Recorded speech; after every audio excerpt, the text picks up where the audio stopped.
Režie, můžete prosím vytáhnout zvuk z toho audio jacku tady na vyzkoušení?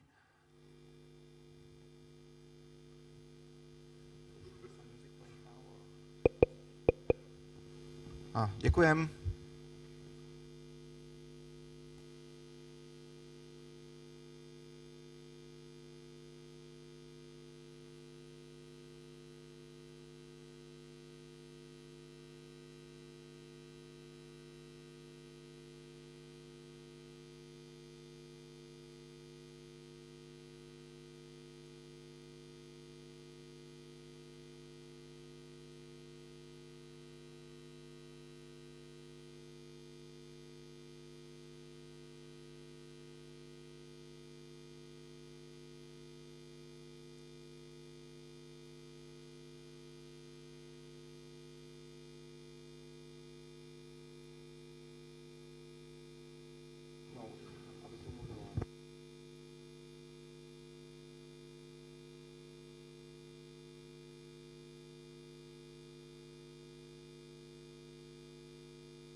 good morning, everyone.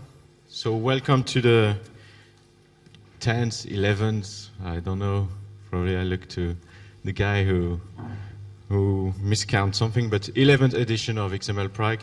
So this year, that's the second day. We have a very productive day yesterday. It was in the other place of the building, and we are very pleased to welcome you this year there. There is a lot of new faces, and some faces we recognize, so this is always very good to see this mix and match of all of you.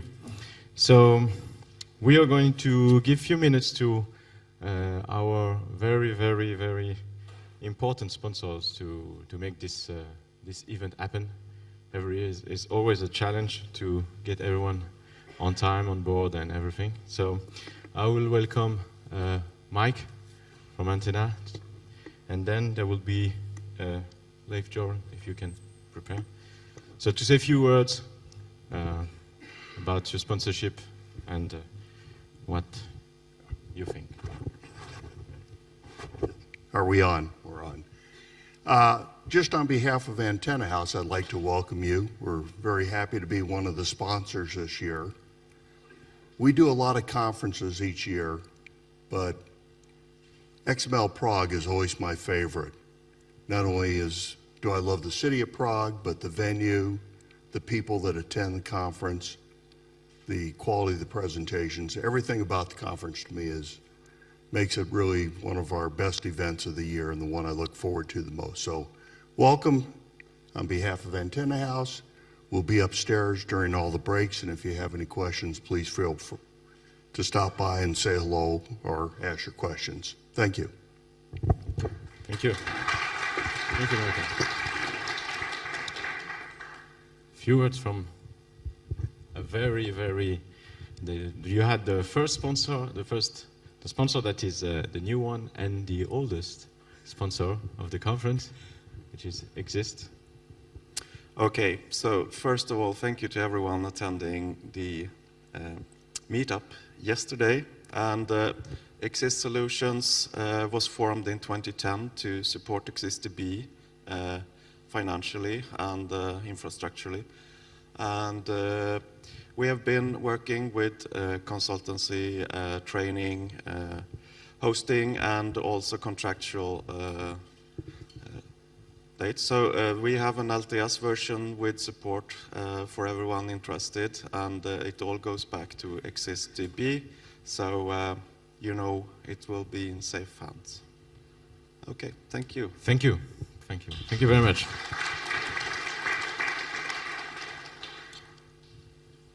So a few words from Mercator IT. Actually, I'm talking about Overstory. Sorry. Oh, Overstory. Sorry. Hi, everyone. Thanks for coming. I'm Chris Hayes. I'm at Overstory. Fairly new to Overstory. Worked at Institute of Physics Publishing for 15 years as their dev managers and project managers.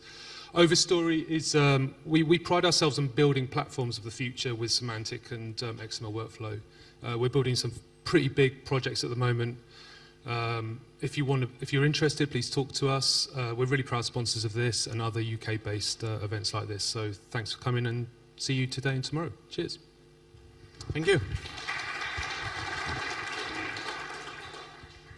So we have a surprise because we have a long-time secret sponsor that is now coming to light.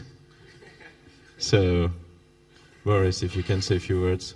He's sponsoring the conference anonymously for 4 years now. So, hello to everyone. Welcome here in Prague. I work in the Institute of the Czech Language of the Czech Academy of Science, and in the Department of Language Development, and this is the reason why I can speak Old Czech much better than in English. So the reason why I was secret is because my English is not good. But now we have obtained funding from the Ministry of Education for building research infrastructure for diachronic Czech studies. So we are hiring XML guys who want to prepare primary and secondary sources for researchers in the field of old Czech language, literature, history, etc., etc. So please welcome, enjoy this conference. And I promise I will sponsor XMLPrague for the next 4 years. Thank you. Thank you very much, Rose. Then we have a new sister conference, well, a brother conference. I don't know if there is a, anyway, okay. So we have a new sister conference called DocEng, and Florian is going to say a few words about it. Hello, thank you. So my name is Florian Kleber, I'm from TU Wien, and I would like to invite you and contribute to the sister conference, the Symposium on Document Engineering, which will be held in Vienna in September this year. So the deadlines are approaching for the full papers. The abstracts are due March 7. You will find the call for papers upstairs in during the coffee break. And yeah, I would like to welcome you to Vienna. Hopefully see you there in September. Thank you. Thank you. In the sponsors, there is always one sponsor that has a particular place. This is the sponsor who sponsors the beer, you know? So he's there. Hi, good morning, everyone. It's Gerrit Imsicke from LETech in Leipzig. I wanted to show a picture. I couldn't do it on the projector now, but I tweeted it. You can click on the link. It's an altar that my lovely colleagues gave me 2 years ago. It's an altar featuring Jerzy Dienstbier, the former Czechoslovak foreign minister.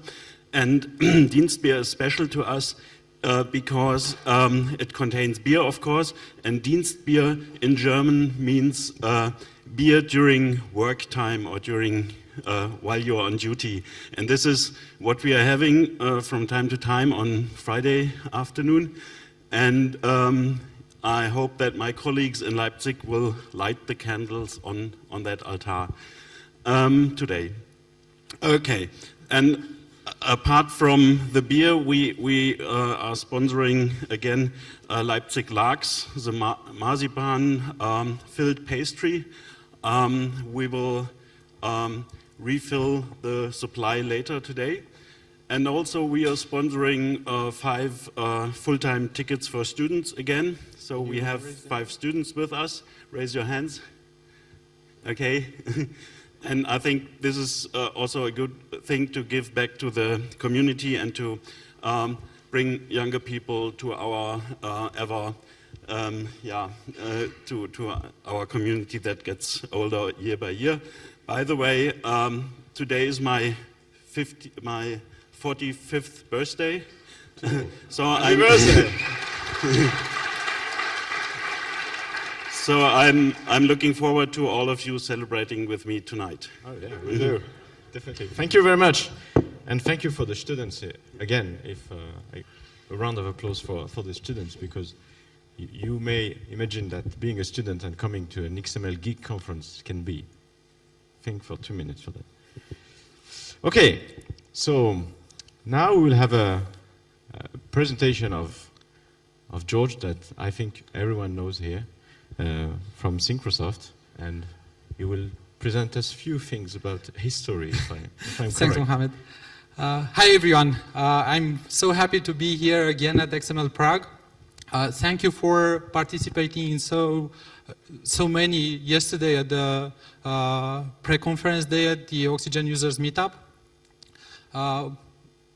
And I want to say that I'm not alone here. I have 3 other colleagues from Syncrosoft, Octavian, Alex, and Adrian. So you can find them. They wear these Oxygen shirts, so you can, if you have any questions about Oxygen, they will be happy to answer them.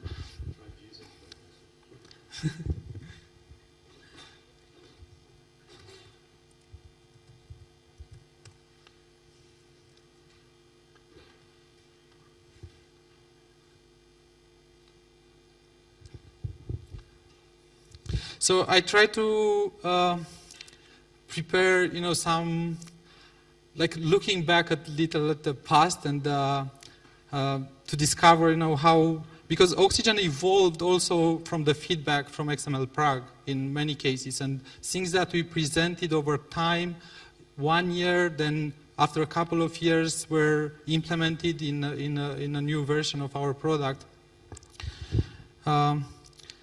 So this year is the 11th edition of XMLPrague. Can I use this? Yeah.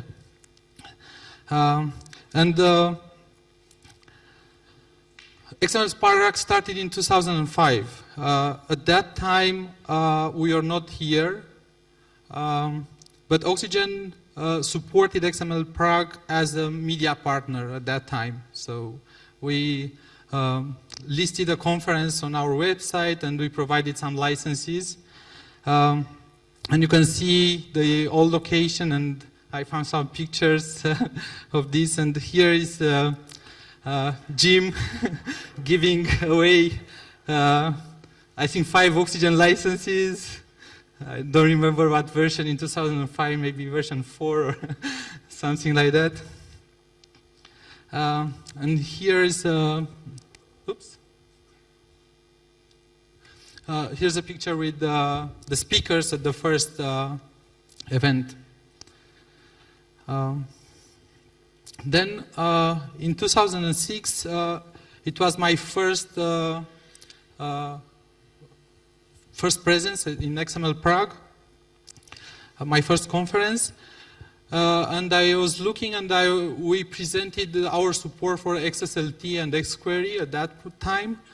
And it was quite advanced, including debugging and generating documentation and unit testing. But one thing that missed at that point, and this is one of the functionality that was developed in a couple of years, was support for working with modules, with XSLT modules, for instance. So that was a missing part that we highlighted then, and which was implemented in a few years. Here's me, a younger version, much younger version with Irka and my wife Alina. Yeah, XMLPrague is always a place where you can come also with your family. And there were already a lot more people at the conference. Again, we had some Oxygen licenses that were given away. And I think here are the speakers. The conference was only 1 day at that time. So that's why we see only a few speakers. It seems that I missed the 2007 edition somehow. This is the only, so the first one and this one are the only editions that I missed. So this is my 9th presence here. But Oxygen was a sponsor for XML 2007. And then XMLPrague took a break in 2008 and came back, with more power in 2009. And we introduced the visual editing in Oxygen in 2009. And here, actually 2009 was the big surprise when Michael K. didn't have a beard. So that was one of the highlights, I think. And you can see also a couple of pictures. Here's Makoto Murata, and here we are at, after the conference, enjoying a beer. In 2010, we presented schema-aware editing with taking advantage of schema information to help the editing process. And I discovered that we touched, even at that point in that presentation, the support for quick fixes. which basically came back after a few years, and now my colleague Octavian, together with Nico, will present at XMLPrague about Schematron Quick Fixes, which takes quick fixes, quite a high level. The old location started to be, basically crowded. People didn't have place to sit anymore there. And let's move to 2011. Here I presented about XML development with XML projects, and we provided a solution for that problem with working with modules, basically, at that point. So you see, there was a problem first, and then after a couple of years, we managed to show a solution for that. Here's the picture from the demo jam. Unfortunately, we will not have that this year. And the number of speakers, as you can see, increased. I think there were 2 days already for the conference, if I'm right.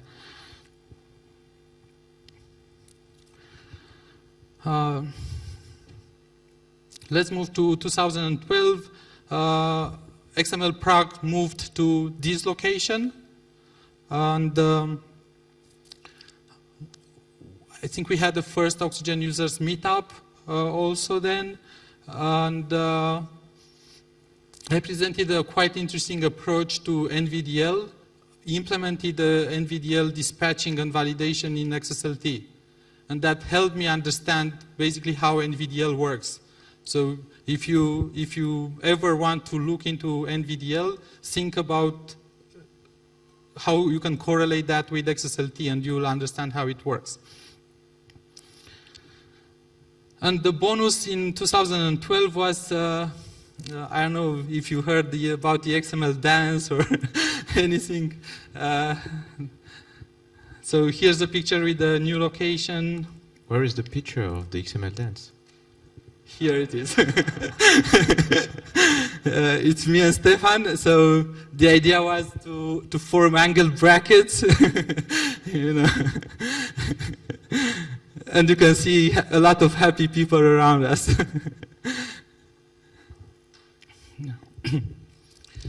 In 2013, I presented how we can use the visual editing and support like X-include and so on to create a solution for legal documents.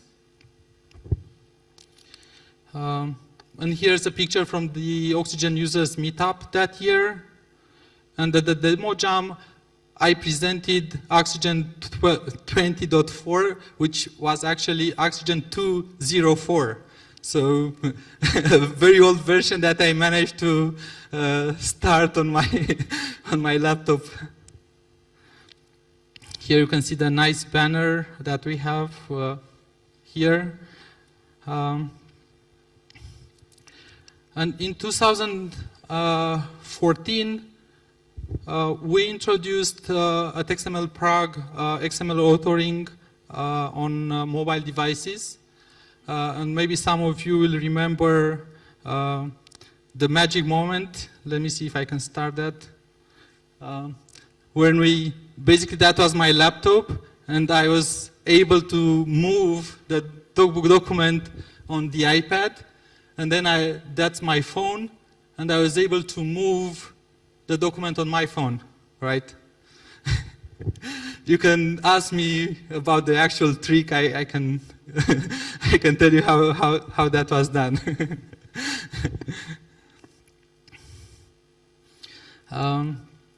Last year I presented how we can make Schematron accessible to non-technical people. So Schematron for information architects, an approach that allows people to set rules without having a huge knowledge, any knowledge basically about Schematron, but only using generic patterns and setting parameters. We didn't talk between us, but we ended up at the party, all dressed in the same shirt, basically. these are my colleagues, Octavian and Radu from our team.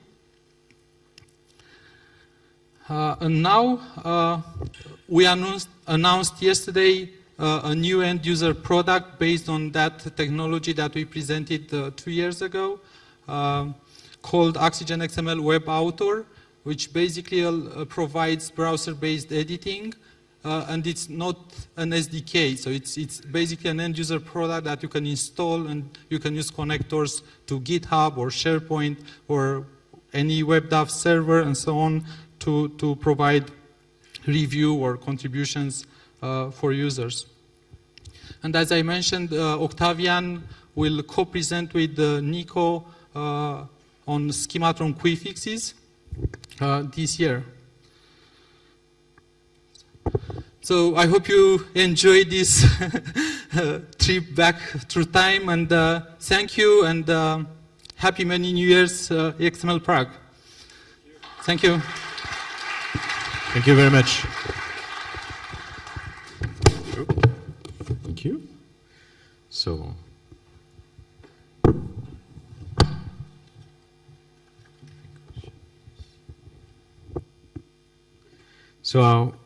we'll start. Thank you again, George, for this reminder of the history, and for the students to see what they can have as a special insight of the conference. So we are going to start with Romain, who is going to remind us. Okay. Give us a few information about accessibility and EPUB. So, which is two important topics that seems unrelated to XML, especially to Prague, but they are definitely important, and we decided to give Romain the ability to start the conference with that topic.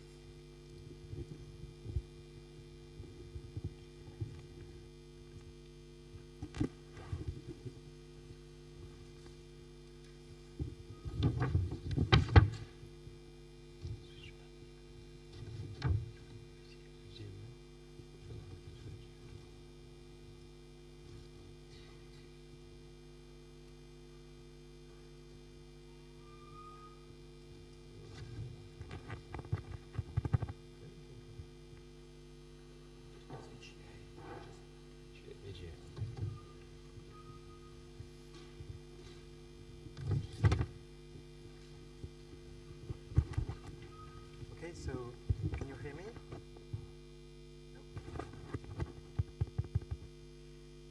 No? Hello?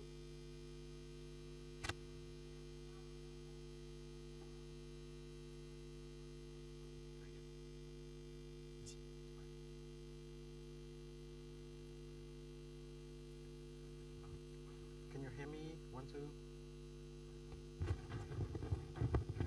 1, 2, 3.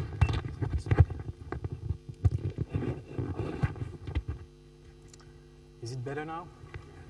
Excellent. So I'm going to talk about accessible digital publishing. And rather than diving too much into the details, I'm going to provide high-level tips and best practices on how to make accessible EPUBs. So before you're tempted to doze off, consider this question. Ask it yourself. Why should I care? Well, picture a world where you're going to your public library or favorite bookstore only to find out that the bookshelves are almost empty. You cannot find that book reference that your best friend said was a must-read. And this is the real situation for the people with print disabilities. So if you care about equality, human rights, you'll be convinced already. And for the cynical ones, they might say, well, okay, print-disabled people represent a minority of people. Let's say, and this is a fake figure, let's say 5% of the population. what's the return on investment? Well, for the remaining part of the population, at some point they will be aging, and with aging they will have reading difficulties. So that brings us far more people impacted by this situation. And then for the lucky ones, they will be at some point or another in their lives, they will be in a situation when they cannot read. For instance, while driving a car, while cooking, and basically it means that we are all impacted. So I'm going to show you how the EPUB standard based on web technologies can help creating publications that are accessible in all kinds of situations where you cannot easily read print material. And the first principle is about structure and semantics. It's really important that your data is properly structured, properly marked up. That's the fundamental. There is this great quote by the Spider-Man, with great structure comes great accessibility. And you should trust this guy because he knows about the web. And so EPUB is based on HTML. So it inherits the native elements of HTML which have semantics. Some elements are semantically neutral, like the div or the span, but some other have semantics, built-in semantics like section, headings, asides. So here it's a very small example of structure of an outline of a document with properly nested sections. But this is wrong because you might see that there are H1 elements nested in a nested section. HTML5 defines an outline algorithms that theoretically says that, okay, that this is fine because this nested, this H1 being in a nested section, it should be interpreted as a second level heading. But in practice, the browsers and the accessibility tools do not implement these outline algorithms. So this H1 should be an H2. And this is one of the most important structure best practices, is to respect the outline of your documents with properly nested structures, properly nested headings, and the print disabled users will be able to navigate from heading to heading in the outline of the documents. Unfortunately, there is only so much HTML5 semantics can do. So EPUB extended these semantics using what we call semantic inflections. And in practice, this means using an attribute, EPUB type, to extend the semantics of an element. In this example, I have a paragraph with a note reference to a footnote. This note reference is a link. So to differentiate this link from other links, we inflected with the EPUB type note ref. So the users will, the reading system will know that this is a note reference, and associated to this node reference, there is a footnote. Here we put it in an aside HTML element with EPUB type equal footnote. Two interesting things here. First, the use of the aside.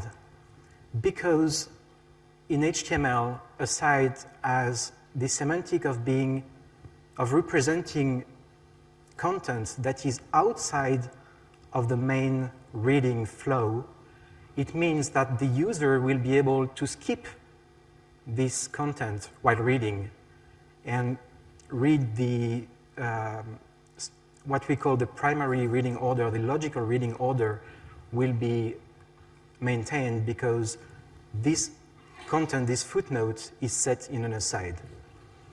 The other interesting part is that with the footnote semantic inflection, the reading systems will be able to use this extra semantic information to provide more features, additional features. For instance, in EPUB readers, it's common that for footnotes or rear notes to provide kind of a pop-up interface. When clicking on the note reference, the footnote appears as a pop-up, so your reading flow is not interrupted. So we see here that some features that can help with accessibility are also make for better usability for all readers. A caveat, though, don't overuse semantics. I think you've all seen on the web that some web developers use divs everywhere, primarily for styling purposes, and it's called the divitis. It's a bad disease. And with the new HTML5 semantic elements, people tend to have sectionitis as well. So it's worse, actually, because they're using semantically important elements everywhere, even when it doesn't make sense. So in order to have real proper sense in your markup, please use these semantic elements where it makes sense. The second aspect of the second best practice is about navigation.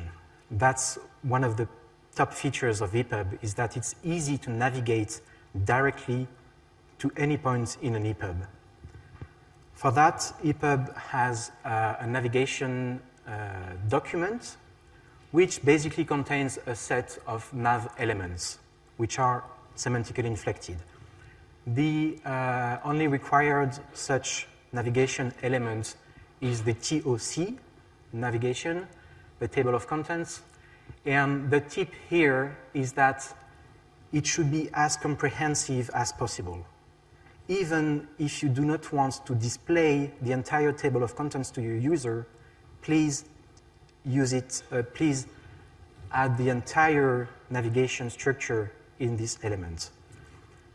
In case you don't want it to be displayed, to be rendered by the reading system, you can use the hidden attribute, and it will prune off the branch from the rendering. There are many other navigation elements that can go into these navigation documents, and one that is particularly important for accessibility is the page list. It's very frequent that a digital document has a print equivalent. So when the teacher, for instance, says to her print-disabled student, go see the exercise for theorem 4 on page 42, the print-disabled student has to be able to access this page as easily as a sighted user can do with a printed material. So in your content, you can mark up the print page breaks using this kind of elements with an EPUB type equal page break. And then in your navigation document, you add a navigation of type page list, which contains a flat list of all the page references. In that case, the reading system can allow the user to directly navigate to a print page equivalent. Third high-level principle is to provide alternative content. Some users cannot perceive the information that is conveyed by some elements, like images, for instance. So it's important to provide alternative content to this information that cannot be easily perceived. For instance, images. It's well known that all IMG tags must have an alt attribute, which contains a short description for the image. Here I have a picture of Spider-Man, and my alt text is Spider-Man in his red and blue suit. Even images that do not convey important information should have an alt attribute, which is empty, in which case the assistive tech tool can know that it is a decorative-only image and can skip it. When the short description is not enough, you have to provide a longer description. In this example, I'm using the ARIA. ARIA stands for Accessible Rich Internet Application, I think. It's a W3C spec, and it provides a set of attributes that can be used to extend HTML, and in this case, it says that this image is described by the element with ID Spider-Man, which happens to be a paragraph higher up in my document. So when the assistive device encounters this image, it can say to the user, well, there is a longer description, and it can read directly the other paragraph. There are other ways to provide longer descriptions. For instance, another way is using native HTML5 semantics of figure and fig caption. And again, a caveat, not everything is an image. Be very careful not to render tables, diagrams, formulas with images. There are better structures, better markup to do that. Use HTML tables. The user will be able to access the text within the cells. Use SVG for diagrams. You can have a better description in SVG.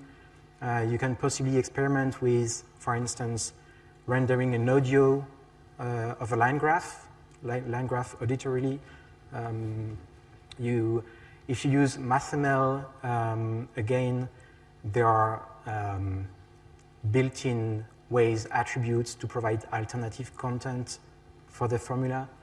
So it's better for all this kind of information to use the markup that are made for them rather than images. Another way to provide alternative content is to provide the entire content as an audio stream. In EPUB, this is called media overlays, and it relies on the SMILE language, which is W3C developed language, XML, that basically synchronizes audio tracks with the text in the EPUB content documents. So for instance, in this very simple media overlay document, I have a sequence of elements, each element being a par, which means it plays its contents in parallel. And in this par, I have a text element, which contains a reference to the chunk of content in the EPUB content document HTML, and an audio element which represents a chunk of audio in an audio file. So for the media overlays enabled reading system, it knows that when the user navigates to these elements in the HTML, it can play this chunk of audio. So basically, you can hear the text while reading the content. I'm going to show a quick video of a reading system using media overlays to render text. Tales from Shakespeare by Charles and Mary Lamb. Preface. The following tales are meant to be submitted to the young reader as an introduction to the study. Following tales are meant to be submitted to the young reader as an introduction to the study of Shakespeare, for which... So here you can see that the text is read along with highlighting. Of course, if you have a text-only EPUB, usually you can use text-to-speech technology built in your device to read the text. But with media overlays, you can use higher quality audio. You can use human narrated audio, which is much more pleasant to hear. You can use also produce media overlays using high quality TTS engines on your in-house production facilities. And these TTS engines are usually far more configured, fine-tuned than the TTS engines that are available on the user's device.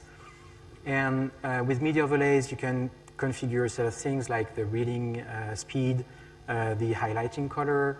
You can also navigate through the audio chunks, going from one sentence to another, rather than navigating directly to the EPUB. You can, if you're in the middle of reading an aside or a section, you can usually move out of this section to read to continue reading the next one. So it's really a way to provide accessible content to the print disabled users, people who cannot see, people who have difficulty understanding content. It's also very popular for children literature and for learning material.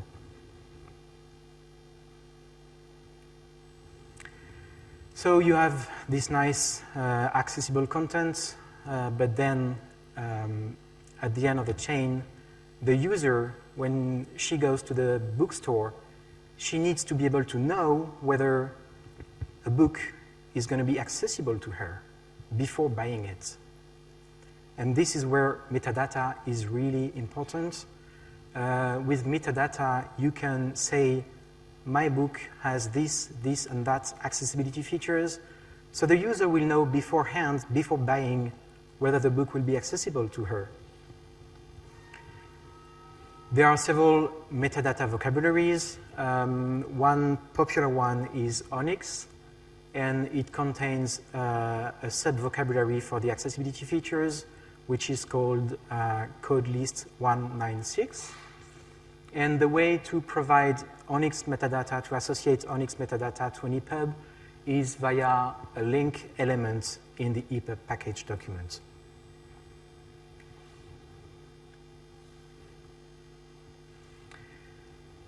The fifth tip is not about content, it's about the process. When you want to deliver accessible content, you have to think about it up front. It's not after the fact, after you published your book, that you test it with the quality assurance team and say, well, this is not accessible, okay, I'm going to fix it, and this is very costly. Accessibility is a usability issue, mostly, and it doesn't make sense to produce something that is not usable only to fix it afterwards.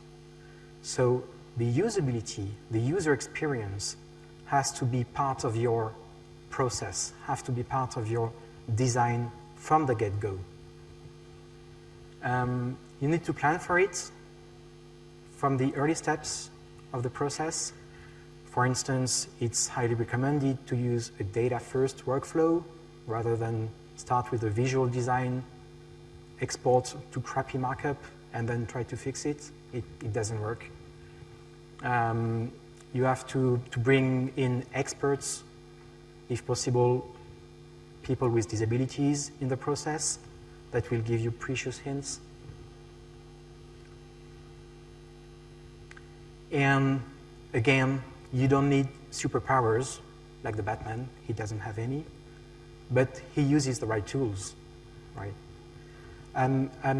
It's impossible to give an exhaustive list of tools, but I'm just going to give a few examples of the kind of tooling that can help.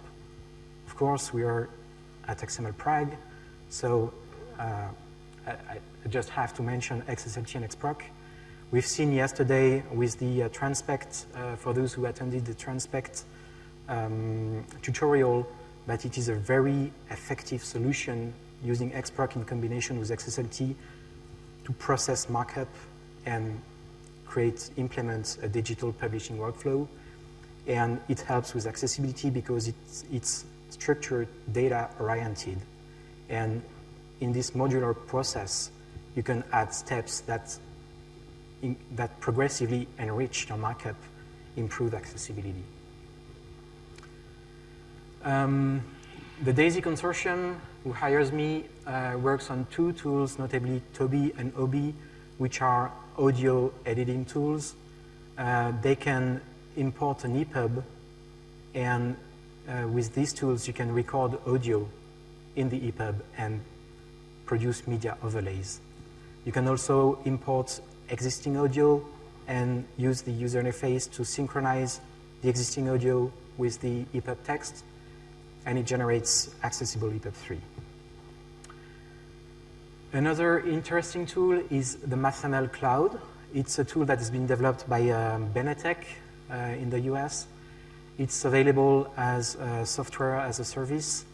And basically, it's a web service where you can upload content, math content in MathML, in LaTeX, in ASCII Math, and it generates the MathML for you.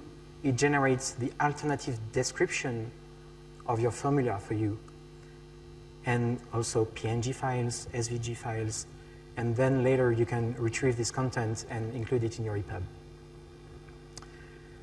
Final tool that I wanted to mention is Aeneas. It's a script which is also deployed as a software as a service, but you can install it locally, which is developed by Alberto Pettarin, an Italian developer. And it automatically synchronizes existing audio, pre-recorded audio with text. So basically, you give this script text and audio, and it will return a list of markers that maps chunk of text with chunk of audios. And then from this list of chunks, you can easily generate smile documents to produce media overlays. Very convenient. Finally, I wanted to mention an initiative that will be kickstarted in Baltimore at the end of the month. It's initiated by the DAISY Consortium, and it's called the Baseline for Born Accessible EPUB 3. And the idea is to provide guidance to publishers in order to help them making accessible EPUB. We'll try to agree within the actors of the ecosystem, publishers, EPUB producers, EPUB reading systems, accessibility specialists. We'll agree on a baseline of recommendation for what is the minimum set of accessibility features that is required.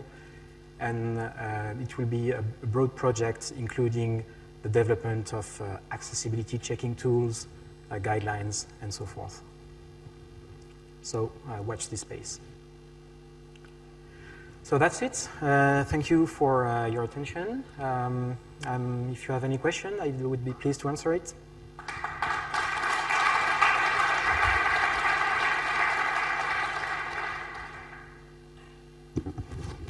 Thank you, Romain. So, we have my microphone, yeah. Stephen Pemberton, CW Amsterdam. So I saw you using EPUB type and then using ARIA, and I wondered why you don't recommend using ARIA role, which seems to me to have the same purpose. That's a good question. Basically, the primary reason is that at the time the EPUB 3 specification was developed a few years ago, the ARIA role, the ARIA specification was not extensible. So there was a set of role predefined, but you couldn't extend it. In between, the IDPF, DAISY, others joined a collaborative effort at W3C in the Digital Publishing Interest Group. And one of the goals of this interest group is to work with ARIA to be able to extend this list. They did so. There is a first working draft providing an extended vocabulary for ARIA role for digital publishing. And in the next version of EPUB 3.1, which I'm going to talk about tomorrow, it's recommended to actually use this ARIA role attributes. Thank you. No, that's okay. Hi, Jim Fuller, MarkLogic. Thank you, Roman. That was great. More of a comment. My genius wife, whose research I don't get to reference often, she did a paper on crisis management for the handicapped. How do you evacuate them from the building? And all the accompanying website material and all that type of stuff. I thought it was really important early on in the presentation that accessibility isn't just for people with direct handicaps. In her research, she found that much of the aging population benefits, and also usability in general. So it's not just about you're making clear clear work for everyone doing this. Exactly. Thank you. Yeah. Any other comment or question? Yeah, up there.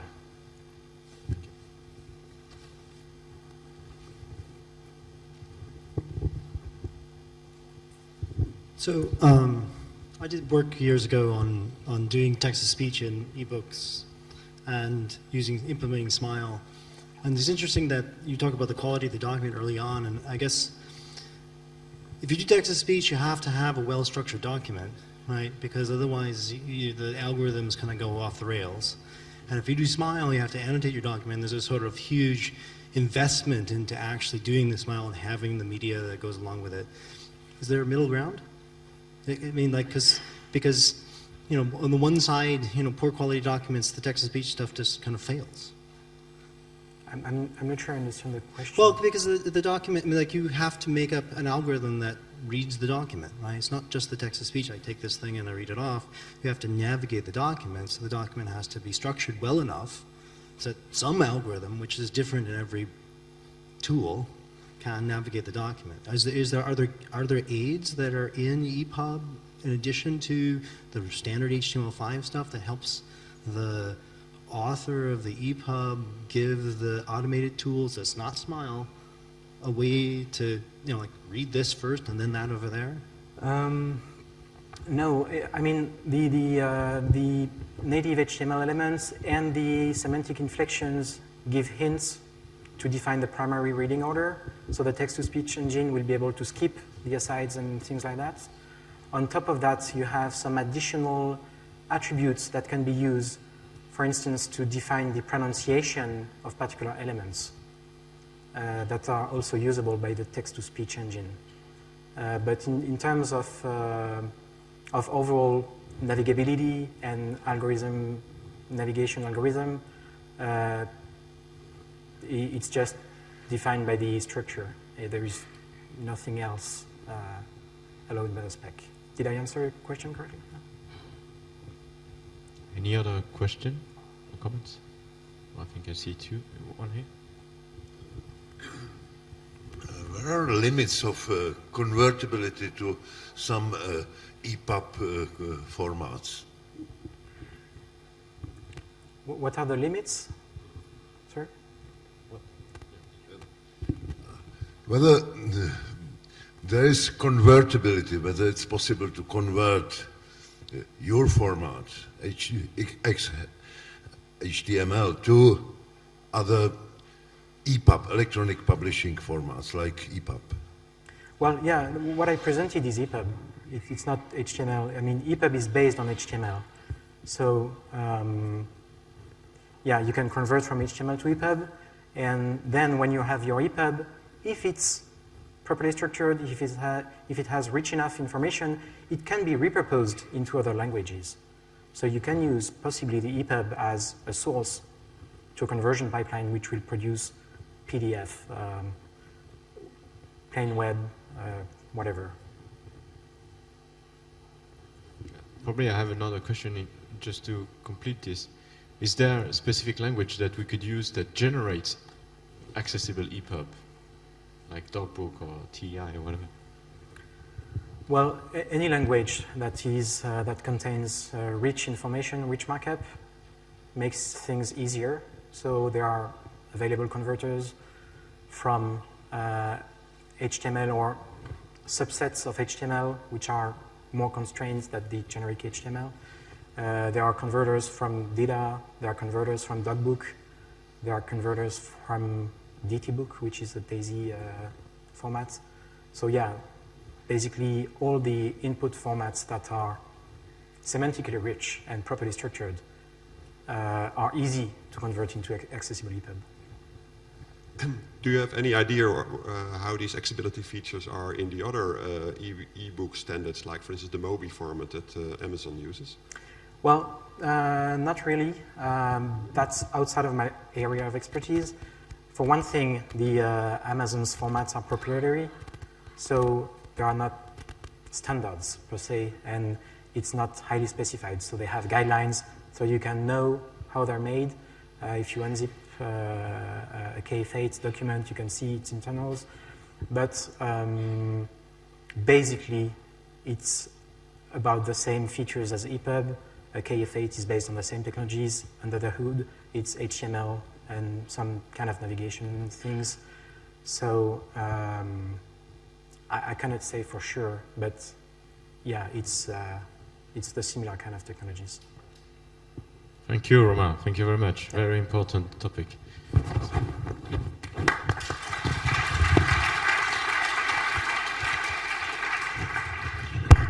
So our next speaker, Tony, is going to bridge gaps between CSS and XSL-FO, or things like that.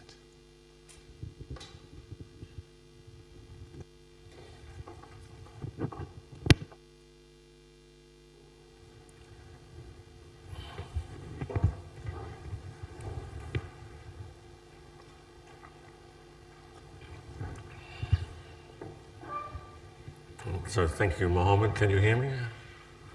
I can hear myself ringing. So CSS to XSL-FO, XSL-FO to CSS.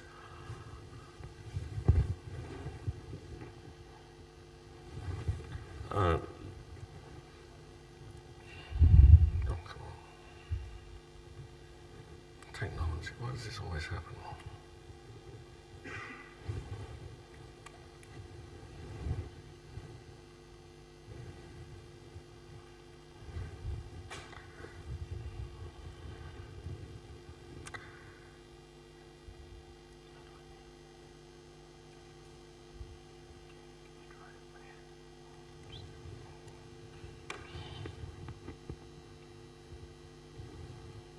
Okay. I love technology.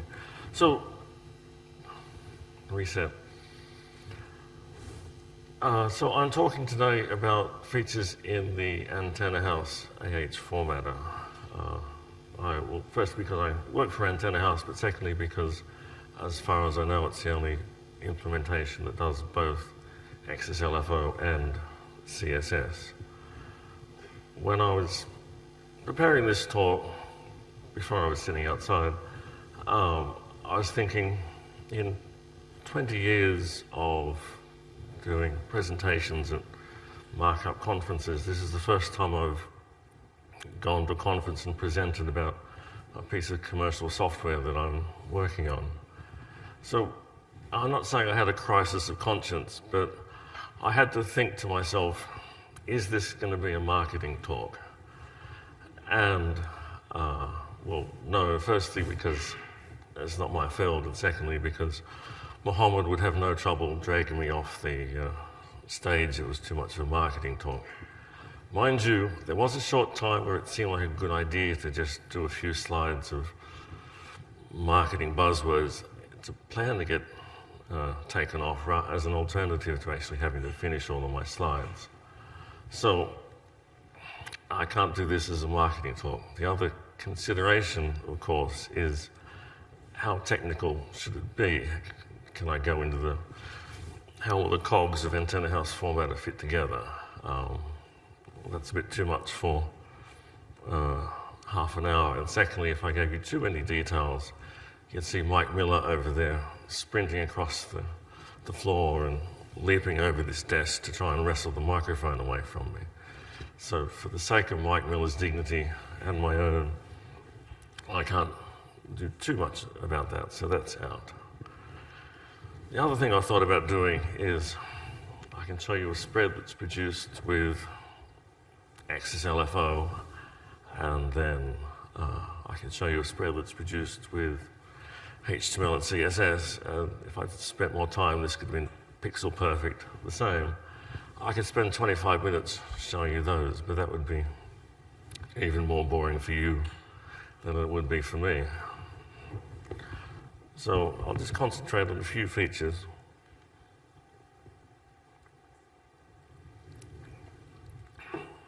Aspects of what was implemented for the CSS formatting in AH formatter that are carried through or sort of crossed over to be extensions in the XSL-FO side of AH formatter.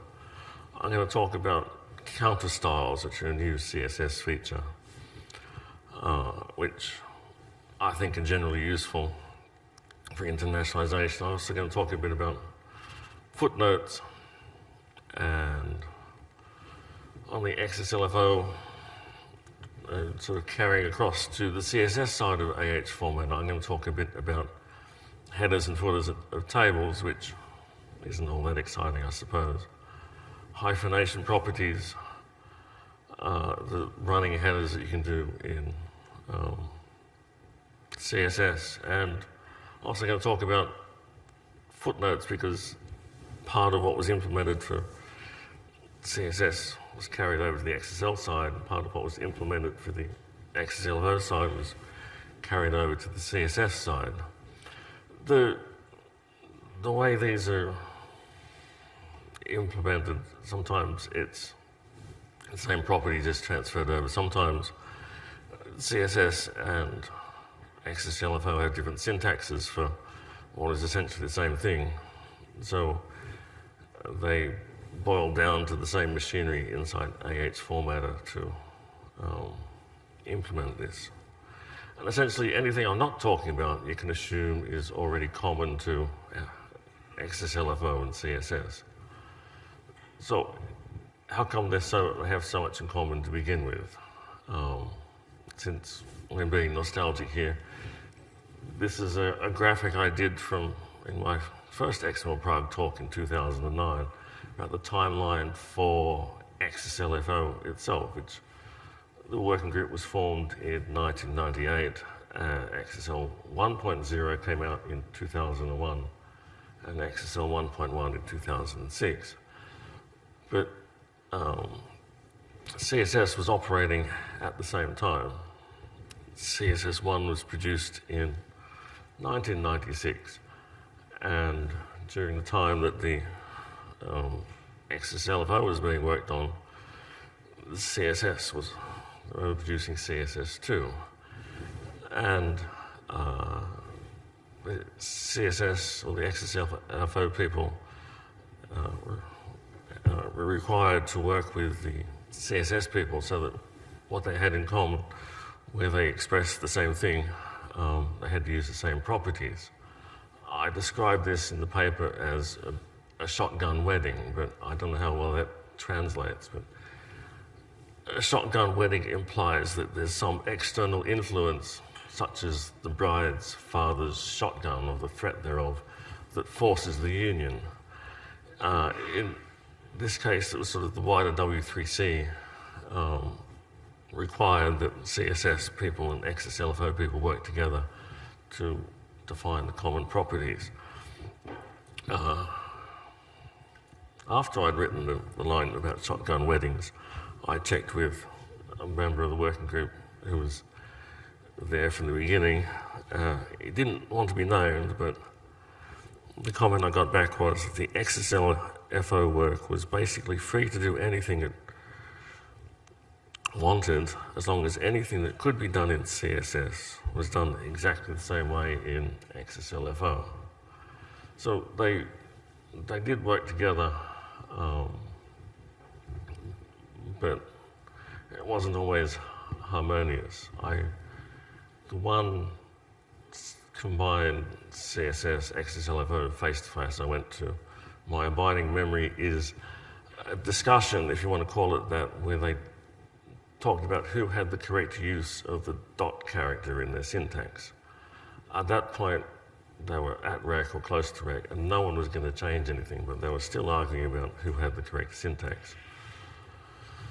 So while XSL-FO was being developed, CSS had a rec, and they were working on and off towards CSS 2.1, which is sort of rationalization. And if you want to look in the XSL spec, you'll find that there's many references from the XSL spec to the both to the CSS itself and to errata that had been done against CSS2. So there's this lot of commonality. So there's a lot of overlap between the two technologies.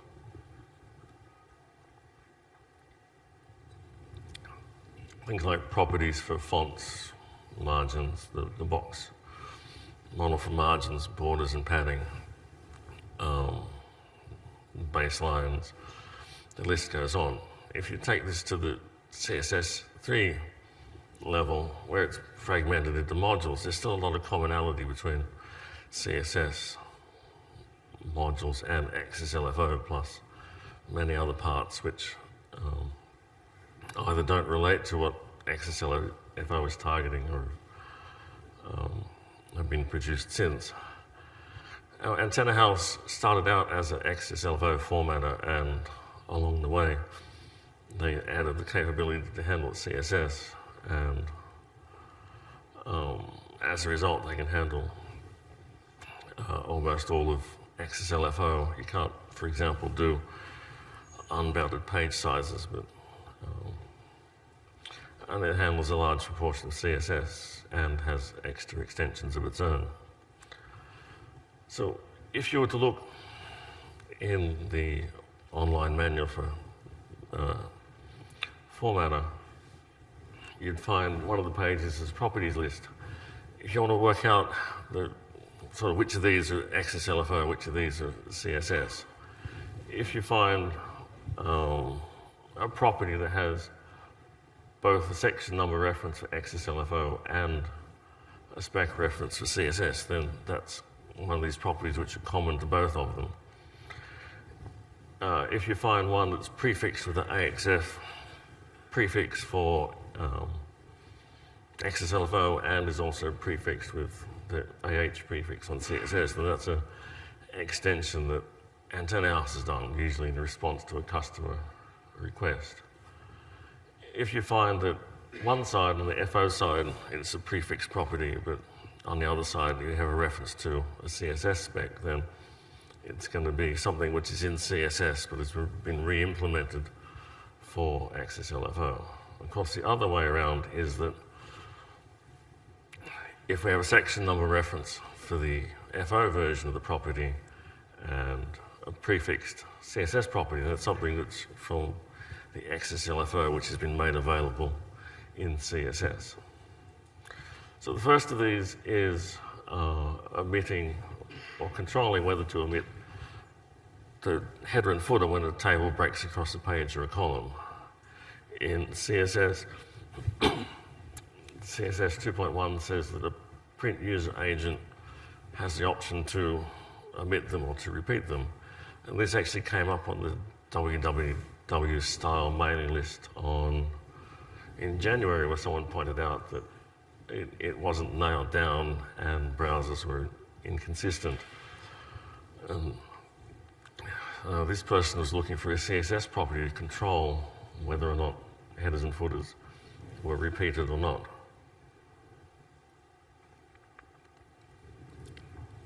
So XSL-FO has had a property, two properties control this: table omit header at break, table omit footer at break. So they've just been transferred across as so the FO property just expressed in CSS syntax, and you can control whether or not the table headers and footers appear or not. I mean, this isn't a very exciting thing unless you absolutely have to have the headers and footers, or you don't, but it also shows sort of the simplest level of re-implementing one property for another. Another thing with what's been implemented for XSL-FO has been provided to CSS is the hyphenation properties. There's a lot of properties for hyphenation in XSL-FO, and there's a lot of properties for hyphenation in CSS. I can assure you they didn't implement two separate hyphenation engines. So what's common is the implementation, but they had the FO implementation before they had the CSS one. And this is one where the syntaxes differ, or the allowed property values differ, but the effect is the same. XSL-FO the property is called hyphenate, whereas in CSS it's hyphens, hyphenation character in FO versus hyphenate character in CSS. There's slight differences, but the effect is the same. Another aspect where the syntaxes are completely different, but the underlying implementation is in common is in the headers and footers between CSS and XSL-FO. CSS currently defines 16 areas around the page where you can put strings or more recently running elements, and XSL-FO defines these 4 outer regions where you can put almost anything by using static content, and you could have FO marker and retrieve marker for getting content from your body flow into the headers and the footers. So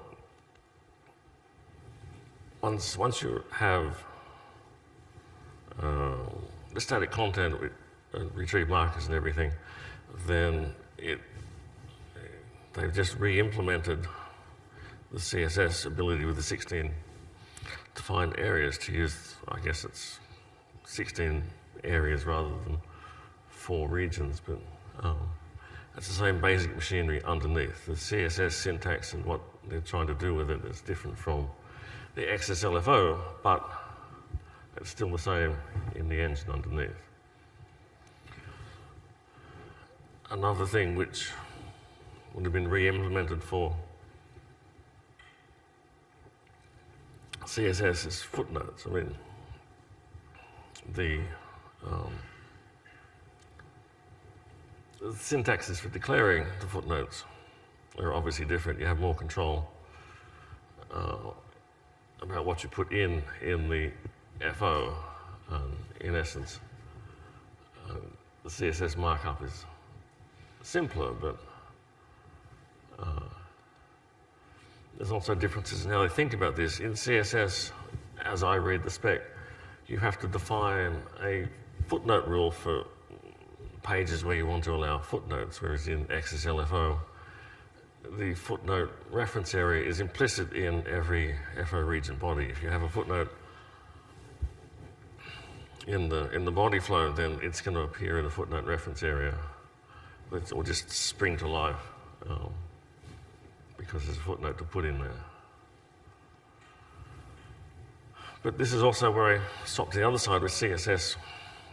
Parts of CSS are re-implemented for XSL-FO. Something CSS can do is generate footnote numbers on the fly because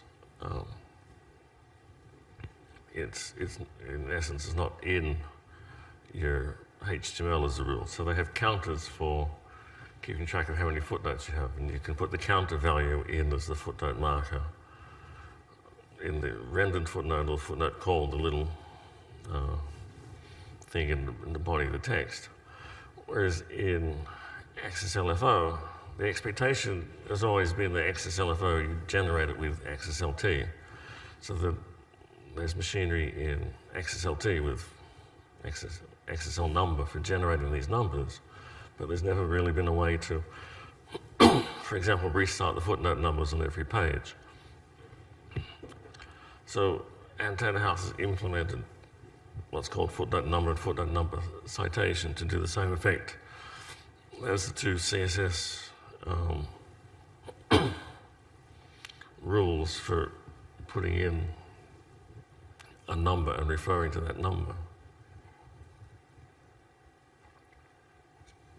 And it's implemented an extension so that the numbering can restart, so that as in classic formatting, you can have the star dagger, double dagger sequence of footnotes restarting per page. Now, the one that I think is generally useful for internationalization, and you should use it in your CSS to begin with, is the new CSS counter styles. Broadly speaking, a counter style is a sequence of letters, numbers, or symbols representing a numbering sequence, which is all they ever count is integers. So the CSS3 counter styles, you can have a name for a defined algorithm for generating these sequences. And you would use this in the list style type for making the marker for your list items, and also in the counter and counters functions. So example from CSS would be, in this case, the list style type, we're using one of the predefined ones, which is defined by the CSS specification. And because we're doing that, instead of the literal 1, 2, 3, 4 in the Western digits, we're getting Japanese formal, or what I used to call sort of old-style Japanese for the numbers. This is re-implemented for XSL-FO using a pre-existing extension called number transform, but now Antenna House has built in all of the predefined CSS numbering schemes. Yes. So, and a quick aside on the verbosity of the FO markup compared to the XSL. In the paper, I said you could put anything in the list item label, including a table. So I then had to think, why on earth would you do that? And the only case I could think of was putting a tic-tac-toe game inside the list item label. And because the design of XSL with XSLT and XSL-FO was that you were supposed to convert your vocabulary into the formatting object's vocabulary. You're never actually supposed to work with FO as XML, but in practice we tend to generate FO to feed into the formatter. So if CSS counter styles are the best thing since sliced bread, what's wrong with format, which is in XSLT and XSL-FO? I've been in there since the beginning. They've always been limited because even, I checked in XSLT 2.0, there were 9 defined formats, and then everything else is implementation defined. Some implementations can provide many more. I work for a company that provides many more in its formatter, but if you get beyond what's implementation defined, then you're stuck really. CSS allows you to define your own counter styles and refer to those in your also in your CSS style sheet, so you can provide numbers for your list items, your pages, etc., in a style that you need. A couple of years ago, I was looking at Khmer formatting, and I was put in touch with some people in Cambodia, and their gripe at the time was that they couldn't do Khmer numbering in their HTML in their web browser because it just wasn't supported. And CSS counter styles, there is a counter style defined for Khmer, but even if it hadn't been, they could have done their own. So between counter styles and hyphenation rules, you have a leg up on doing halfway decent formatting on almost any language. Now, of course, there's also incompatible differences between the two things. What I'm going to talk about now is the page selection mechanism in XSL-FO. You define your page masters and you define the sequence in which they can occur. CSS, there's some choosing of the pages, whether it's left to right, etc. Yeah, so your FO is full of page sequence master, which would get you alternatives. You can pick a page master for the left page, the right page, the on page. And you can do similar in CSS by saying this is the page rule to use for the left page, the right page for a blank page, etc. FO has more ways to choose. You can do things like set the max number of repeats, or for the first 5 pages you use just this one. Then you have this choice for the next, I don't know, 10 pages, and then you have another choice of alternatives for the next 10 pages. The CSS, it sort of formats as you go and has a rather different mechanism where you can come up with named pages which would be similar to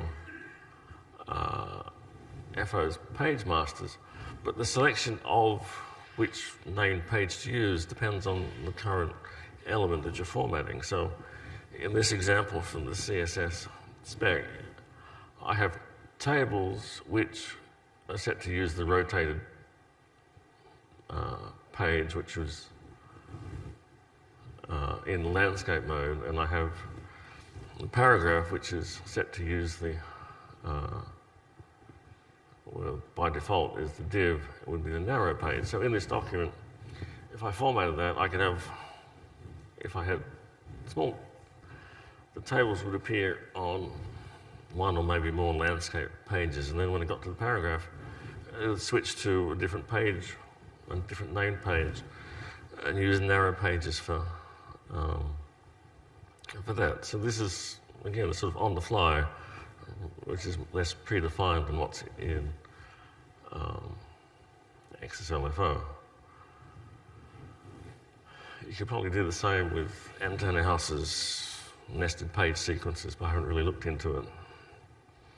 So, to conclude, XSL-FO and CSS have a lot of properties in common, by design, if not necessarily by the choice of the people involved. Some properties you can swap between the two with minor differences. You just rename a property and have the same values. Some properties have essentially the same, but different keywords. Other things you could have very different syntaxes, such as the way footnotes are put together, but the underlying implementation can be the same. And some things, such as page master selection, there's fundamental differences that aren't worth trying to reconcile. So, in all of this, the thing I have left out is why are they doing this? Well, if this was a marketing talk, I could say that this was to maximize the holistic synergies of the fundamental technologies. But the real technical reason is because they could. Thank you.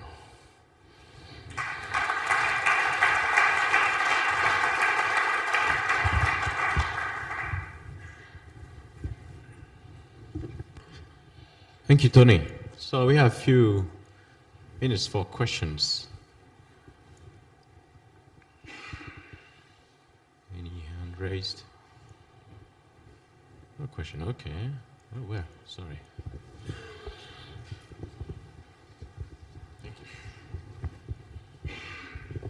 Stephen Pemberton, CWI Amsterdam. So I was in the CSS working group for versions 1, 2, and 2.1. Okay. And so I was partner to that shotgun wedding, and I was one of the people who favoured it, actually. I thought it was a good plan, and in lots of ways, I think, it's good to push it forward. Do you think you've had any insights into how the overlap can be increased between the two? Well, your retrospective comment from the being on the outside at the beginning, from the outside world, it always looked like a good idea that W3C only had one technology. How to sort of increase the overlap now? There is no current XSL-FO work, and it's unlikely to restart while there's no or very few W3C members who are pushing for it, and also given the emphasis on the open web platform. So the at various times, people have talked about getting more people who worked on XSL-FO involved in the W3C CSS working group. But at the same time, you don't always see that much emphasis from the browser vendors pushing for paged implementations and features that make sense for that. I'm sure Liam would have an opinion. So can I follow up? So your answer was it's not worth even trying to have that idea of how it could be improved, because I think that that W3C is far too browser oriented, and two, I think these technologies we're talking about technologies which hopefully will be good for 100 years.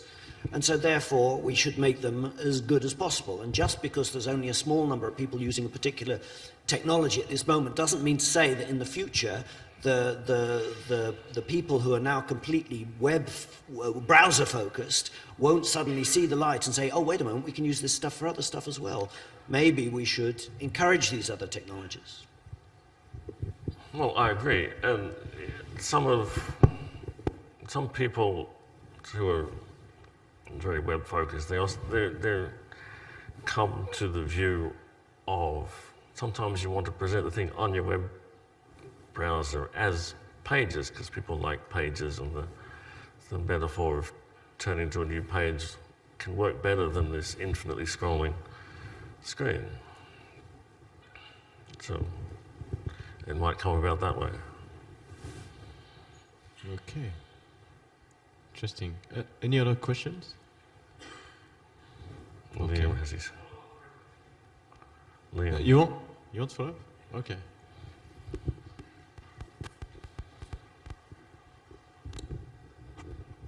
Thank you.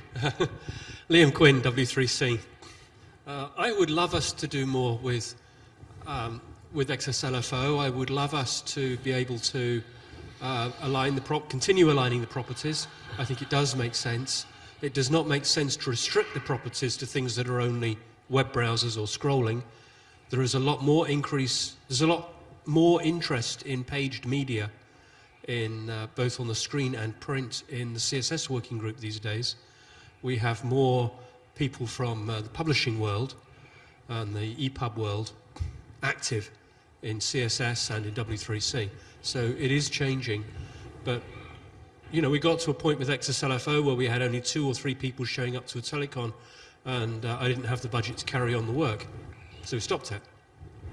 But that doesn't mean there's nothing good there, right? I mean,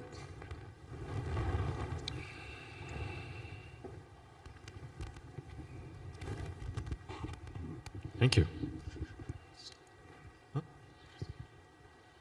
Last question?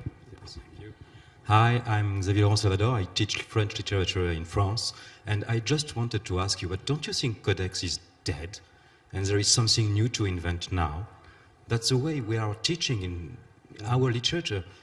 All the shows What's dead? I didn't catch a codex, a book. A book? We turn back to a role. Codex. The book, codex. Cubic book. It's called a codex. You know, called a we codex, passed yes. from the role to the codex, and I think there's something new to invent now. Yeah, coffee break. This is a debate for Mohammed coffee will break. invent coffee as a solution.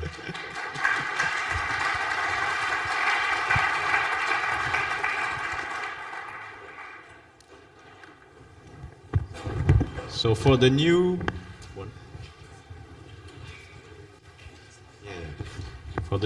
so the coffee break will be served here and upstairs. So there is 2 rooms, so you can use both of them. There is coffee and pastry at the bottom, and please do not bring coffee back in the room. Please, thank you.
So, we are reconvening. Thank you for making the debate, heated debate during the coffee break.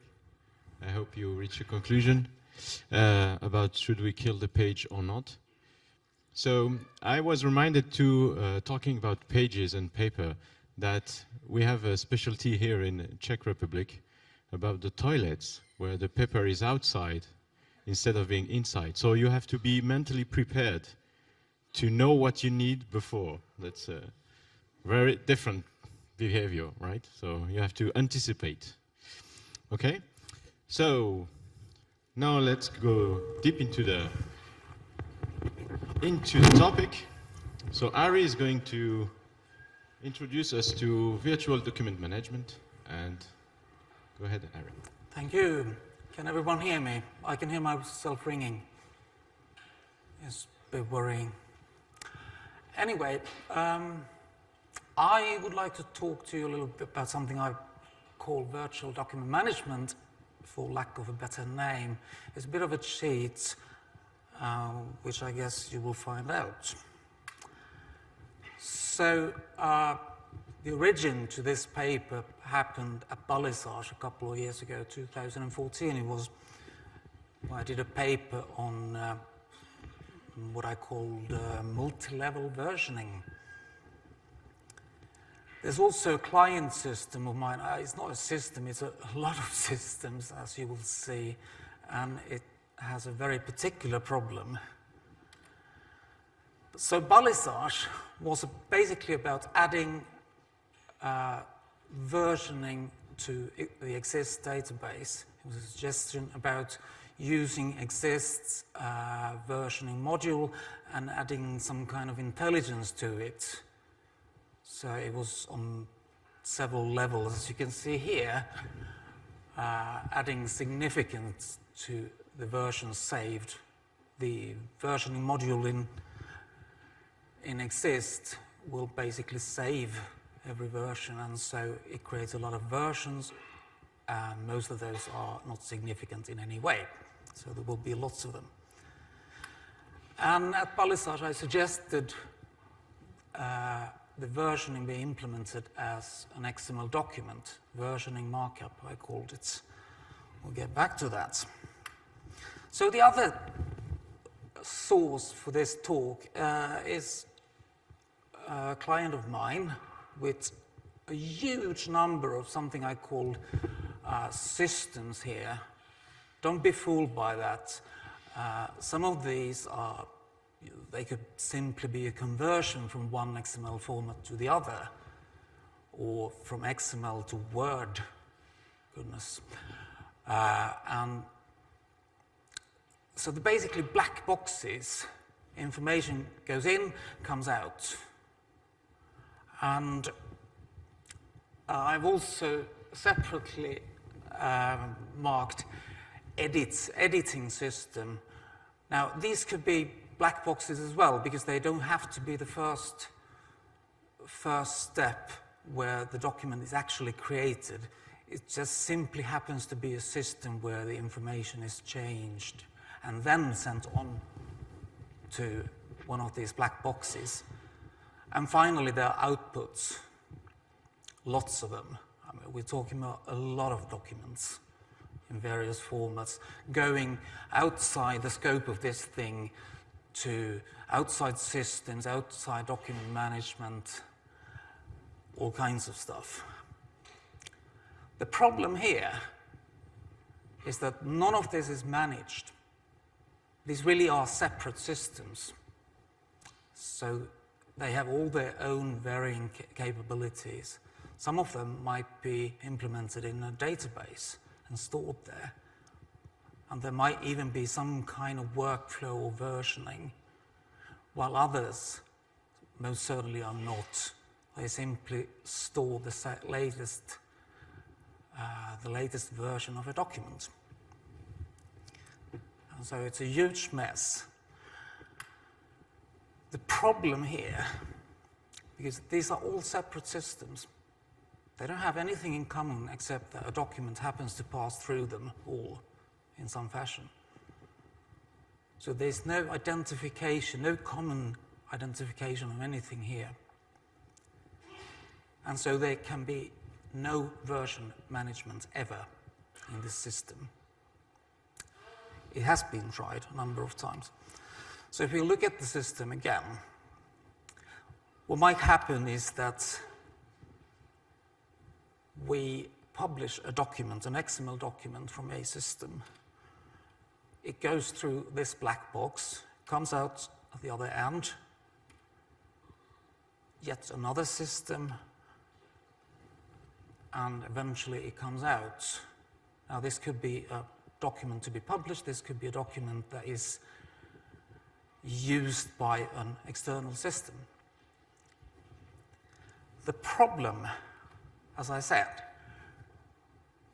this is a gross simplification, by the way. There are lots more stuff happening here. This is just an attempt by me to show what kind of a mess this is. The problem is that once you have produced your output, there's no way to trace back. There's no way to know where a document came from. But there are requirements for this. So there would be requirements for, if you have, as an end user, if you have a document and you need to know if there's a later version of this document and what has changed, well, there's no way to know this. There is no identification of any kind. You can't trace it back to the right system. In fact, I mean, you could follow the steps sort of and guess. There's no way to know what way it went. And so this is a problem. Very real one. So I thought about the versioning language I introduced at Balisage in 2014. And I thought, let's do something like that. Let's name these documents outside the systems. Let's do it virtually. Let's do it passively. Let's just observe what's going on. But before we do that, let me just share with you, and some of you will have seen this many times before if you've heard me talking, because I believe very firmly in this sort of thing. I believe in the uniqueness and persistence and all that stuff in a name. I believe they have to be global, meaning that every system using a name will have to be able to recognize that name, ask a resolver about that name, have it resolved uniquely and persistently. As for versioning, I believe that new version of anything is about change. It's about change inside that document. Whatever the document is, it could be anything. I mean, an XML document, an image, video file of some kind. It's content that changes. But on the other hand, I also believe that a rendition of a document, such as a certain translation, does not equal change. So if you translate one document from English to Czech or Finnish or something, it's the same document, should be the same document. That's not change. It's a new rendition, just like a JPEG would be a new rendition of a PNG. As for workflows, well, workflows, on the other hand, are sort of related to versioning. They are about changes, they are about the data flow, as you will, going from edit, review, translate, approve, publish, anything. And all that could happen without any kind of change to a document, or it could happen with 100 changes. So Jirka said that all my papers contain URNs. Yes, they do. This is basically a very handy naming format for me to express that sort of thing. The top URN here is what I would call the semantic document, the base document, the actual unchanging contents, the meaning of this document. The lower one is that same document, but with the rendering language added. Okay? And here is that document changing over time. So it gets new versions because something happens to the contents of that document. Now here's the same version of a document translated. So the language changes from English to Finnish in this case. The document does not change, so it's the same version. And here finally, if I want to express the multi-level versioning I did at Balisage, simply expressed in the URNs like this. I'm sure there are other ways to do this, but this is convenient for me. I believe in this sort of thing because it's easy. And, well, getting back to my client, under normal circumstances, I would suggest, well, just get a document management system. Get a single source system, something that controls the naming, the versioning, something that is able to, well, actually control everything, the workflows, the versioning, the naming. It's able to answer queries, all that. Well, we can't do that because these are separate systems. There are good reasons for that because, I mean, it's not that the people are stupid or anything. They're not, most certainly not. It's just that this mess of a huge number of systems happened over time, and they're all vitally, critically important to various business cases. So you can't just, replace them. You can't pause everything to introduce this sort of thing, even if you wanted to. I believe this is a data system, by the way. I just borrowed it from the internet. Not that I'm suggesting data or anything. It's just system. But what we want to do, instead of that web of black boxes and information going through, we want to get this sort of thing. We want to track what happens from one system to the next, and next, and next, until done. We want to log there. We want a passive tracker of some kind. Starting here, log this. It came from this system. It passed through this system, and this, and this, and it came out on the other side. And all of this, we would log. So we could find out which way the document came afterwards. And that Balisage versioning XML seems to me like the ideal candidate. We're talking about, remember, we're not talking about changing any of the participating systems or processes or black boxes or whatever you want to call them. We're talking about observing what happens. We're talking about tracking a document passing through. You're not supposed to see the details of this, but this is basically the versioning XML, tracking those. And as with my idea of a semantic document with renditions and versioning added, that's what I'm doing here. If you look at here, can you see this? Sort of, that's a base URN for me. It's the semantic document, sans versioning, sans rendition, sans anything. There's also metadata about that. You could log some kind of base information. Now, where does the URN come from? Well, the tracking system I'm proposing could simply generate those when spotting a new process. So that would mean that within the tracking system, the name would be unique, it would be persistent, and it would be sort of global in that for everything it does, every system, every black box it tracks, the name will be unique. And when we do versions, we simply add these version tags, and they're recursive, so there's version and version. As you could have several levels like this. What am I doing now? So looking at this, again, we start, let's say there is already a document that has been published previously, and we want to publish a new version of it. Now, this system does use a document identifier. It's known to that system. It's not known to any of the other systems necessarily.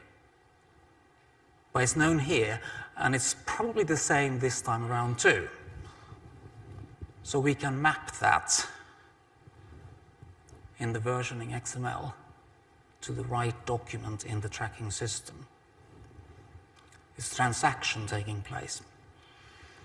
Similarly, when the document arrives at this thing I call system 1, the input and the output from there, after some XSLT or whatever is being done to it, all that is logged. In this case, we created a new version here from the edit1 system. We added some metadata that is relevant to that system. And if there was a URL, we added that too. But this URL might not be relevant for more than a couple of seconds. It's a transient URL. We'll get back to that. And on decimal level, I would then add a version for system 1, revision 1, so this would be 2.1, adding the input metadata to that system, a URL if there is one, adding metadata for the output, and a URL again. And on it goes. Arriving at the next system, we'd log that, like this. The same thing. We log anything we can.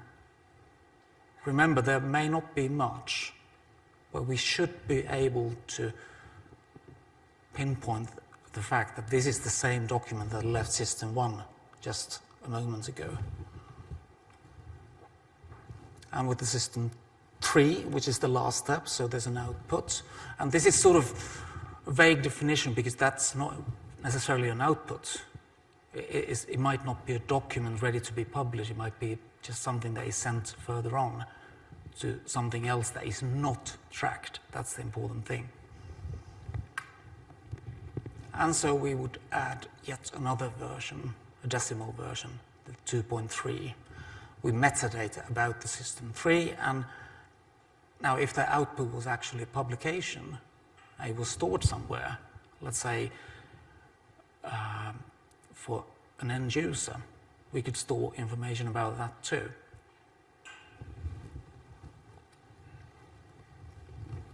And in time, this would be a huge XML document, but one that does have a unique identifier, does have versioning, and does map all these unique versions, unique names to the various document IDs, the URLs, anything you might have on the systems that the document passed through.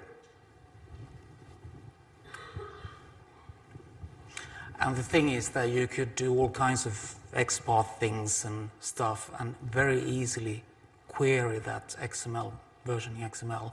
You could create the URN simply by reading using XPaths. And you could find what specific physical instance a certain version was pointing at by looking up it in the versioning XML. So the naming in this tracking system, as I said, it's unique in that system. It's just a passive observer. It doesn't control anything. It just observes. It logs. But naming is unique. It is persistent within that system. It is mapped to other names, so it's sort of global. See where the virtual label comes from. So what to log? Well, all these things are useful to log, but they differ between every system, so I haven't really bothered with examples here. But mostly they would be system IDs, because you would always know what system created that transaction event. You would have the document ID for that system. URLs, well, most of the URLs would be transient.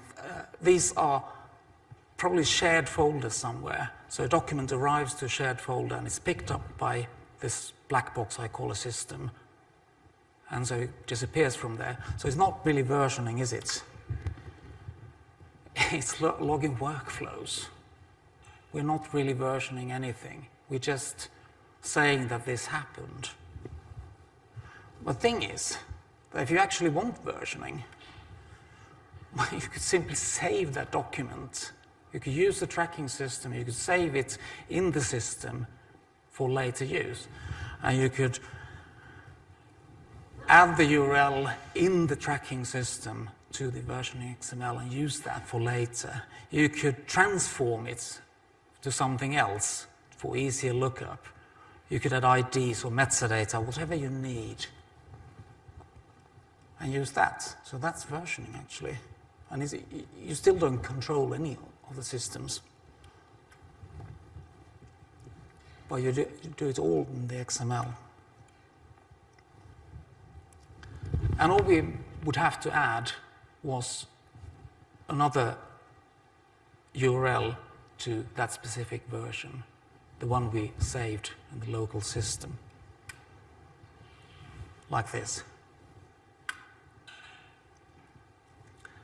So a few words about implementation. Now, this is a huge number of systems. So the tracking system would have to be sort of subscription-based, because they would have to be changed a tiny bit to create those events, send them to the tracking system somehow, to log the relevant metadata, that sort of thing. Not a big change. Because the tracking system would be a passive observer, but it could be queried by any of those systems. You could even create a user interface, a web interface for any of those systems. If there was an edit system, you could actually look at the versioning history without the system you're working in having any kind of versioning. As for use, well, these are sort of obvious. Traceability, you could diff the versions, obviously. Tracking forks, well, I'm not going to go into that. But more importantly, and I'm not saying it on the slides here, is that if you actually want to implement versioning on a single system, instead of following a document like this, all you have to do for that system, whatever it is to create a publishing mechanism, something that creates a transaction event and logs it, probably in an XML database, like Exist or something. That would be really useful. And so I'm probably out of time, so thank you for listening. Any questions you might have? Thank you. So, we have a few minutes for questions.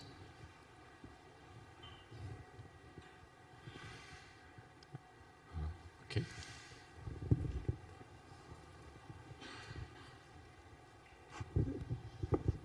Yep, this is David Philippe. I have a question regarding, you said that language versions are not versions, that they are just renditions. I think that's kind of an oversimplification, but not sure.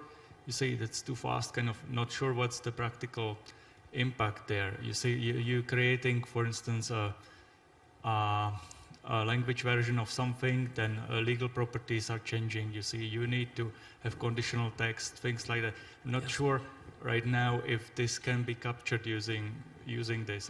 If this is, you say, expressive enough for handling conditional text for different, you say, translations or localizations. Yeah, so your point, I would love to discuss it at length with you, perhaps tonight. I have thought about that a lot, and I do think that it's possible. It's not an oversimplification, because when you translate something, you define that translation as a translation of this original. It doesn't have to have the exact same contents. It won't, because it's localized. You could have different units, for instance, a simple thing like that, for different markets. But we define it as a rendition for that market. The profiling is actually the same, to me, the conditionals. Because lots of conditionals happen, but the base document, the total contents in the documents are the same, or defined to be the same. You can see fun discussion. There's a system for doing this in a systematic way, obviously, which is called Functional Requirements for Bibliographic Records, or FRBR. And there they handle this problem, and there are even URN schemes devised for this. So you might want to look into that. And there are several standards, especially for legal documents, based on this. I can show you later over a beer. Sure. Thanks. Good. Any other question? Okay. Last one. It's not a question, it's a reaction to the last thing. I think that the point here of the speaker is that you cannot do it with a single system. And so basically any single system is not the solution, right? This is a system that can track it over systems, like as a meta thing.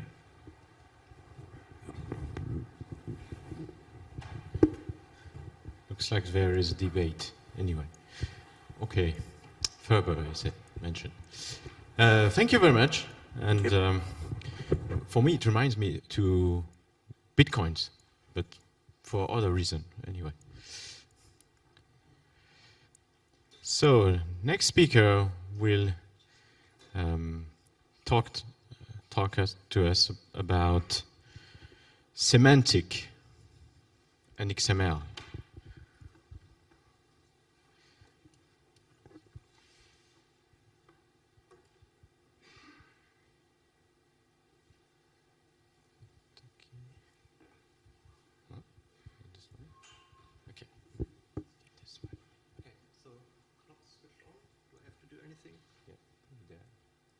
Okay, now I hear myself great, and you probably as well. So, welcome everybody. My name is Patrick Stellmann. I'm working as system architect with GDVDL. This company is a service provider for the German insurance industry, and a major part of our business is to operate a clearinghouse. So we provide web services, and we publish a book of procedures describing our XML interfaces. And what's special about this, we publish this even before we start implementing it. So the book of procedure is some kind of functional software specification which the development will be based on. About 7 years ago, we had another company to move our book of procedures from Microsoft Word to FrameMaker, because it was quite large, more than 1,500 pages, and we have had difficulties handling it with Word. And it, well, you can see here, it's had some XML interface description with structures like a person with a few fields and some conditions that the messages we receive had to meet. So we had some requirements. We need to have an XML file describing the mapping between the error code and the actual textual content, because we wanted to display in our clients the text for the error code when the server replies an error. And our customers, they ask us to provide an XML schema for our interface. And since all this information was available in our book of procedures, the company implemented some script that first converts FrameMaker to data XML. So FrameMaker internally used, at least our version, used some kind of data-ish structure. And with XSLT, it was possible to generate these files. And well, for me, this was some kind of key moment. You write a document, you press a button, and you get structured data. This was great. But I even love it more that they also generated some consistency report. So for instance, every field within the structure should be mentioned in at least one condition. So if we add a new field to a structure and we forgot about adding a condition for it, the report will tell us. So this is like pressing the compile button for a programmer. You get immediate feedback.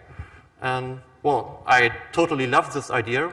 Later, I got responsible for this book of procedures, and I had many, many more ideas to extract even more data, do more consistency checks, and so on. So every time anybody reported the bug for this in the book of procedures, I tried to improve my extraction script and automatically check for this kind of bug. So when I did this, I usually found several additional bugs of this kind. And at the end, I had about 200 different error checks. So what we achieved this way was, over the years, a great consistency. First, within our document, and with our database, because I extracted data from the document and imported it directly to the database, so there's no human error in it. And also consistency with our software. First, because we use some of the extracted data to generate source code, and also because we had a very structured and consistent document. So this was a positive part. We also had some problems. The first one, this workflow from FrameMaker. First, you had to export it to XML, then run the transformation. Well, the transformation took a few seconds, that was not the problem, but the export, it took a few minutes. So every time you want to check your document, you have to wait maybe 5, maybe 10 minutes to get the result. This was annoying. And also we had quite some specialized elements in our FrameMaker data implementation. At that time, it was about 30 specialized elements. We had no authoring assistance, so you still had to know exactly where to place these elements and how to use it in the correct way. So I had a colleague writing for 1 or 2 months a functional software specification. Then he was done, he was happy with his work, and he wanted to extract the data. He did it, and he got a report with more than 1,000 error messages. This was not because his functional specification was such bad, but he simply didn't follow the rules for my extraction process. He didn't use the right words and so on, so we had to do something about this. And I also had another problem trying to extract the data because our XML was not sufficiently expressive, so I had to scan the document for some keywords in the title, in some table cell, or even check some special words in the ID attribute. Well, we had to do something about it. And we had some solutions. So first, to get rid of this FrameMaker to XML export, we wanted to use a native XML editor. Since we already used Oxygen for XSLT editing, well, I found out, well, you can edit data content as well. So we used it, and it worked fine.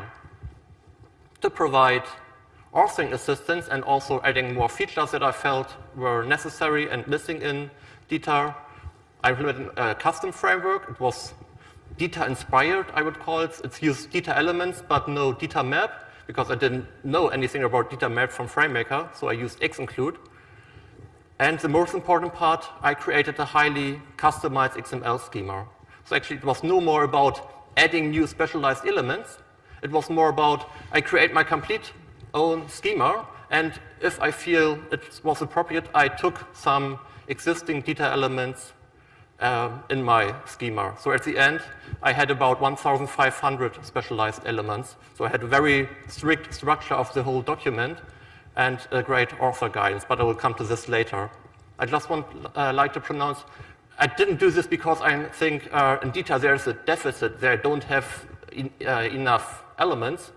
It was more because I wanted to model our very specific base architecture of our software to be close to the data structure I want to extract from it. So, and since this defining a very special schema, what is the main point, that's where this title comes from, Define and Conquer.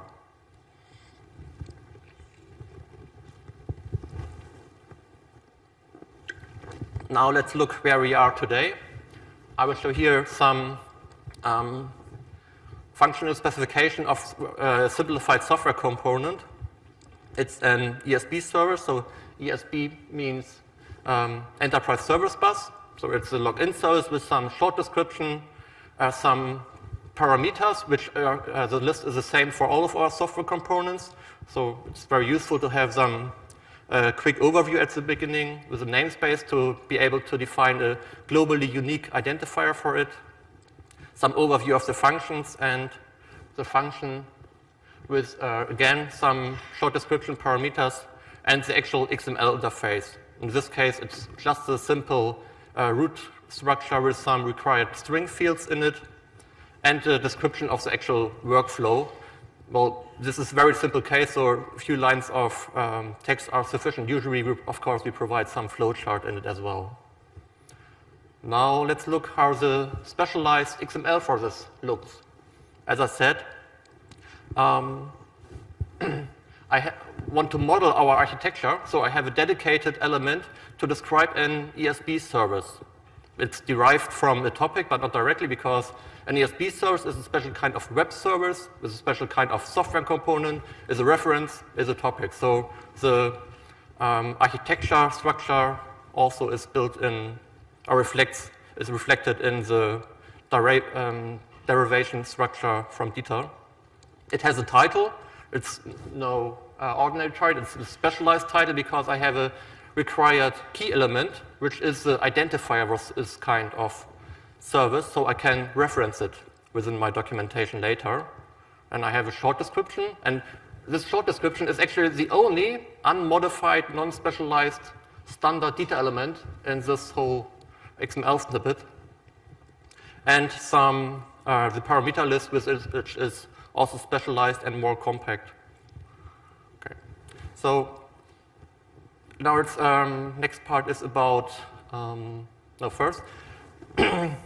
I think it's quite obvious if I have a structure that is this highly specialized semantic, it's very easy to do any kind of extraction of data or consistency checks. So I will go more on focus for the authoring assistance. And in our case, the authors are no technical writers, they are system architects like myself. So our focus should not be on writing a document, but designing a good software architecture. So authoring assistance also means guiding to design the software. And there are many ways that this highly specialized schema, together with some Oxygen features, can help the author.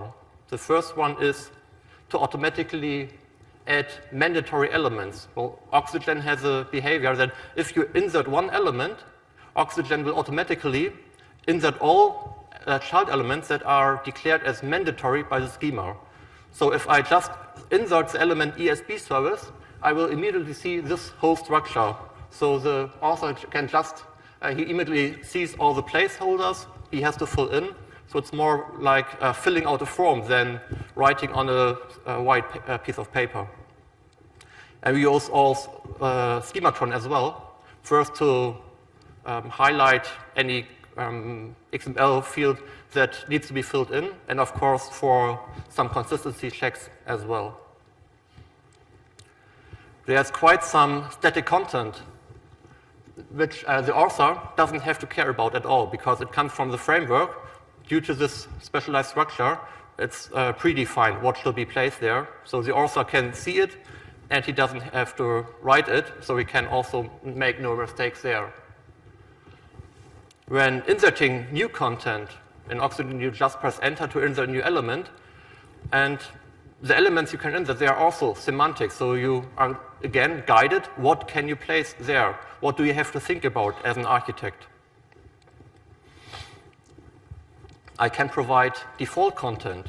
For instance, the root element of this request in the login service, or in any service function, should be the name of the function plus the word request. well, I could write a guideline for the author, so he has to keep it all in mind, or I can just provide some support by the framework and display it here. This default is just a hint for the author. It won't be visible in the output, but it means, well, this is the default behavior. If you don't like it, you have a good reason, just change it, type it, and the default behavior will disappear. The same with an example title.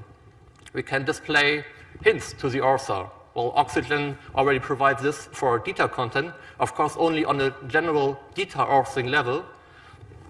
Due to our specialized structure, we can also provide hints not only for how do you write this document, but what do you need to keep in mind, specifying now some kind of web service function. And finally, we can provide auth operations. For instance, creating some example XML. Well, the structure of the XML is already well defined, so it's very simple to write an XSLT script that generates an empty XML structure, so the author doesn't have to start from scratch specifying his example. He just has to fill in some text content and remove the XML text we doesn't like here. So these all features, they don't require much work in your framework. Just use a specialized schema together with Oxygen and you're already fine. But in our case, we also had some more sophisticated requirements that require some more work in the framework. The first one, in our case, we are referencing a lot of identifiers. So here you can see in the workflow, there are several identifiers to XML fields, to database columns. In other cases, we are also referencing enumeration values, software components, and we have large area of identifiers. So it has to be very easy for the author to insert them. There's no option to take the mouse, open a dialog, find the element in the whole document structure. You just want to do it simply on the keyboard. So let's take a look how you can do this within my framework to insert a reference to some database column, username, in the table user. You press enter to insert a new reference element. Schematron will immediately say, well, it's not supposed to be empty, do something. So the author will write something. Well, it's still not valid because, well, username, there is a missing E. So the author will add the E. And it's, you see here, within the question marks have been replaced by a hashtag. This means I know this tag, but it's not unique. You have to be more clear about it. But already the framework has set the key type. So I know because all tags, all identifiers that are matching, they are database columns, so I can already set this attribute. And the appearance, it's set to monospace. It will also automatically adapt. So finally, the user knows, okay, I want to reference this column within the table user. He adds just the part of the namespace in front of it. And the framework will add the namespace attribute in the element, and you immediately get the feedback. It's a green link symbol, so I successfully referenced an element. Well, this, of course, requires the author that he very well knows what he's referencing.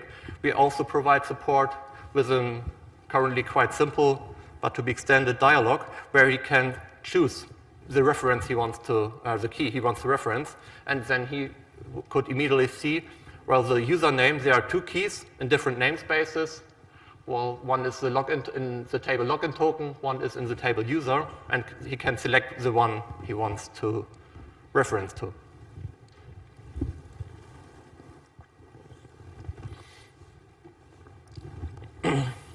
One other problem we have, it's redundancy. As a reader, you usually appreciate redundancy in the documents. If to get the same information twice in different formulations or have some kind of overview. But as a guy who has to maintain a document, you don't like redundancy, because if you change one part, you also have to keep in mind changing the other part. And if you forget it, well, you have inconsistency, and then the reader doesn't know. Maybe the developer reads the one part and the tester reads the other part, and, well, who's right?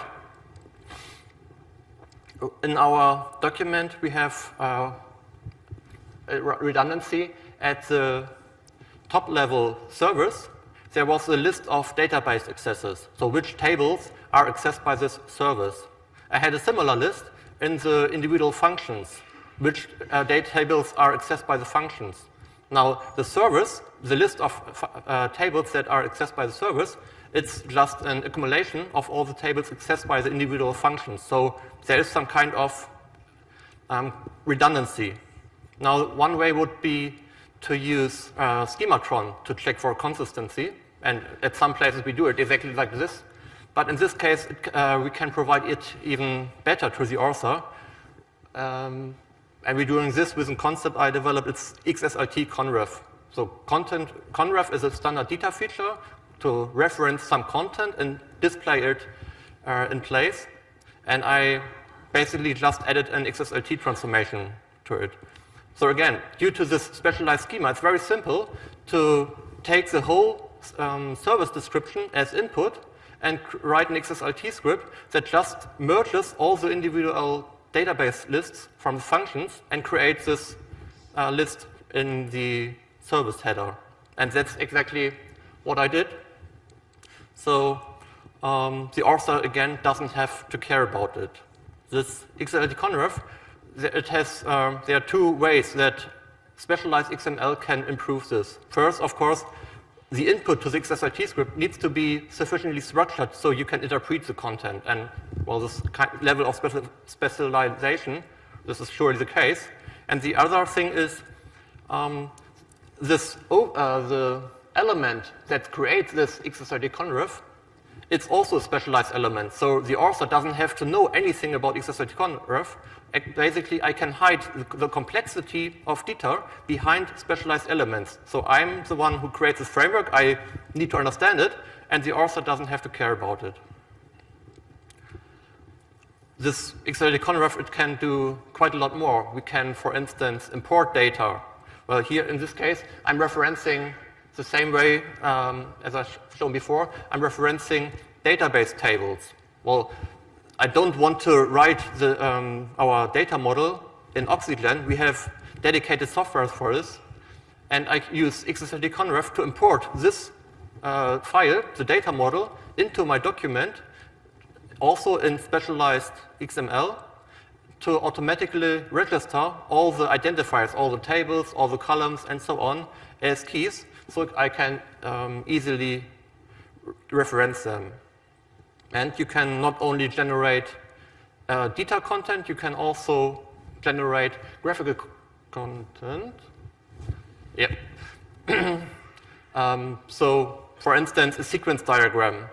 Also note, this kind of result is not only visible in the output when you have printed it or so, it's already visible during the author or the system architect writes the document. So it helps him to, himself to keep an overview of the architecture of what he currently described. So this was the part about the benefits. Of course, these benefits don't come without a cost. I want to spend a few words on defining such a framework. Of course, it takes quite some time. In my schema file, I have about 50,000 lines of schema code. And usually, let's take a look at the title element of this web service function login. So you have to make your framework first to display here some prefix. It's static content. The author should not have to write it. And second, this key should be an identifier, so you can reference it at any other place. Now, what turned out to be very helpful and make my life easier is to use attributes defaults. Actually, excessive, well, a lot. So just like Dieter uses attribute defaults to set the class attribute, I just added quite a lot additional attributes just as properties I can set in the schema to my elements. So I have here the attribute prefix within the namespace CBA for content by attribute, and this will automatically be interpreted by the schema and display by the framework to display this text in front of the title. And so this way I don't have to adapt my CSS and my XSL file for output twice for each new element, but I did it once in a generic way, and it's working fine. And the same to let the framework know, well, this word, the content within this element should be registered as an identifier. So I have here some special attributes, IKD for implicit key definition. I say what is the key type and what is the root element, and some additional properties the framework needs to register the key. So one final note. Well, this was my custom framework. Half a year ago, I started to refactor this to be more DITA compatible, or at least compatible with DITA Open Toolkit. So we have a joint development with another company, Parson, and they're experts in technical documentation. And so they provide the knowledge, we provide the development power, and we created together, or we have a GitHub repository where we uploaded quite some features already, extensions to DITA. And this includes some plugins for Oxygen to support authoring, as well as for DITA Open Toolkit to support publishing. Okay, now let's come to an end. So the whole point of my talk is highly specialized semantic XML. It helps a lot. Of course, in authoring assistance, I think I have shown quite a lot potential, and obviously to interpret the content, to extract data, do some validation. And this is no theoretical work. We successfully applied this in our company. So every single functional software specification we currently write, we write in Oxygen using all these features. And there's a great potential. We have, I added quite a lot more in my paper. I just found a way to put this into this talk. And we have several more ideas how to use this. And, at least to my opinion, this is not limited to DITA or Oxygen. Well, of course, my implementation is for Oxygen, and DITA provides some good support to add new elements, but it would be quite simple to use my plugins also in Oxygen for maybe DocBook, if you write an appropriate schema for it. And since I also already integrated in DITA Open Toolkit, just using Saxon and XSLT script, you could easily use the same features for anything else. Okay, that's it. I appreciate if there's any more I can explain to you. Any questions? Thank you, Patrick.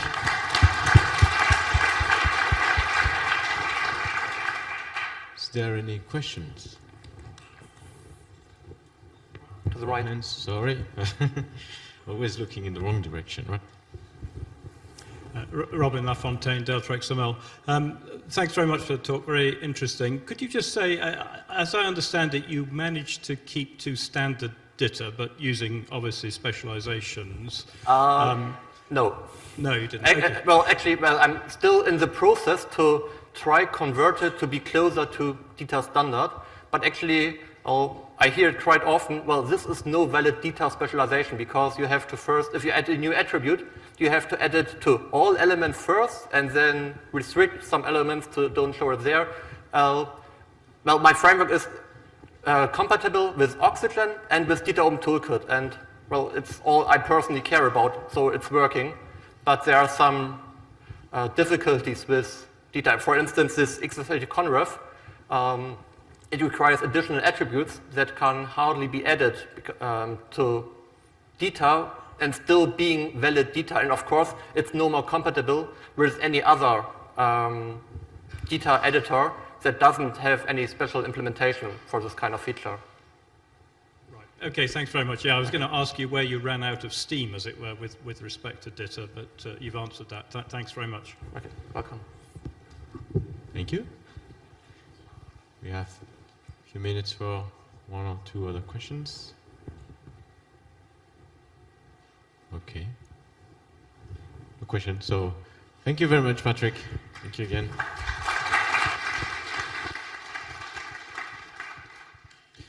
So our next speaker will have the difficulty to have two names. One is Norman Walsh, which is a bit taller and from Texas, and the other one is Alex Milowski, which I may recognize. So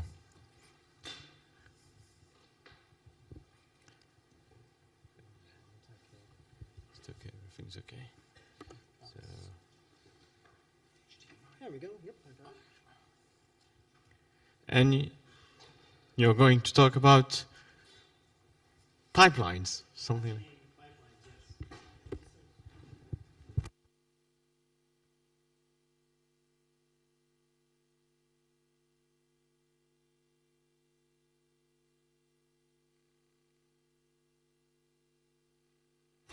There we go. Perfect. Yeah, I'm welcome. I'll attempt to speak slowly. This is work that I did with Norm Walsh, and the second title is the origin of this, which is that we had a meeting in Sapporo at the TPAC meeting, and it was just Norm and I in a room, kind of unofficially, with head in hands, wondering what we're going to do about XProc, consoling ourselves with ramen and Sapporo beer. This paper and the things that you saw yesterday, if you went to our session, are a result sort of born in Japan. So if they look strange, maybe that's why. But I like Japan. So the thing that was bothering us is a question of whether or not, make that bigger. Oops, nope, bigger. There we go. XProc 1.0. Was it a success, right? I find it to be really useful, right? Opinions, I use it for all kinds of things. Sort of opinions on how easy it is to use, et cetera, kind of mixed. There's a lack of adoption.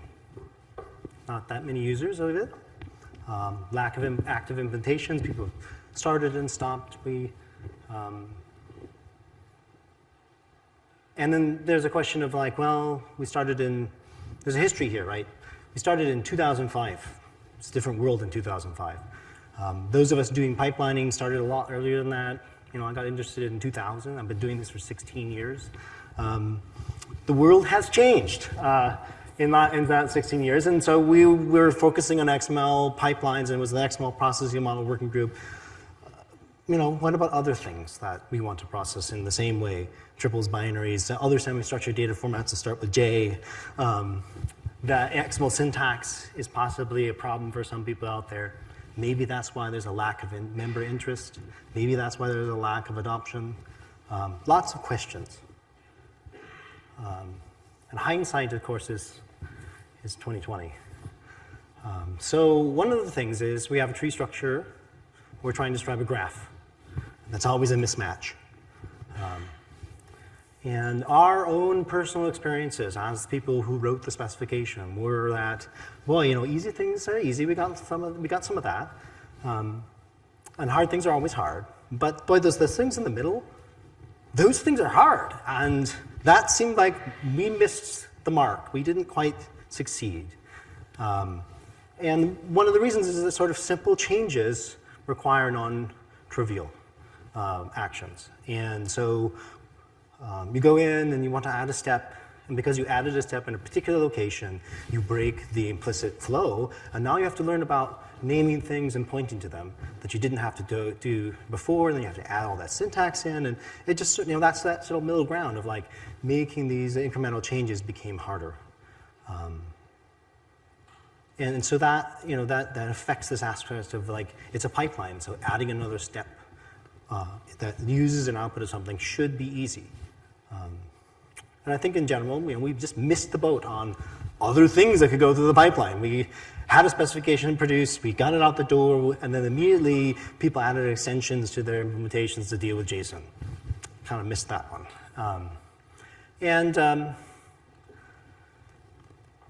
something that I sort of had thought hard about and realized that one of the things that we really focused on was steps. Everything's a step. You read the specification, if you can read the specification, everything's a step. Right? Pipelines are steps, and we have compound steps, and we have atomic steps, and everything's a step, and we talk about steps and the syntax for steps and what have you. And what we missed was it's a pipeline, and things flow through it, and we're not talking about the connections and what flows through the pipeline.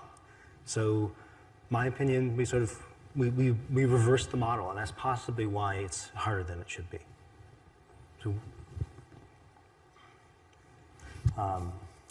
So head in our hands, we're thinking about what are we going to do? And this had been going on long before Sapporo, but came to a head there. Who's using XProc, right? We heard yesterday a lot about people doing it in publishing workflows, EPUB, that's great, awesome.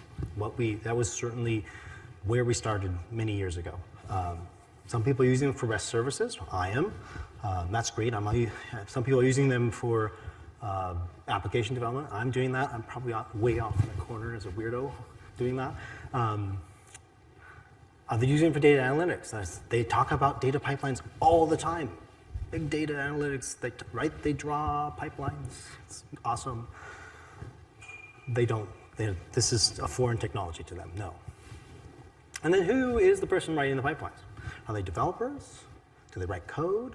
Do they think of themselves as programmers, regardless of whether you're programming or not? Are they analysts? Are they domain experts? Right? There are lots of people who can say, here's my data, I know all about my data, and I know what the manipulations have to be, but I may not be able to program the actual steps. I can't write the XSLT, but I can tell you what's supposed to come in and what's supposed to come out. And then from a data flow perspective, there's all kinds of technology, especially in the analytics community, coming out there for dealing with data manipulation on a large scale, data flow-like things. And the question is sort of steps versus libraries versus APIs. Google just released data flow. So it's an API. There's a bunch of things that are APIs. Spark is an API. We have libraries that we can plug into various technologies. Our steps that we have in XProc is a kind of library. And then, things that start with X and have XML syntaxes are just completely unacceptable to a whole group of users out there who should be viewing this. And the question, we wanted XProc to have a broader focus, potentially. Also, the XML syntax has this problem of the trees and it's verbose, and there's nothing wrong with it necessarily, but it's just unappealing to a whole bunch of users. So, can we fix that? Can we make a non-XML syntax? There are opportunities. I've done a bunch of research in the e-science areas and looking at what they're doing. They draw graphs. They have tools that draw graphs of the data flow and steps in them. And then they draw the actual things, and it does something underneath. They deal with a heterogeneous environment. They have all kinds of data sources. They come from all over the planet, literally. XML and JSON and weird things they've cooked up in a corner. And they run Python code and R and all these different tools, and they script them, and they put them all together in these visual tools. And they're domain experts using these things. They don't consider themselves programmers even though they're programming.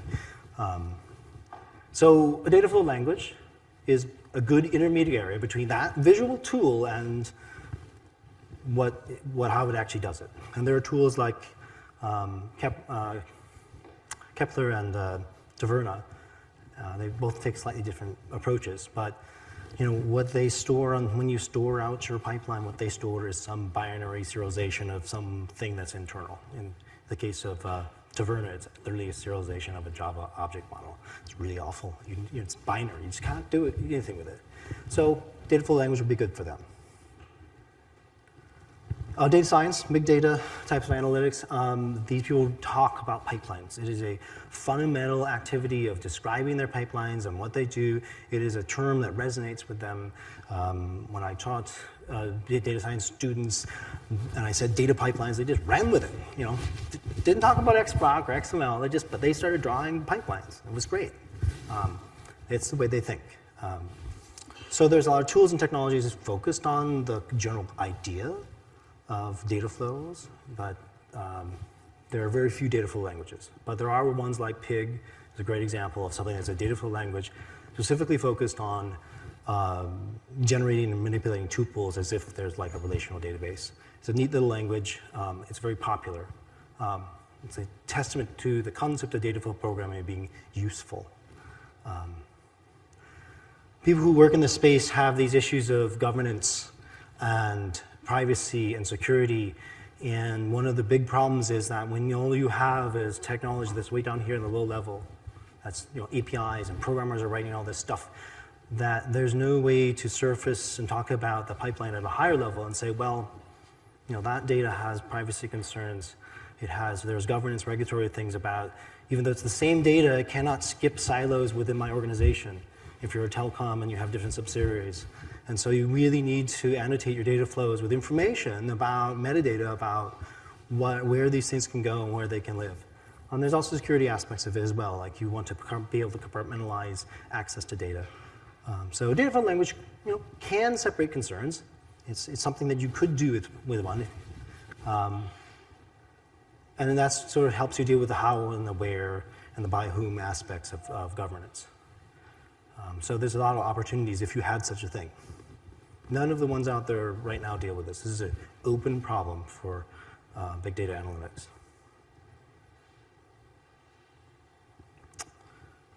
So what is data flow programming, right? Throwing this thing out there. It's got a long heritage. Talking about it. XProc1 is a data flow programming language of sorts. The geeky definition is you have a graph. And what flows on the edges of the graph is your data. And the nodes in your graph are operations that act on that data. And things happen as a consequence of data flowing, right? The presence of data in the most purest sense of this kind of a thing. The presence of data causes something to happen. That may or may not be a practical interpretation, but that's the sort of pure model of it. So XMOC1 is considered a data flow programming language. XML flows through the pipelines, outputs to inputs, steps perform operations. And even though we have this step focus, that's just a design center question of it's still behind the scenes, there's a graph. So in our syntax, that data flow is implicit to some extent, unless in certain cases where you point off and that's the more complicated story. So rethinking, right? We're going to rethink. And what are we rethinking? Well, they're conceptualizing, right? Anybody can draw a data flow graph on a piece of paper. This is what I want to do in my enterprise, regardless of the technology. XProc, distributed services, microservices, Hadoop, it doesn't matter. You can draw the graph, here's what we're trying to do, right? Here's the picture. This is right out of the XProc spec. So this is very XML oriented, which is fine. We have a document at the top that comes in and it goes out in the bottom. Right? This is the process we want to run on things. And we have two different schemas based on a version attribute. We want to validate with one or the other. So we have we have the data going one direction or the other, going through validation, and then at the end we're transforming it with XSLT. And so we come back together and we do the last step, and that's the output. So really straightforward. And this is what XProc1 was designed to do. And here's the XML. And if you don't know what it looks like, if you do, you've probably seen this before, and if you don't, it's not so bad. But this is where the step focus comes into play, in the sense that we have at the top that branching operation is this choose. That's this big choose element, pchoose element, and then down here at the bottom is the XSLT. And the fact that those two things are adjacent means that the output of the choose flows into the input of the XSLT, and that's all magic. Magic for the default rules, and every time there's magic, you have to explain the magic. And then the fact that we've got this whole structure of when and otherwise, and inside there are steps, and those steps have inputs and produce outputs. So you have to understand how they get their inputs and outputs from this syntax, and that's all magic. Right? So the connections are completely lost in this example, because it's all the magic defaulting rules. So this is what I talk about when we did this and thought this was a way to make it easier for users. This might actually be the exact opposite. It's harder to understand because there's magic. Some people like that. We did. So, sitting in Sapporo, one idea was, XQuery has this arrow operator, and all of our steps operate on XDM, in theory, XDM data types. And so you can think about them as a very specialized set of functions that you could use in XQuery. And so that's neat. Wouldn't it be nice? And if we had that, what would we need in addition to be able to, have an XQuery-like data flow language? Right? Let's just go XQuery all the way and see what happens. So the arrow operator is great. We have steps as special functions, but steps, do things and they possibly complex things. Maybe they can run in their own execution context and do things. And we had a nice little declaration syntax for being able to declare a function-like thing with an XQuery body, and it would run in its own context, and you could do some parallelism, maybe. And so the data flow is being subjugated to the control of the XQuery processor, right? The XQuery processor does its thing, and if it can do parallelism, then you get parallelism. And if not, well, tough for you. And I have to say, I had this moment in the middle of the night in Sapporo where I woke up and I was, I'm jet lagged. And it's getting my favorite time. It seems to be 4:30 in the morning. And I'm laying there and I'm thinking about XProc. And I'm really going like, why would you do this? Like, why would we do this we have a data flow language and we're going to get rid of all this stuff, and why would we do this? And that just kept me up all night long. And really sent me on this sort of mission to be like, no, we have to save. If this is what people are thinking about, I have to save data flow in XProc, and we have to do something about that, because XProc is about data flows, and we want data flows, we need them. And it really had me rethinking lots of reasons why is it that I've been doing this for so long. So that got kicked off the island. And I went back to first principles here for myself and this paper. So one goal here is that we treat steps as a black box. They have a signature, they have inputs, they have outputs, maybe parameters. They have this distinct signature that we can use, and that's great because if we have a distinct signature, we can map it to domain languages. And here's my Python code that looks just like that step, and here's my JavaScript that looks just like that step, and here's my XQuery that looks like that step. So that's good for places that don't use XQuery, that do use other languages. The connections are important, right? We missed that. You can write down the connections, but they're inside something else. No, the connections need to be right there at the surface. They produce artifacts, and you need to be able to say, right here, that thing, there's this stuff going across there, and that's the point where you can inspect and understand, and that's the point for insertion. That is the point, the context of that step, that invocation, that arrow that goes between them and your graph, that's where you can put new things. That's where that's their point of modification, and that needs to be easy.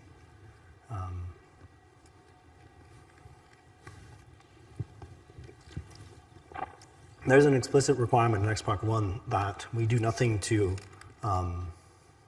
prevent parallelism. And so the subjugating steps, our data flow is really stands in the way of possibly parallelism. And so we need to make sure that whatever we do next still has that requirement. We've still got it as our requirement for V2, and I think that's really important. We want to specify the data flow and let the compiler and the technology we're using understand our environment and do the right thing. And if that means running things in parallel, please do. I would note that I don't think there are any really parallelized XProc implementations out there. There's a few things that do different various streaming things and so forth. That's great, but there's still some computer science to be done there. Theoretically possible. So, borrowing Henry's line from yesterday and the day before, XProc is all about the flow. That's what we're really all about. It's a data flow. Our goal is a data flow language that describes a graph of steps. Right? The connections guards, right? So we do have conditionalization. It's not just a straight pipe. We need, and there are lots of examples of where you need to go this way if you have this kind of data, and that way if you have that other kind of data. We know that we have cardinality and the different kinds of data types that we want to process. It's not just XML, it's all kinds of things. And even if we start with XML, we might shred it into things, process those things, and then come back and produce XML at the end. And we want to do that. We have signatures for steps, and we need to be able to describe those. And they have, it's about processing the inputs, and producing outputs. All right. So it's the reverse of where we started. We are subjugating the steps as black boxes and focusing on the data flow. It's exactly the opposite design center of XProc 1. So we have that graph, right? We can draw any of these graphs. And if we go to describe a graph, doesn't matter, pick a syntax. For the most part, it's a graph cutting exercise. We can write in any, rectangular text format, XML, it doesn't really matter. You have this problem of things point to other things. And so you need to cut the graph into pieces that you can describe with your syntax. So any new syntax has this sort of graph cutting. You have to be able to take what we are conceptualizing, and then a normal person needs to be able to cut the graph into pieces, take their concept of what they're trying to attempt to do, cut it into pieces and write down the expressions, or you write down the XML that describes those pieces and how they fit back together to make that graph. So a new concept was saying, well, the things that people really, really understand, like that's really easy to specify is a straight through chain of things, right? A goes into B, goes into C. We can all get that, right? That's really easy. Things that aren't easy are things with meets and joins and other kinds of crazy things that multiple inputs and so let's not talk about the crazy things. Let's just focus on the simple thing and try and use that as a core construct. And then once we have a line, right, of things in that graph, we need to be able to say, and so the output of that thing is this some kind of variable, and then I'm going to use that variable over here to hook it back up, right? So we need some way, referencing mechanism for hooking the graph back up, and we're going to use variables to do that. So now comes the big reveal. Now here's our non-XML syntax. So far, this is a proposal. Has no real official standing except that the working group generally likes it, and so we're trying to make it the real thing now. So the basic construct is a step chain. And you read these things left to right. The arrow operator sort of indicates what flows into the next thing. And at the end, you have some expression of what you do with the output if you do anything at all. So following our numbers here, number 1, we have the start of the chain, which is some reference to some set of documents, some input. It's a variable. Arrow. And then 2, we have a step invocation of XInclude. So we're going to start with a document, we're going to run XInclude on it. It produces a single output. Now, in most of the XProcs I've seen, and most of the steps we have one of 2 kinds of signatures. There's some crazy ones out there, but they have one of 2 kinds. And one is I take a single input and I produce a single output like XInclude. Or I take 2 inputs, the thing generally that I'm processing and the specification of how to process it, right? So XSLT has the document I'm transforming, the XSLT style sheet that I'm using. Schema, right? Document, schema. Query, document, XQuery. So that's a general pattern. And then they often produce one thing, or in the case of XSLT, 2 things, right? The primary output and the secondary outputs. So we have this problem of, in the middle, right, we have 2 things we have to specify. Well, we have this bracket notation. This is the compact version of it. $1 is a reference to the preceding step's first output. It's a controversial thing, but nevertheless, it's in the syntax, and that's what it means. The next thing is the style sheet. And in this bracketed notation, you can name these things so that if you don't know the order of stuff, you can give them names and say the first is the source document and the second is the style sheet. And that is the input binding that's provided to XSLT. So those two pieces together are really is the step invocation. And that XSLT produces really two outputs. Often it's really only one. So in the default case here with this XSLT, we're going to send that somewhere. We're going to assign it to the $output output port variable. And we're going to, without saying anything more there, we're going to get the result, the first result, the document, the primary output document of the transform, not the secondary.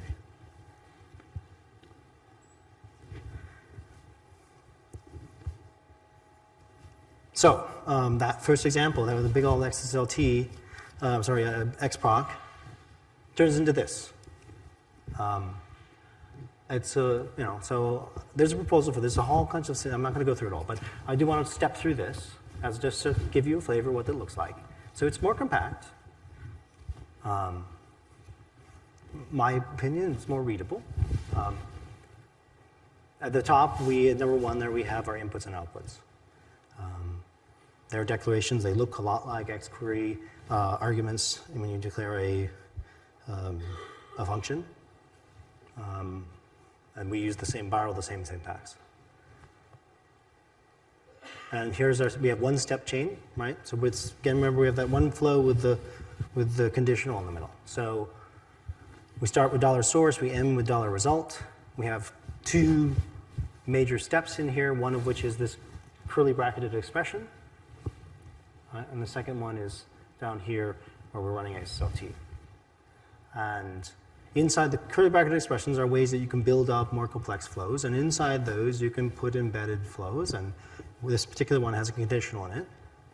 And the conditional is guarded by an expression against the input. So we're checking the version to see which schema we should run. And then what it does is it says which flow should run. Again, we could nest more complex expressions, but in this case, we're just running one step. And unlike XProc 1, you have to tell it everything. There's no defaulting, right? Where do you get the input for validate with XML schema, and what do you do with the output? And so we start with $1 in the schema. It's this pair problem again. We invoke validate with schema, one of the two ones. And then we have to send the output somewhere. Block expressions have this idea of sort of anonymous numbered output ports. So @1, syntax to be determined, is the output port right now. That's the syntax we're using. This is not mine. That was mine.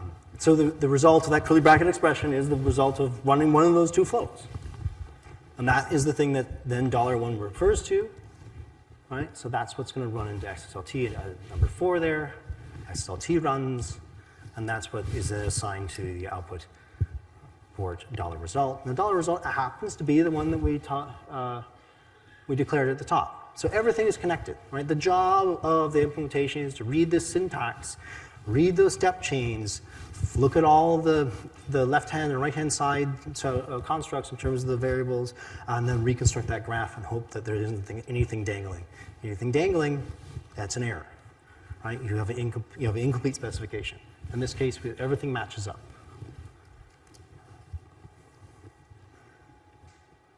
But you can do other things. Just totally geeking out on this idea. Things that are possibly not going to be in XProc 2, but they were definitely in the proposal. Projections. I'm pretty much the only person who likes these things, I think it looks like. But basically, take an input port, put a path expression on them, turn that input port, that document, into a sequence of section elements, so projections. Same construct here in terms of I now have a sequence of section elements. I can do iteration of them using the same bang operator that xquery uses. And so now I can put a flow on the other side of that. So here I am iterating over all the section elements from that input, running XSLT on them. I will get a sequence of the transformed results. Replacement. Nobody seems to really understand viewports, but viewports are a replacement. 2 minutes, really? Oh, well. And then it's T. There's all this pipe construct. So positive side, right? More marketable if there's not pointing brackets. That's just a fact of life these days. Primary focus is the flow. It's more compact. We're using explicit operators to build constructs, which is great. So there's no magic. You have to have an operator for something to happen. You have to have an expression for something to happen. And I like this idea that we're focusing on steps as black boxes. It's easier to map them to implementation language functions of whatever choice you have. And that really appeals to people in other areas, right? They have piles of code they want to use in pipelines. Risks? Well, are we starting over? Kind of. Syntax-wise, yes. But XProc 1, we know all of what the problems and the sticky bits and how to do things. We have a lot of experience from XProc 1. That's good. But we do risk alienating users depending on how we do this. So if we only have a non-XML syntax, there's some people who won't like that. If we borrow XPath, and that may be unacceptable to the people that we're trying to market a non-XML syntax to. So that may doom the whole thing from that perspective. So getting that broader audience, that's a problem. And it's definitely a larger effort than we had thought for XProc 2. But we think this is the right direction. So there is a proposal. It's fun. You can go look at it.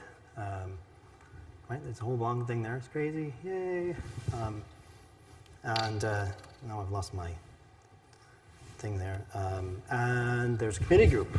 So if you have opinions, want to get involved, don't want to join the working group, you can go here and talk about what you're trying to do with pipelines and why XProc 1 was the best thing ever, or why it really didn't meet your needs, or you just want to get involved because you're interested now. That's where you go. It's on GitHub, so it's public. You can go there and file issues and say how crazy we are or not crazy we are, or I don't understand what this means. It's a proposal, right? Still working on making it a real thing. So it's rough around the edges. There's all kinds of stuff in my head that needs to be in that document. So that's it. Thank you.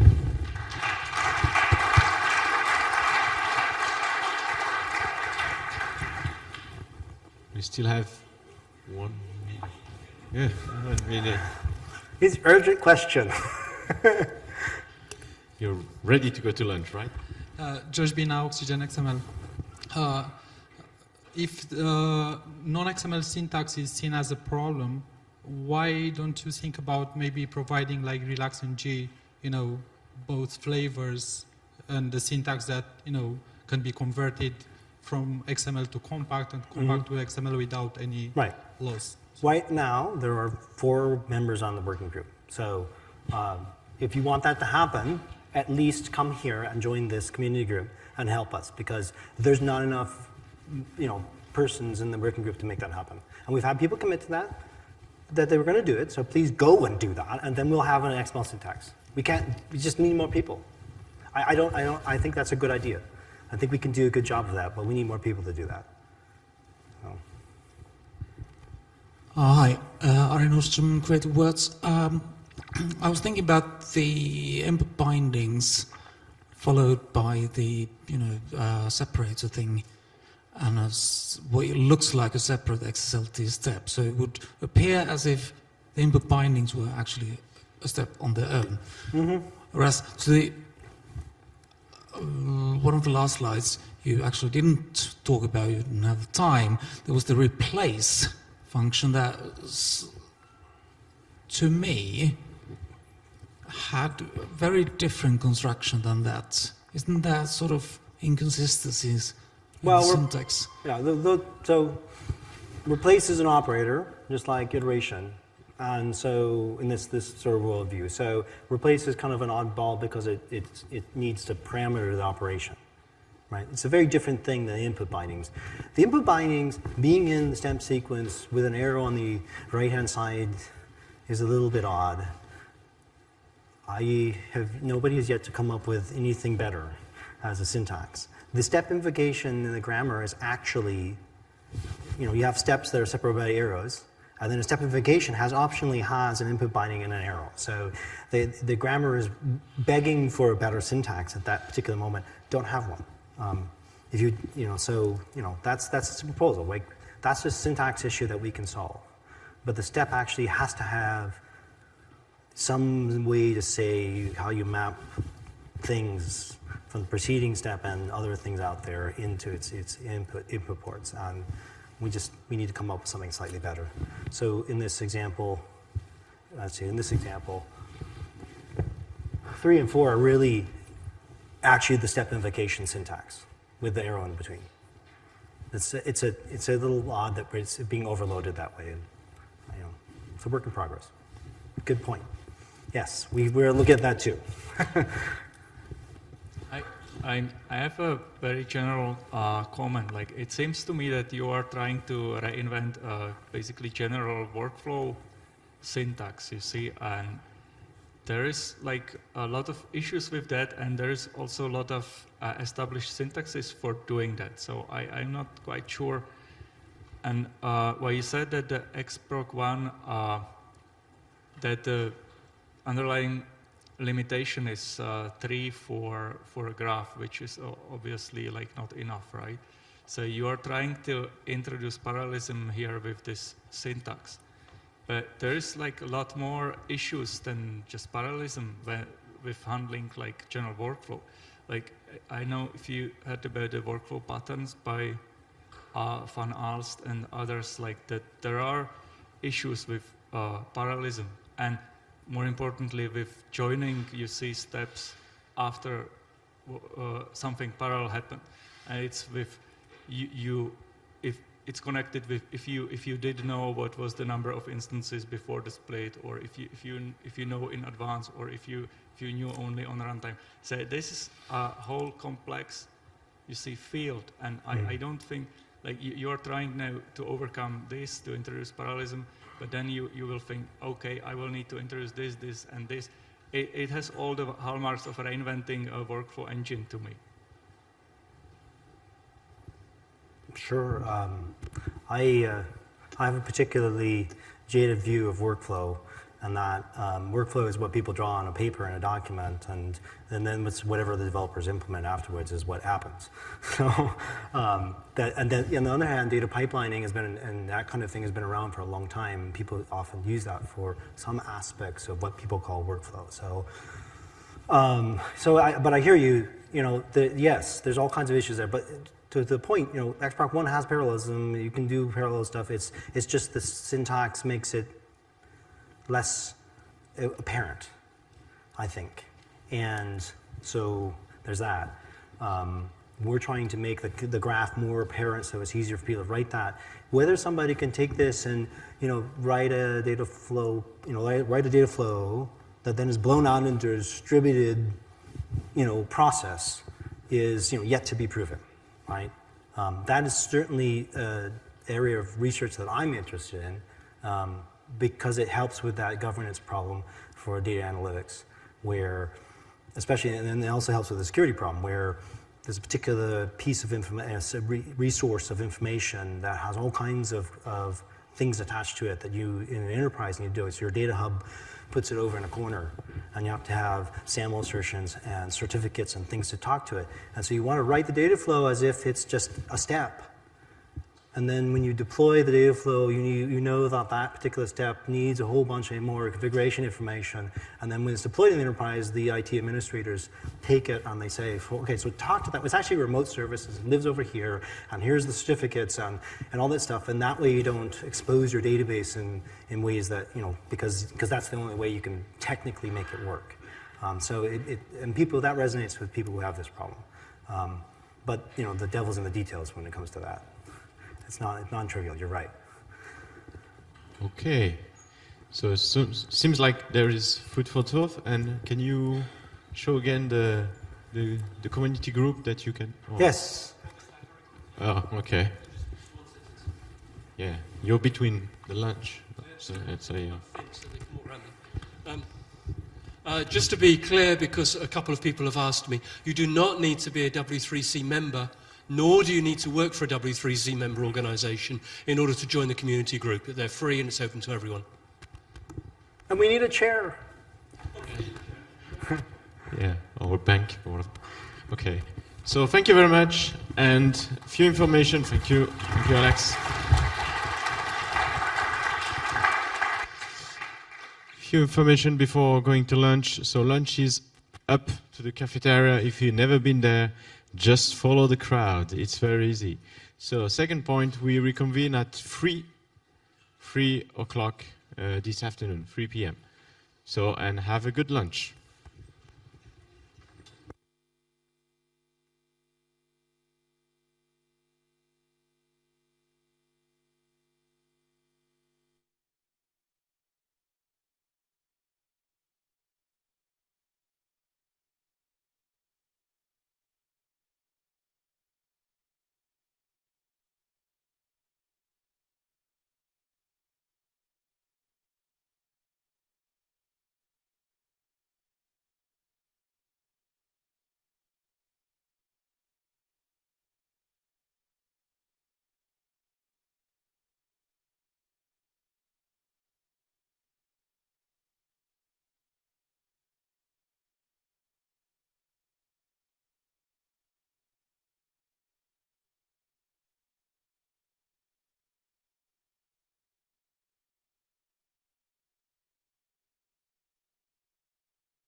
So, good afternoon, ladies and gentlemen.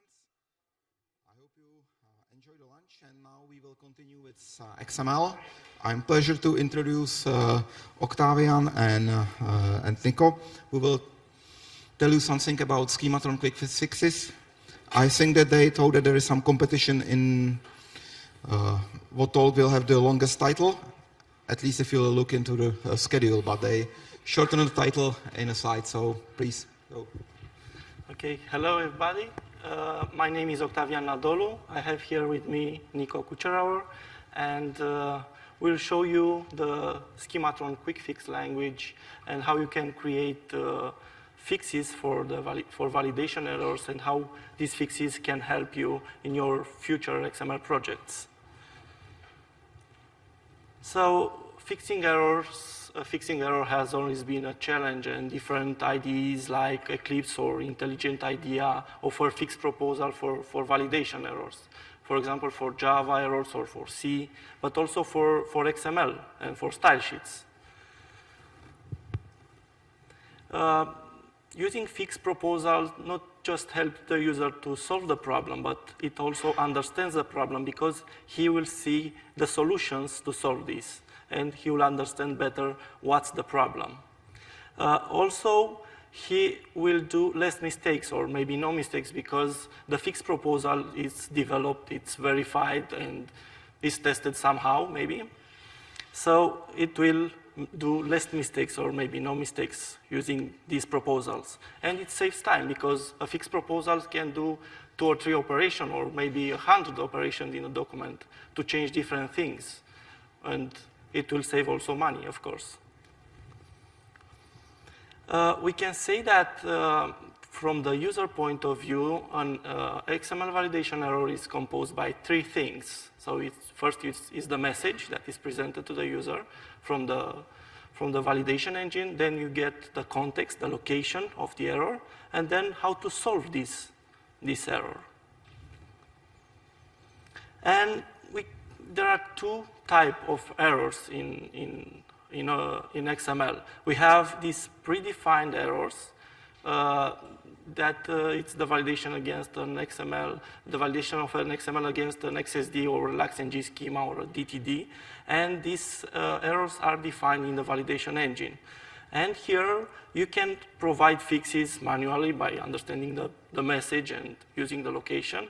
The engine can provide you some API, maybe something to offer you a fix, or maybe determine based on the validation message and error code that the engine provides you and the location and of the error, you can provide some fixes, some automatic fixes. Another type of errors are the custom errors, and here we have the validation of an XML against a schematron schema.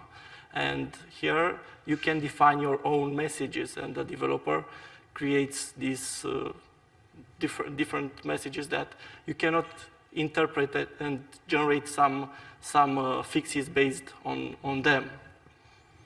So it's almost impossible to generate a fix based on the validation message and the location. In some cases, maybe you can use the assert from Schematron, but in most of the cases, it's impossible. So a language that will allow you to specify also the fix for these custom messages will be more appropriate. And 2 years ago, we discussed this proposal with Nico. He came with this idea of Schematron Quick Fix language. We discussed it here at Prague, dinner breaks, and we thought that it's very interesting, and we started to work on it. We created a project on GitHub, and we tried to create a specification. So last year, we published the first draft on the W3C working group, XML Quick Fixes working group, and there were also some implementations. The Schematron Quick Fix language, it's in fact very simple. It's associated with a Schematron assertor report using the SQF fix attribute. And it uses a different namespace, so a processor that doesn't know to interpret these new elements in the Schematron will just ignore them. Don't have to worry about this. The structure of a fix is in fact very simple. It has an ID, a description that will be presented to the user, and some operations that will be performed by the fix. And there are 4 basic operations: add, delete, replace, and string replace. Now, the benefits of Schematron Quick Fix. So you can create these custom fixes for the errors. And I will show you some examples. I will switch to Oxygen. And I have here an example that I took from the TI list. So it's a TI document. It has an error here that it complains about the fact that a value should be entered for this attribute, and it requires that the value should be an ISO date. So the fix will insert the current date or the current date and time in ISO format. For the user, it's not so easy to know what is the format and can do a lot of mistakes. And if we look at the Schematron, we see that we have here a report, and this is the associated fix. And the fix is in fact very, very simple. It has a replace and just adds the current date and time, uses to add the value. You can also use the Schematron Quick Fixes to generate complex fixes, and use different XSL instruction inside the fix operation. So any XSL element that can be inserted in a template can be inserted also in an operation. And I will show you an example. I have here a document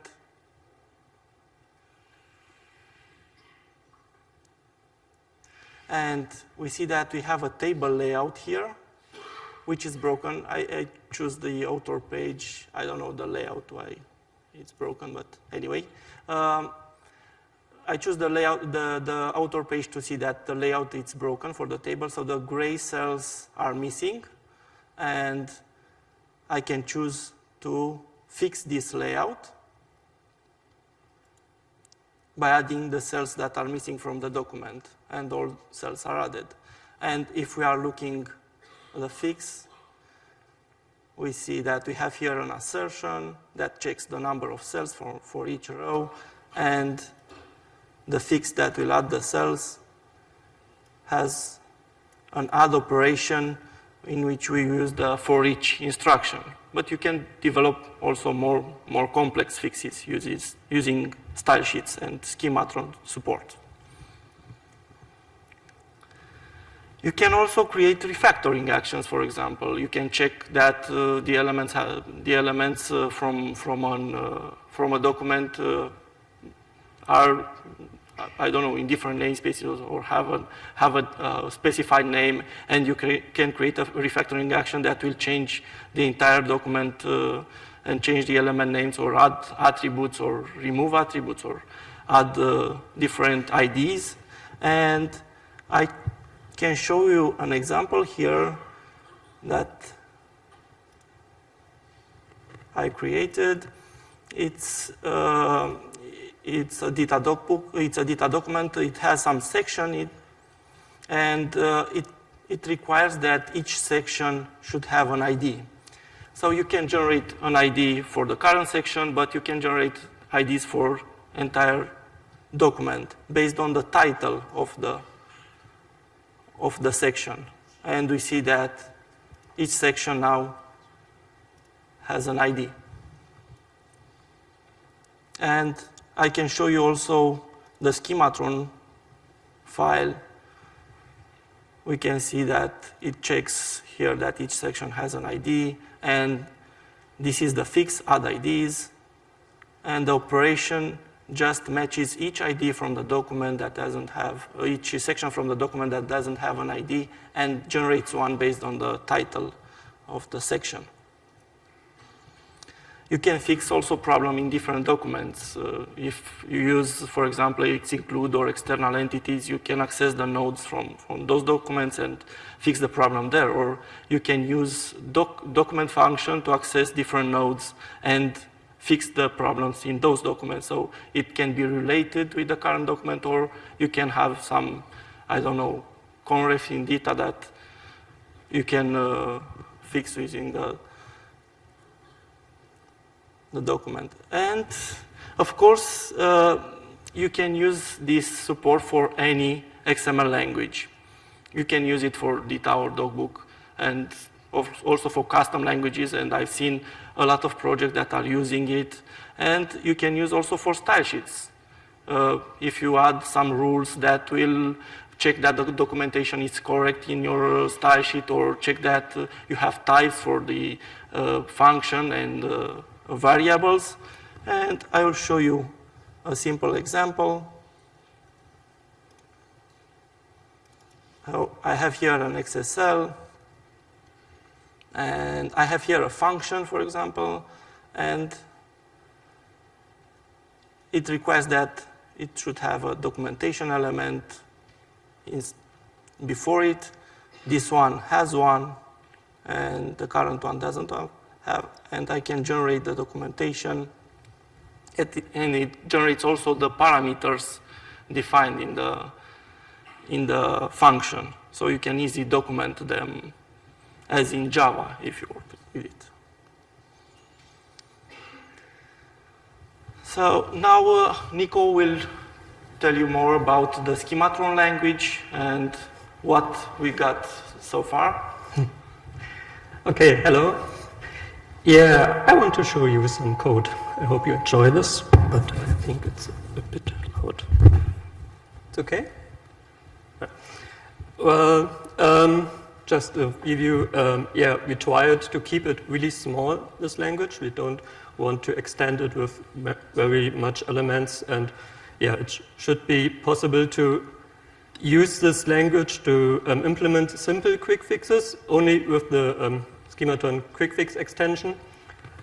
But if you need more complex things, you saw like this table example of Octavian, you will need XSLT. But you should be able to learn Schematron Quick Fix without of the knowledge of XSLT. And that's our concept. We try to integrate well-known standards in the XML community. So if you know XSLT, you can learn Schematron Quick Fix really, really fast. Maybe in this presentation. Octavian told us that it's have a namespace just to keep in mind and to look. You don't have to remember this. We use the SQF prefix for all the Schematron Quick Fix syntax. So I tried to structure the language in some categories. So we have this example of Octavian. There is, for instance, the ID. It's something like references, how to integrate the quick fixes into Schematron. We have some user interface elements like the title or the description. So the user has to know what will happens if I use the quick fix. And the most interesting thing, the activity element. So I can define really what should the quick fix do in a technical way. So, and there are some interesting stuff like the, like a user entry or something to do more functionality to the quick fixes. Yeah, some generic features. I wasn't sure how to present the language in the best way, and I decided to show some examples and explain how the examples are working in the code. Octavian showed us a little bit, but yeah, in a bit deeper way I tried. I have prepared 5 examples, and yeah, before the presentation I was asked to show new stuff, and I hope I can do it. I hope the time allows us this. If I have to skip one example or another, then you will find it on our GitHub project for this presentation, and you will also find some additional examples on my homepage and a tutorial to learn Schematron Quick Fix, and I think Adeline posted it on the Twitter wall. I hope so. And yeah, if not, she will do it. Let's start with the first example. It's a simple replace example. You have this simple schematron check that checks if the B element inside of a B element. That shouldn't be allowed. So I want 2 quick fix for this. The first one should replace the B element by an I element to have an italic markup, or to unwrap, so the markup will be deleted, but the content should be kept. So I need 2 SQFX elements inside of the schematron rule element, and this namespace, and to the reference you already saw, it is this SQFX attribute.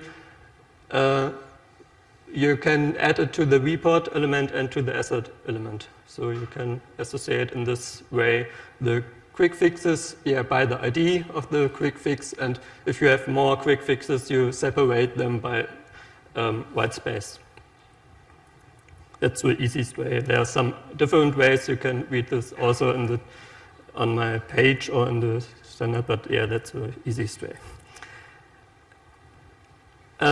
You need a description so the user knows what happens. And the first one is simple. You have just a static content, so change it to italic. But the second one, you can see you can also use schematron elements. So you can also have a dynamic description. So in this case, there would be the result unwrap B element, just as an example. Well, and then there's the interesting stuff.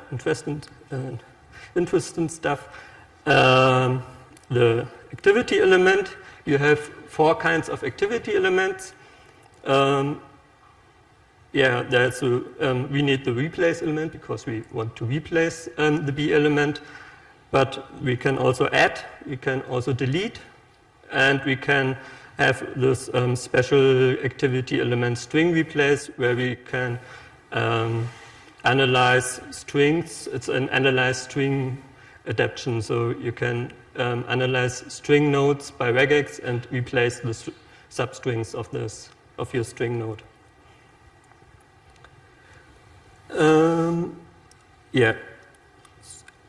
All the activity elements needs an anchor node or more anchor nodes, and they will be matched by the match attribute or selected by the match attribute.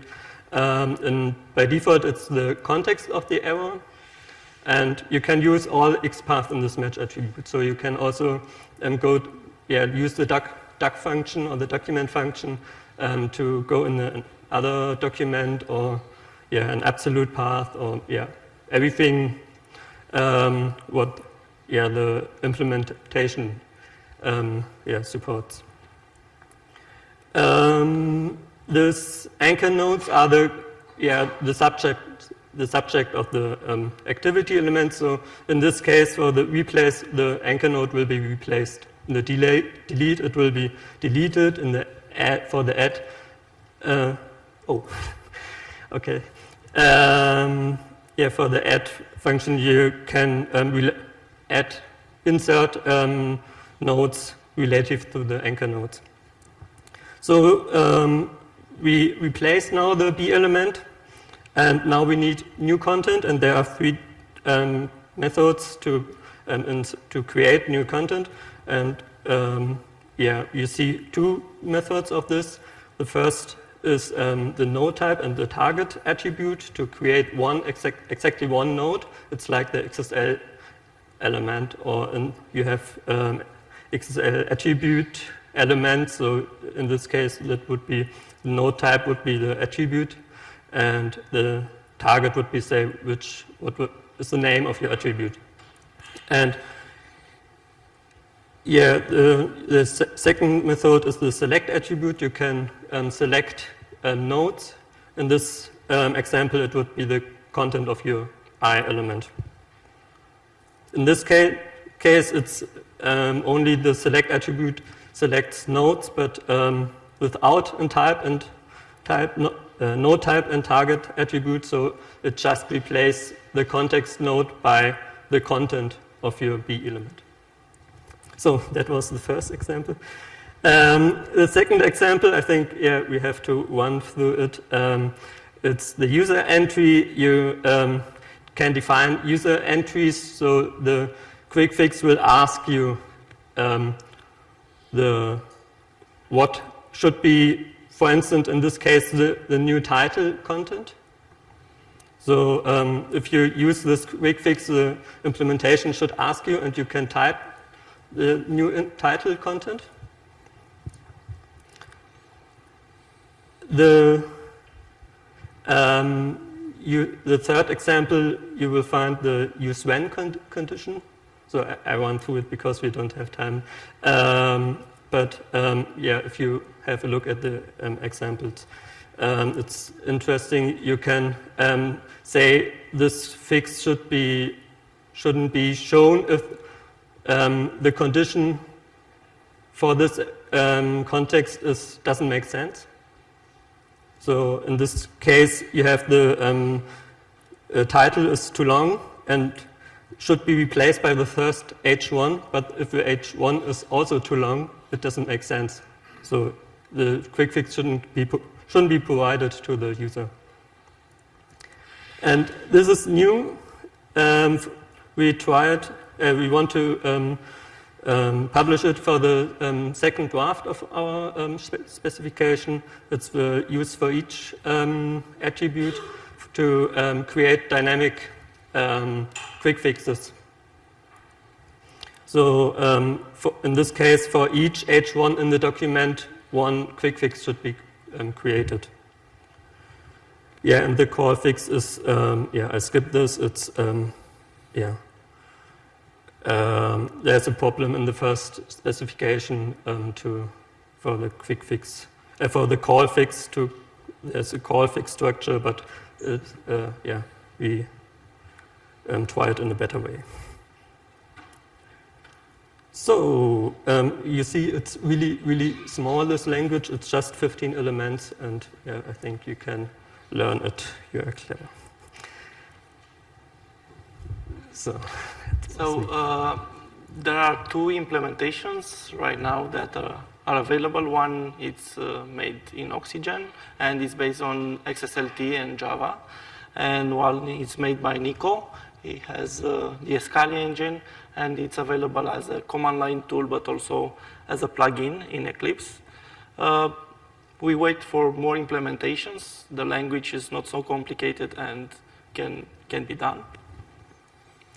I added here some projects that are already using SQF. For example, the Tima publishing company has hundreds of users that uses XML documents and edit them and uses fixes to solve different problems and different constraints. The Par6, which is a product developed by Pagina, also has this support in it. The Art Deco, it's an open source tool suite and also has these embedded Schematron fixes in XSD, and also an automotive testing framework developed for a major automotive producer. Also, hundreds of people use this framework and develops and fix problems that they find in documents using these fixes.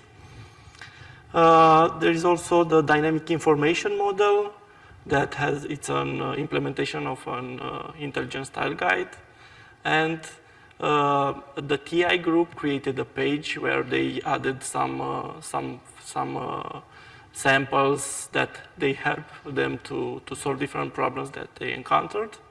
And also in Oxygen, we have in the data framework and in our user manual that it's public on GitHub, and you can check the fixes that we use.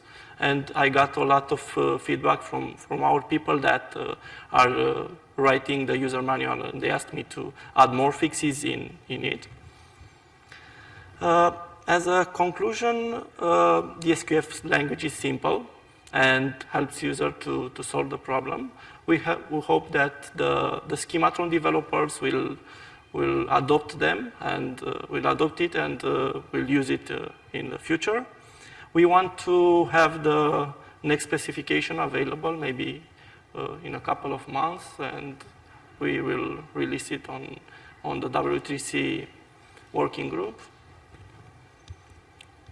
So thank you very much. If you have questions. Thank you. Over there, Jim.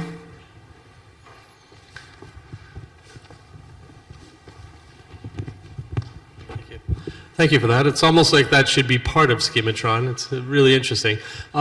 Two questions. One is there a dry run or some sort of delta to know if you're screwing up the document you're fixing? And the second question is, this could be used for just token substitution as well, I think. There is no dry run, but it's an idea, yes, to preview the modification somehow, yeah. And this depends on the implementation, I think. And I didn't get the second question, sorry.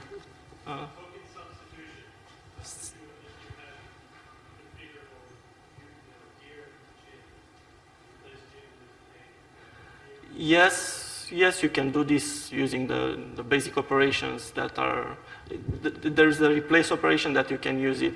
You are talking about text content or? Yeah. Yeah, the string replace operation. One example of this is, for instance, encoding, detecting URLs in text and wrapping them into link element, for instance, right? And we even have examples of such quick fixes. So it's a nice use case for SQF also. So you can write markdown parser to turn text file into the XML document using quick fixes. And that's, hello, Heino Schmull from Pagina.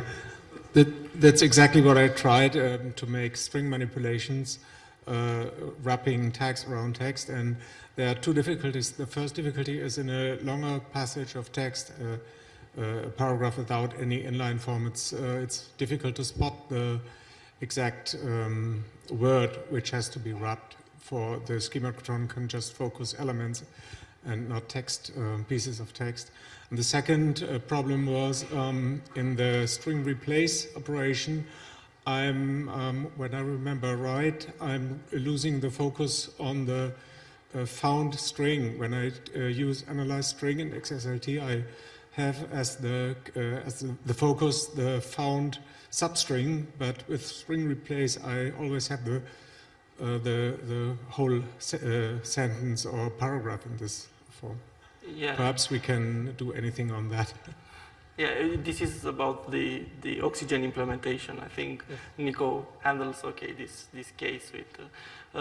Yes, the problem is that in Schematron you don't have this support to highlight the text from a paragraph, and I don't know, maybe an extension or something that will be in Schematron proposed to be there, to have some offsets. Maybe it's an idea, yes. But yes. The problem is that you don't resolve the entities, for instance, because it's in Java implementation. And my idea was an analyze string subset, so there you can have this context, but this Java implementation hasn't it. So yeah, maybe you can do it. I'm not sure. But Okay, and the last question. Robin LaFontaine, Delta XML. Just to follow up something Jim said, presumably you could run this in a fully automated mode, so it just went through and fixed everything. It would be quite interesting in that case to be able to put in comments where you've actually made a change or a fix. I guess you could probably do that with the standard language. Yes, yes, you can do it with the standard language, yes, of course. It's an idea. Okay, thank you again. Thank you. Thank you.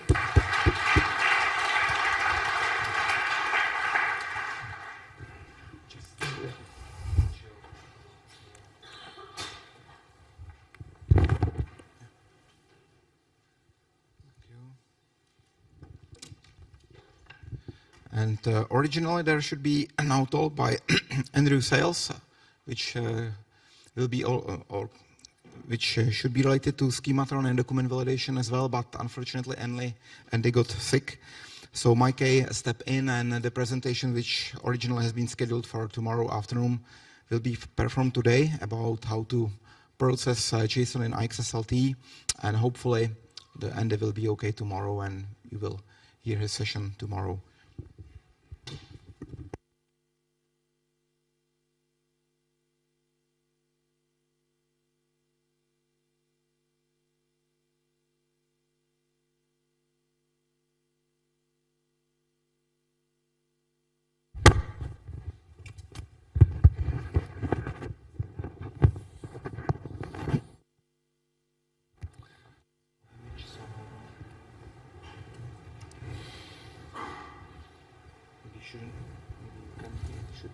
Disconnect and connect again.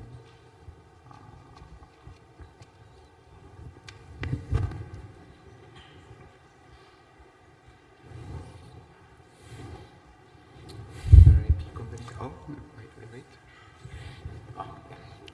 Except it's lost the bottom of the screen. Any adjustment can be made there?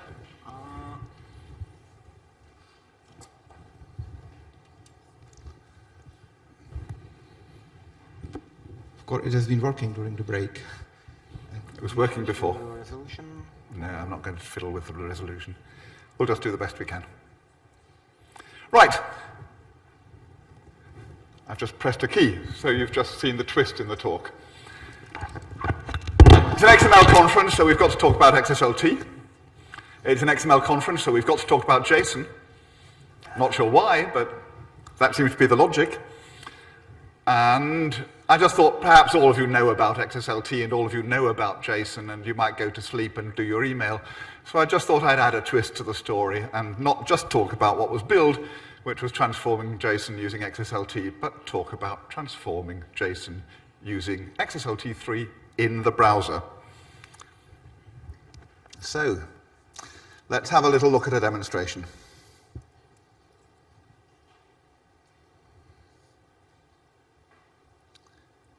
You might think you've seen this before.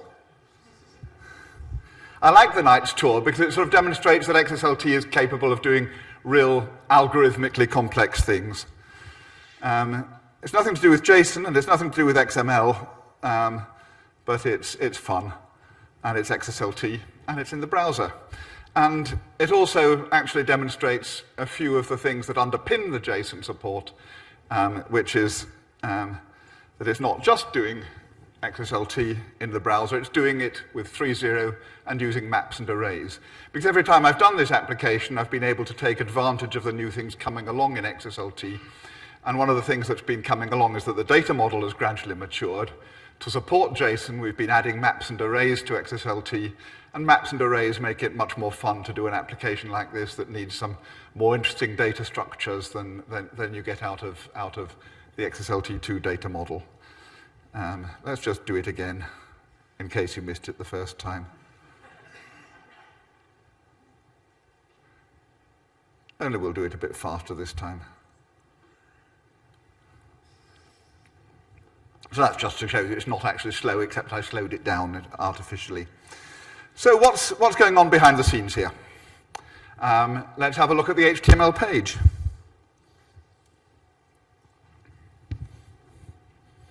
That's the HTML page. There's nothing of any interest in the body other than a place marker for the board.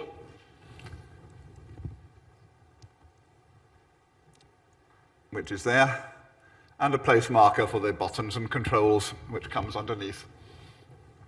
The interesting thing is this. So there's a bit of script that loads something called Saxon-JS.js. And there's an onload that invokes a transform.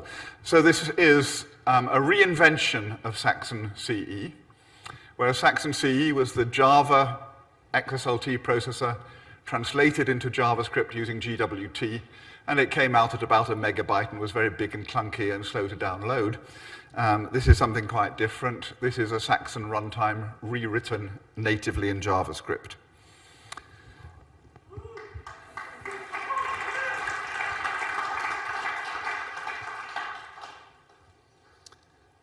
Let's look at the architecture of how that works. Where's the right slide? It's disappeared. It's off the screen. There we are.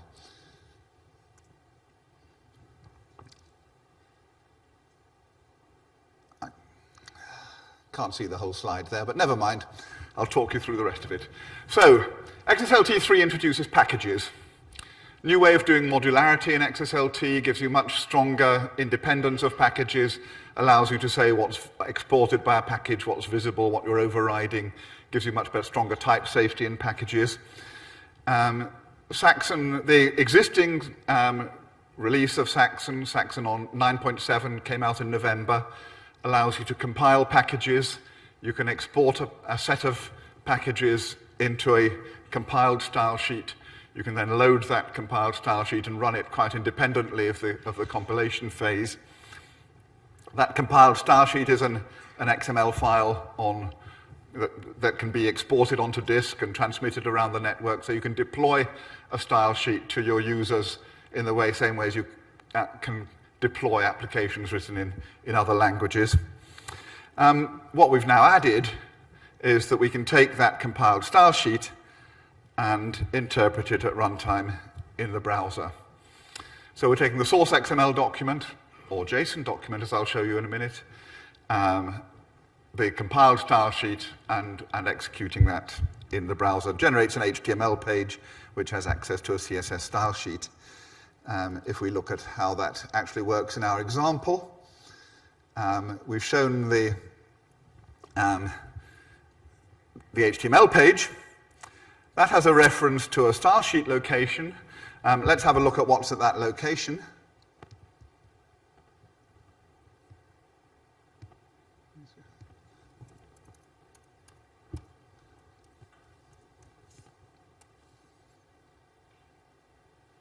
No, what did I do wrong there? I got it wrong. Never type when you're standing up. So that's the compiled style sheet. It's just a load of XML rubbish, angle brackets. You don't need to worry about that. That's generated by the Saxon export capability, and it's what we download at runtime into the browser. And it's the abstract syntax tree of the style sheet augmented with all the optimizations and all the decisions we make at compile time about type checking and all those other things.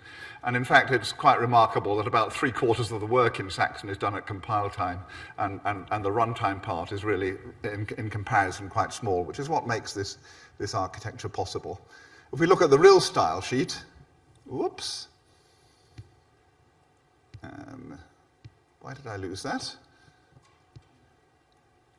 I don't want to go into personal banking, thank you very much. Go back into Command U. No, I'm now on somewhere completely different. Oops, what have I done wrong?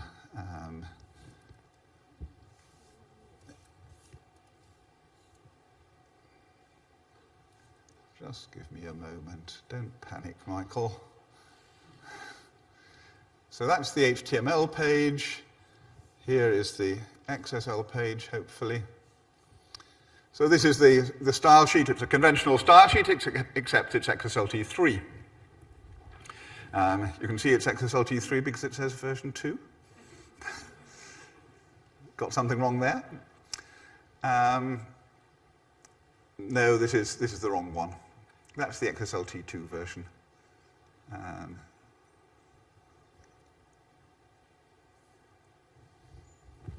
I'm going to do it a different way. I'm going to look at it in Oxygen.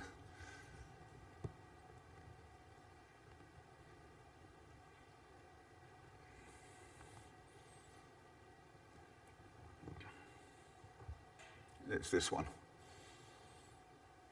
Tour with maps and arrays, the maps and arrays version. That one is the version 3 version. And how is it using maps and arrays?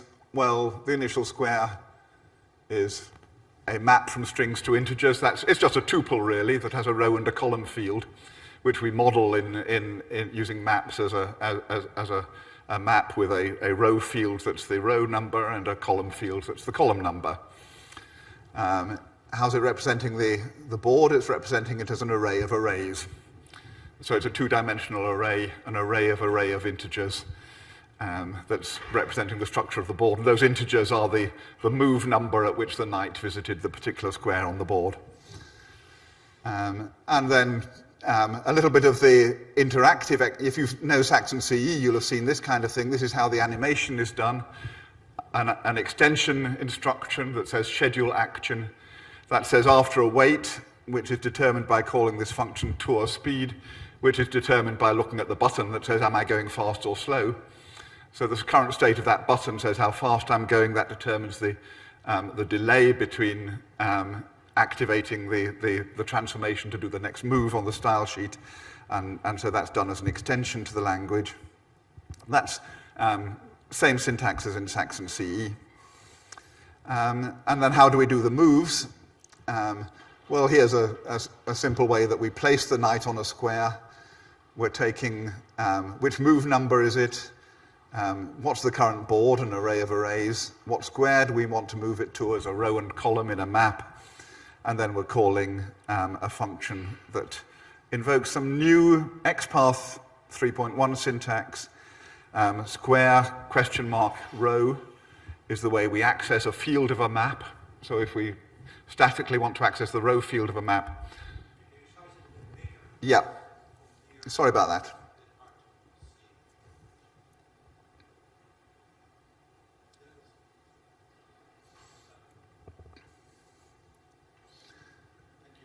So if we're making the next move on the board, again, the best square so far is a map from strings to integers.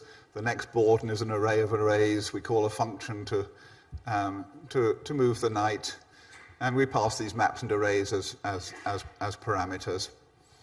How do we calculate where the possible moves are? Here's the logic to do that. For each number in the set -2, -1, +1, and +2, that's the possible row changes.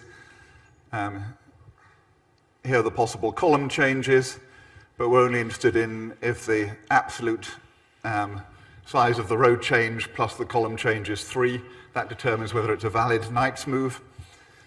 And then we're only interested in if the result is on the board, so the row has to be in the range 1 to 8 and the column has to be in the range 1 to 8. Then we get what's currently at that square on the board, and if that's empty, then it's an eligible move. So we're using array get to see what's currently there. And then we're using the new arrow operator in XPath 3.1, which is just a convenient syntax for function chaining that says rather than having lots of nested brackets when you invoke nested functions, you can pass the first argument through as a pipeline to the function. leaving it out as a positional argument.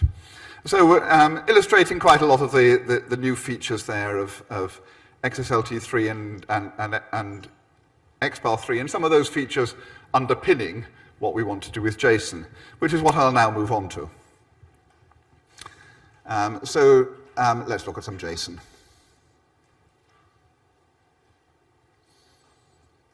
Here is some JSON. Or is it? Why does Oxygen put curly red lines there? Answer is, it might look like JSON, but it isn't. This is a data feed from the Open Weather Map organization that publishes weather forecasts in XML and JSON. I don't know if their XML is as bad as their JSON is, but it's actually a file that isn't a JSON file. It's a file that contains one JSON object per line of the file. But never mind, we can handle it, even though it's not real JSON. We're flexible enough. We can cope. And how are we going to cope? Well, what do we want to do with this file? It's quite a big file. This is just the set of US cities, which I think comes out as 10 megabytes or so. There's also a file of world cities, which comes out at sort of 400 megabytes. And handling 400 megabytes is definitely not in scope for a talk that only lasts half an hour. And handling 10 megabytes is a bit inconvenient. So what I'm going to do to display this data on the browser is the first thing is I'm going to split the data file up. We're a very traditional operation with XML. We take a big XML file, we split it into lots of XML files to make it more manageable. Here's the style sheet that splits it up. So we're going to produce HTML5 as our primary output, and that HTML is just going to be an index page that gives us access to the data. But then we're going to produce lots of JSON files as the output, and the way we're going to do that is we're going to call unparsed text lines, which is a new XPath30 function. That reads the input file line by line. Unlike unparsed text in 2.0, which gives it as it all at one chunk, this gives us it as a sequence of lines. And each line we're going to pass using the bang operator, which is a new XPath3 operator, into the parse JSON function, which is a new XPath 3.1 function. So it's all new stuff. And then, having parsed each line of JSON, what have we got now? We've got a sequence of things which are the output of applying parsed JSON to each line of the source text. What's the output of parsed JSON going to be? It's going to be a map. Because these JSON objects are maps, they start with curly braces. So we're going to get a sequence of maps. And now we're going to take that sequence of maps and we're going to group it. And what's our grouping key going to be? Oh, Oxygen, shut up. We're going to group it by the value of $name. So $name, that's new syntax as well. That's the way we select an item in a map. So if the map has a name attribute, then that gives us the value of the name attribute. It's just like @name for XML, except it's $name for a map. And so that's going to be our grouping key, except we're then using the arrow operator going to feed that into a substring operation. So we actually group it on the first character of the name. Then what are we going to do? We're going to sort it by the current grouping key. That's traditional. Now what are we going to do with the result? We're going to output something. And rather than doing it the traditional way with XSL value of, we're going to do it using the new facility of text templates, which are like attribute value templates. So you can now embed computed text to be output within curly braces in your style sheet. And the text we're going to output is going to consist of a vertical bar, provided that the position is not equal to 1. What does that say? It says if the position isn't 1, output a vertical bar. So I'm outputting vertical bars as separators. And this is getting the JSON valid that was invalid to start with. Then I'm going to output some stuff into actually no, sorry, that's not outputting JSON. At that point I'm outputting the HTML file, which is the index, so my index entries are going to be separated by vertical bars. In my index document I'm then outputting a hyperlink to an HTML file with a select attribute, and the select attribute is going to tell me what the current grouping key is. And I'm then outputting the JSON file for a subset of the data, in which I'm using the serialize function, which now has an option to generate JSON. But I'm not using that to generate the whole thing. I'm also going to wrap it around with square brackets and things which I'm going to do by hand and put new lines in. So I'm half using the serialize function to generate the JSON, and I'm half doing it by hand. I can mix and match that way. So that's the sum total of that style sheet. Let's just show you it running to prove it runs. So there, it's generated a number of cities files, one for each letter of the alphabet. If we want to look at one of those cities, it looks like this. The bad indentation doesn't really matter, but having one row per line helps you to read it and see what's going on. So it's outputting the coordinates and the name and the longitude and latitude of each of the cities. And now we're going to display that data. So we also generated an index file, which is like that. That's also part of the output of that transformation. I want to expand that one too, really. So it's using the same HTML file for each one, but with a select attribute. And just to show you that running, first of all, the index of cities is very boring and looks like that. If anyone knows a US city beginning with 6, then tell me, but there is one on this file. And then it gives a list of cities with their longitude and latitude, and they all happen to be in the US because that's what the data contained. So that's what it does, and we can go back and display another one. If we look at what that code was doing, actually the script here is slightly different because I haven't worked out how to concatenate all the modules of JSON at that time. So it's actually loading each of the JSON modules independently rather than the result of building them into a single one. But that's all. I only got this working last week. I mean, we only started writing this in January. So it's pretty new stuff, and it's been making amazingly rapid progress. The reason it wasn't in the submitted paper is that we hadn't started the project at the time when we submitted the paper.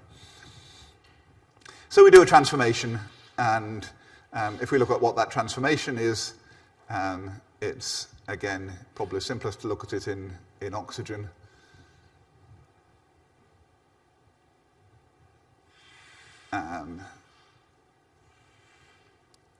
We've already looked at the HTML page. That's invoking the transformation. Again, the actual transformation is garbage XML, because that's the compiled output of Saxon on the server. And this is the real style sheet. So this is doing the active JSON work. It's fetching the JSON this way. There is actually a JSON doc function that combines those two operations, but it's not implemented yet. So I did it the long way by reading it as text and then parsing it. XSL result document here used with replace content, so it's just used to replace the content of the title on the HTML page. And then the actual content is generating a table. Table heading is fixed, and then for each row that we're reading, what happens is the parse JSON function here gives us an array, and the way we iterate over all the members of the arrays is using $**, which you can think of as being like @*. It gives you all the children, all the members of the array in this case. We iterate over those, we sort them by $name, which we saw before, and then we use these text value templates to extract fields from the JSON and bung them out onto the HTML page. So that's what that's doing. And that's not what I was talking about in the paper at all. what I was talking about.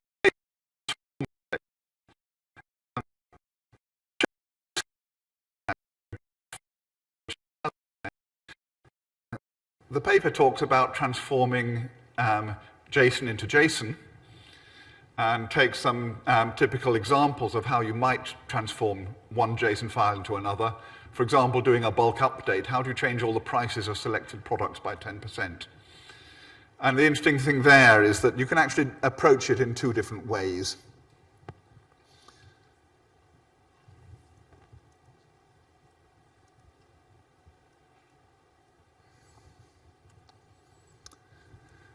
So one way is you can go via XML.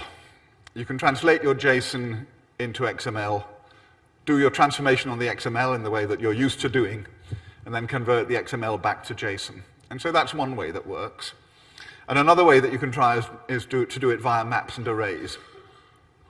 And this paper was motivated by me wanting to think, how easy is it to actually apply template rules to maps and arrays to do this kind of transformation? It turns out it's not that easy.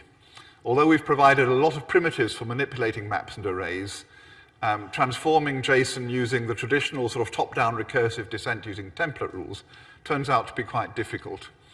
And the main reason for that, I discuss a bit in the paper, the main reason for that is that JSON, the data model for JSON, not JSON itself, but the data model for JSON is fundamentally different from that for XML, in that you can only go downwards. So we're used to writing template rules that have context. Template rules that use element names, which don't really exist in JSON. Template rules that refer upwards to where that element appears in the document. And the JSON data model doesn't allow you to do that. It has other benefits, having a data model like that, because it actually makes copying data vastly cheaper than copying XML. So for some reason, the syntax difference between JSON and XML has been mirrored by a data model difference that I don't think was absolutely necessary, but is the way that it's chosen to be done, which makes some things much easier and some things more difficult. And the traditional recursive descent processing is possible, and I show examples of how it's done, but it turns out to be a little bit more difficult. And that might be something to look at in the future as to whether there are better ways of doing that. But in the meantime, we may have a chance to look at those transformations in more detail during the workshop tomorrow morning when we're looking at XSLT 3. But I hope I've given you a little bit of excitement about things to come that you may not have seen before. So thank you.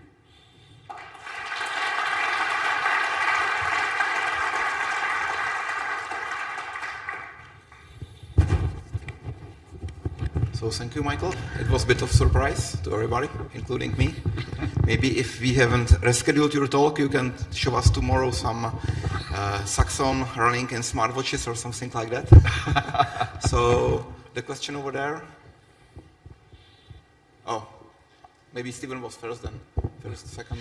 So I'm afraid I didn't quite understand sorry, Stephen Pemberton, CWI Amsterdam. I didn't quite understand your point at the end, because in XForms 2.0, we map JSON into an XPath data model so that we can just treat it as XML and then reserialize it. So I didn't quite understand what if you use JSON to XML, then you convert the JSON into an XML model. And then you can do all the traditional things of navigating using the ancestor axis and the preceding sibling axis and all that stuff, because you've got an XML data model. If you use parse JSON, you get maps and arrays as your data structure. And the maps and arrays only point downwards in the way they do in JavaScript, for example. You can't go and say, what map is this array part of? Or in one of the fields of a map, what's its preceding sibling? You can't do that sort of thing, and it comes as a bit of a shock.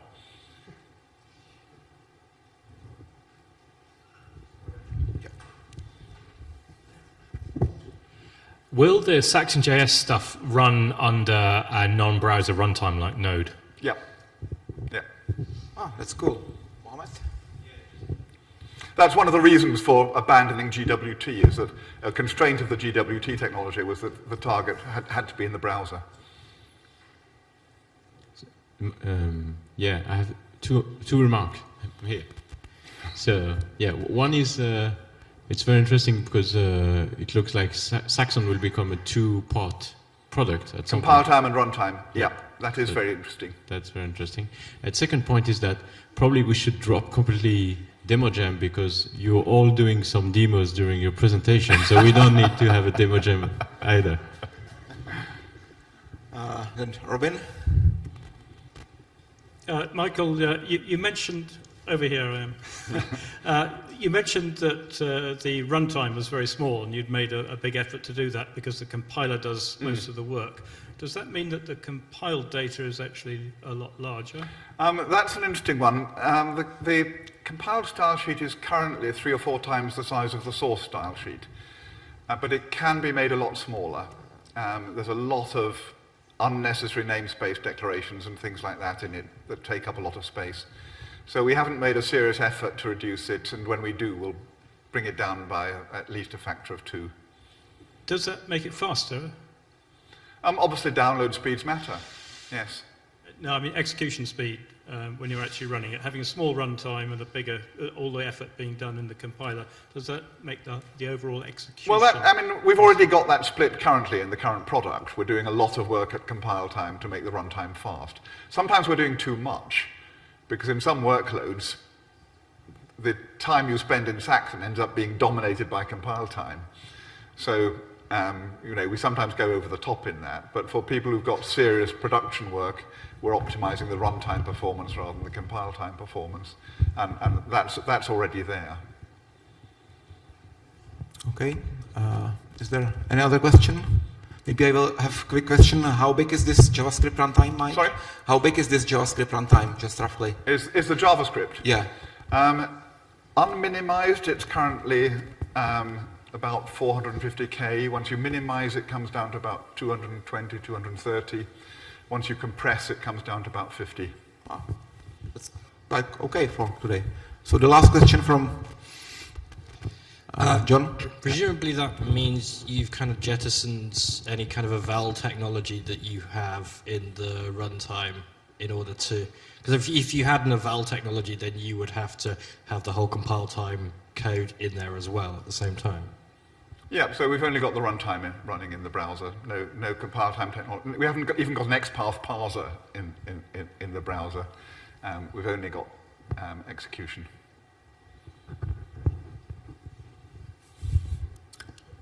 Okay, so thank you very much again. It was really surprising.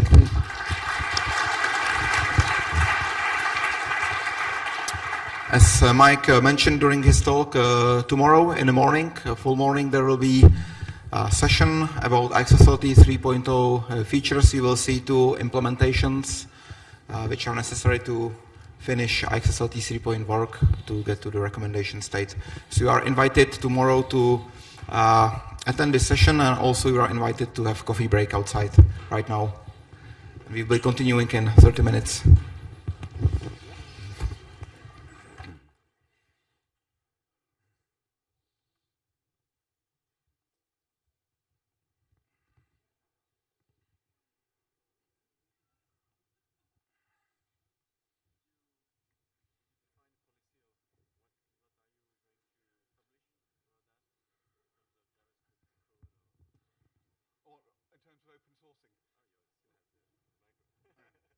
Well, there's no such thing as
I'm fine.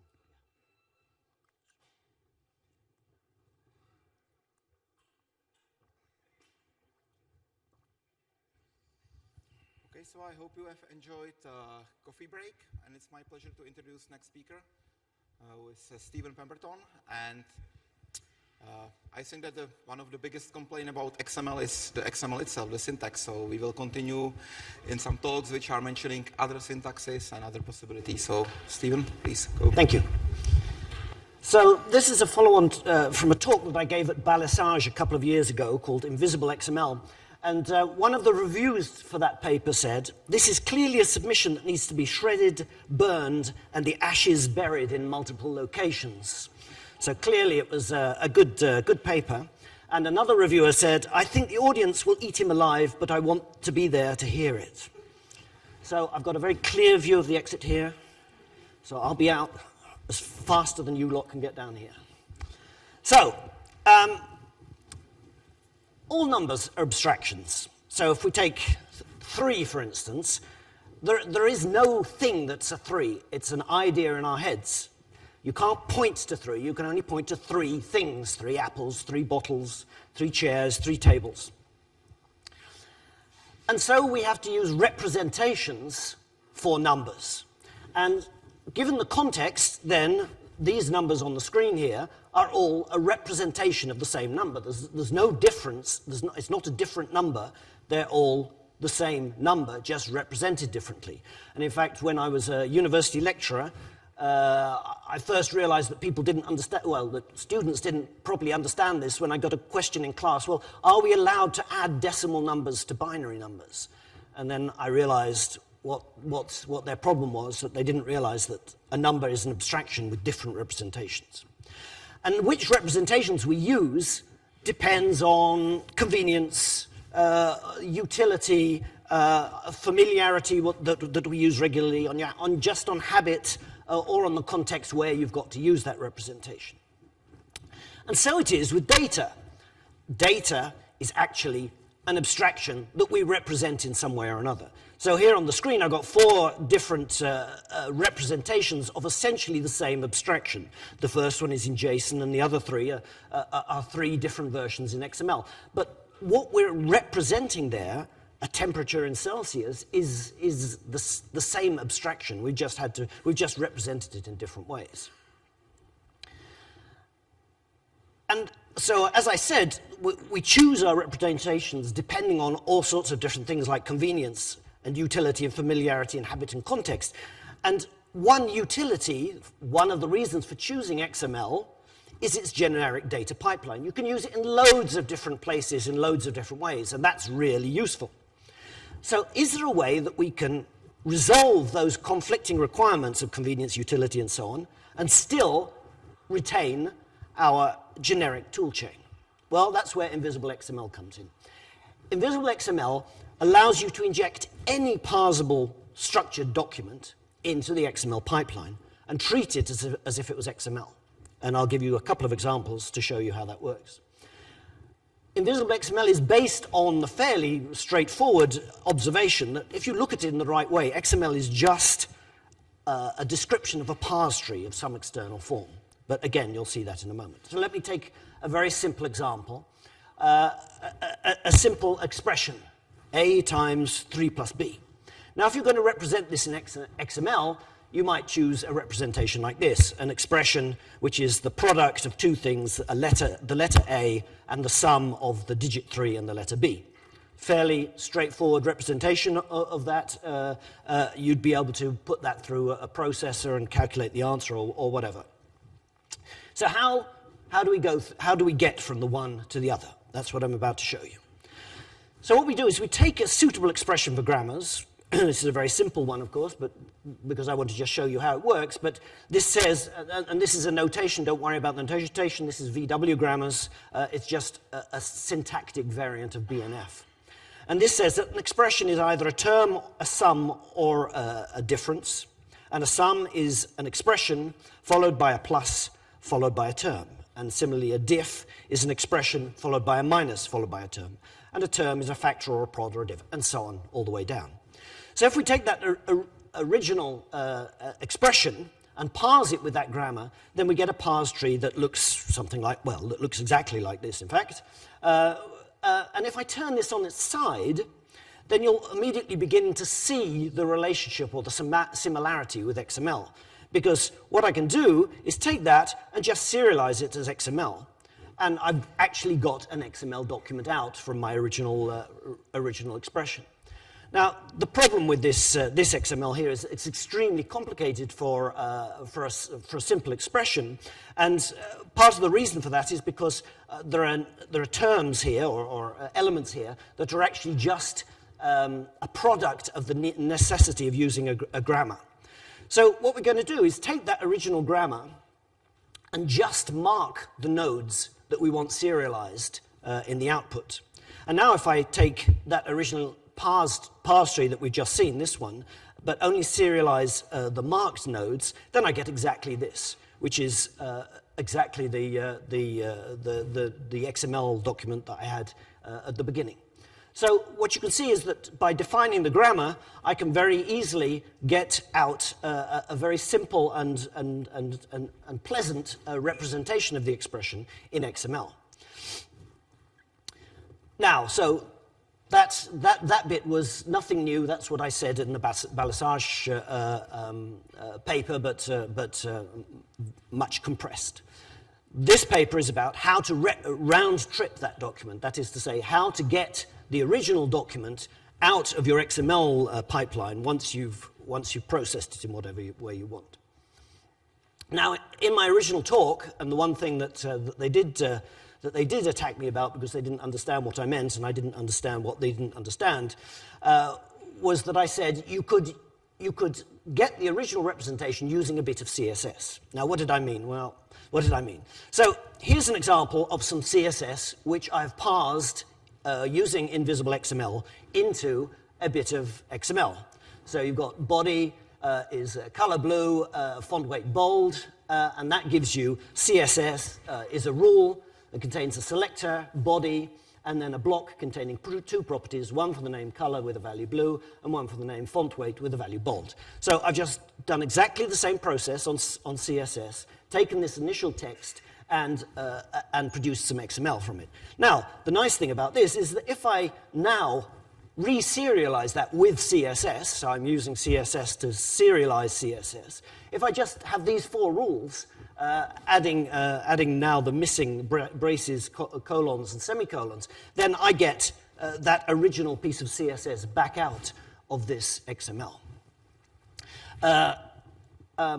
I also showed that the same bit of CSS you could turn into a different piece of XML if you wanted, using attributes. And again, you can serialize this, but your CSS rules are slightly different to get this back to that.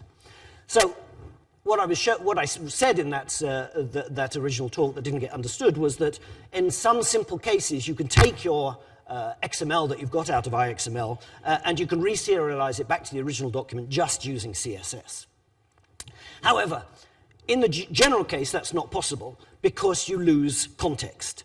So in the case of this example, going back to our expression, it's very hard, or would be very hard, just using CSS to get from there to there, because you've lost, you've actually lost the context of the braces, the brackets.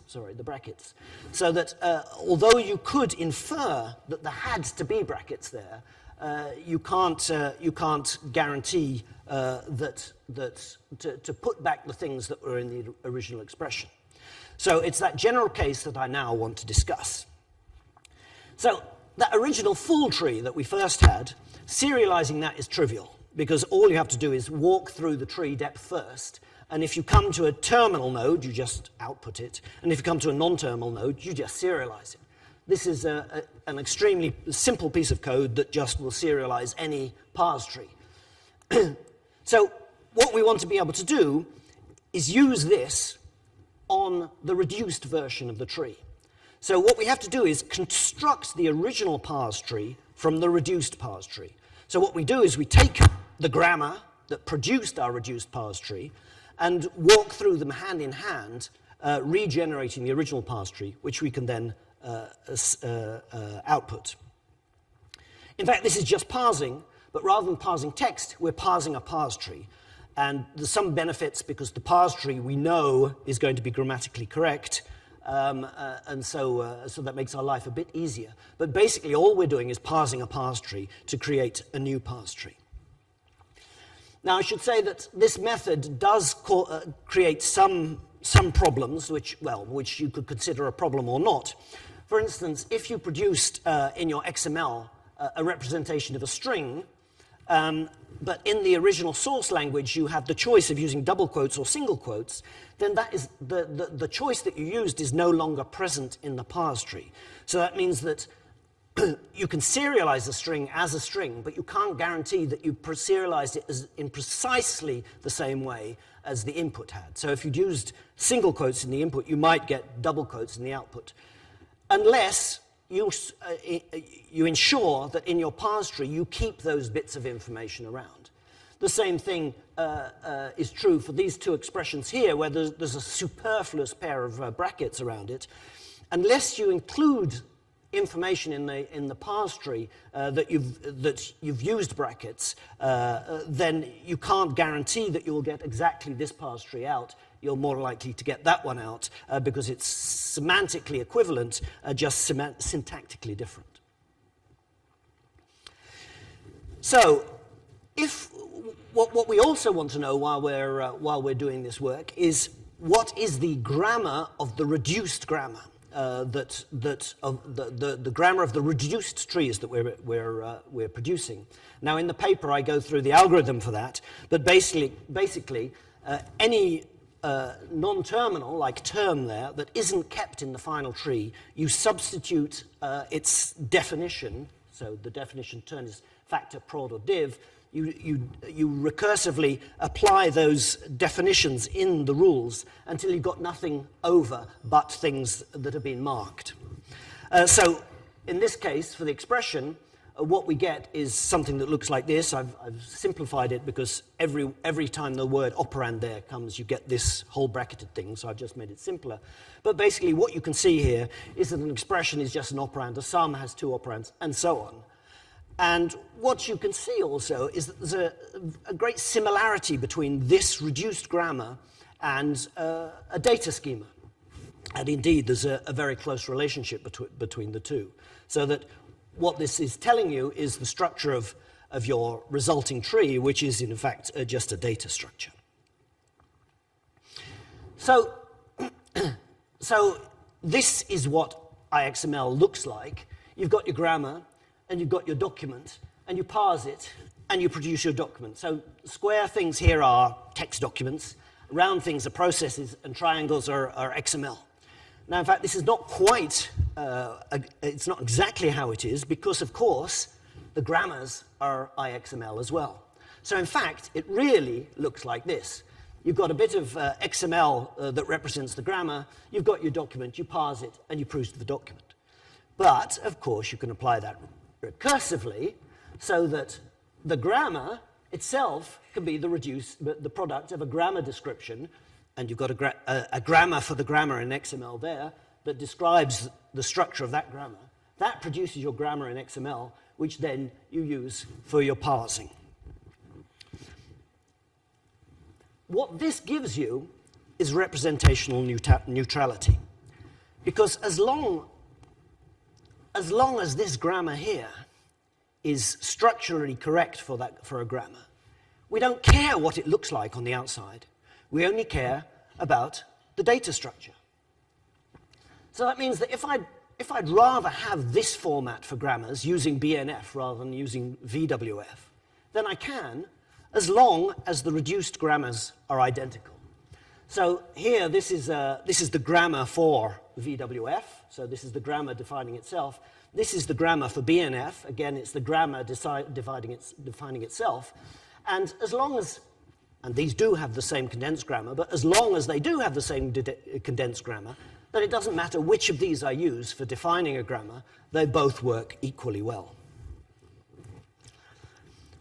What this also means is that it's now trivial to convert a grammar or any document in one form into a document in another form, Because as long as the grammars have the same condensed format, then you can read something with one grammar and output it with another grammar and get a conversion. So in the case of the grammars here, I could read the grammar in this form and output it in this form without having to do any more work, just using the two grammars. So that's the end of my talk. My conclusion is that, and I did work out what I was going to say as a conclusion. The nice thing about this is that it's really obvious. At lunchtime, somebody said to me, "It's all rather obvious, isn't it?" And I said, "Yes, actually it is obvious, but I've been saying it for years. I've been saying, why do we care about the external representations of documents? Because parsing is so easy." And I'd listen for a reply. Crickets would chirp. A dog would bark. Nothing. And in the end, I thought, I have to do it myself.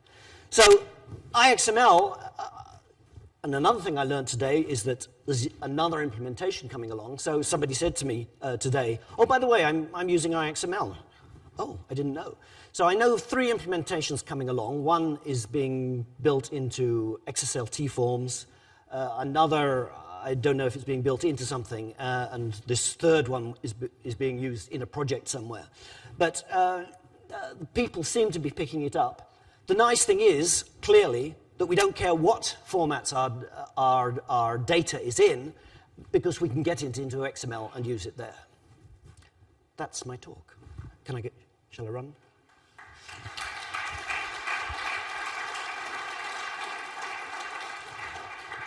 So I did it in the required 20 minutes. Thank you. So we have plenty of time for questions. So Robin, could you pass mic to the Robin over there, please? And then Liam is second.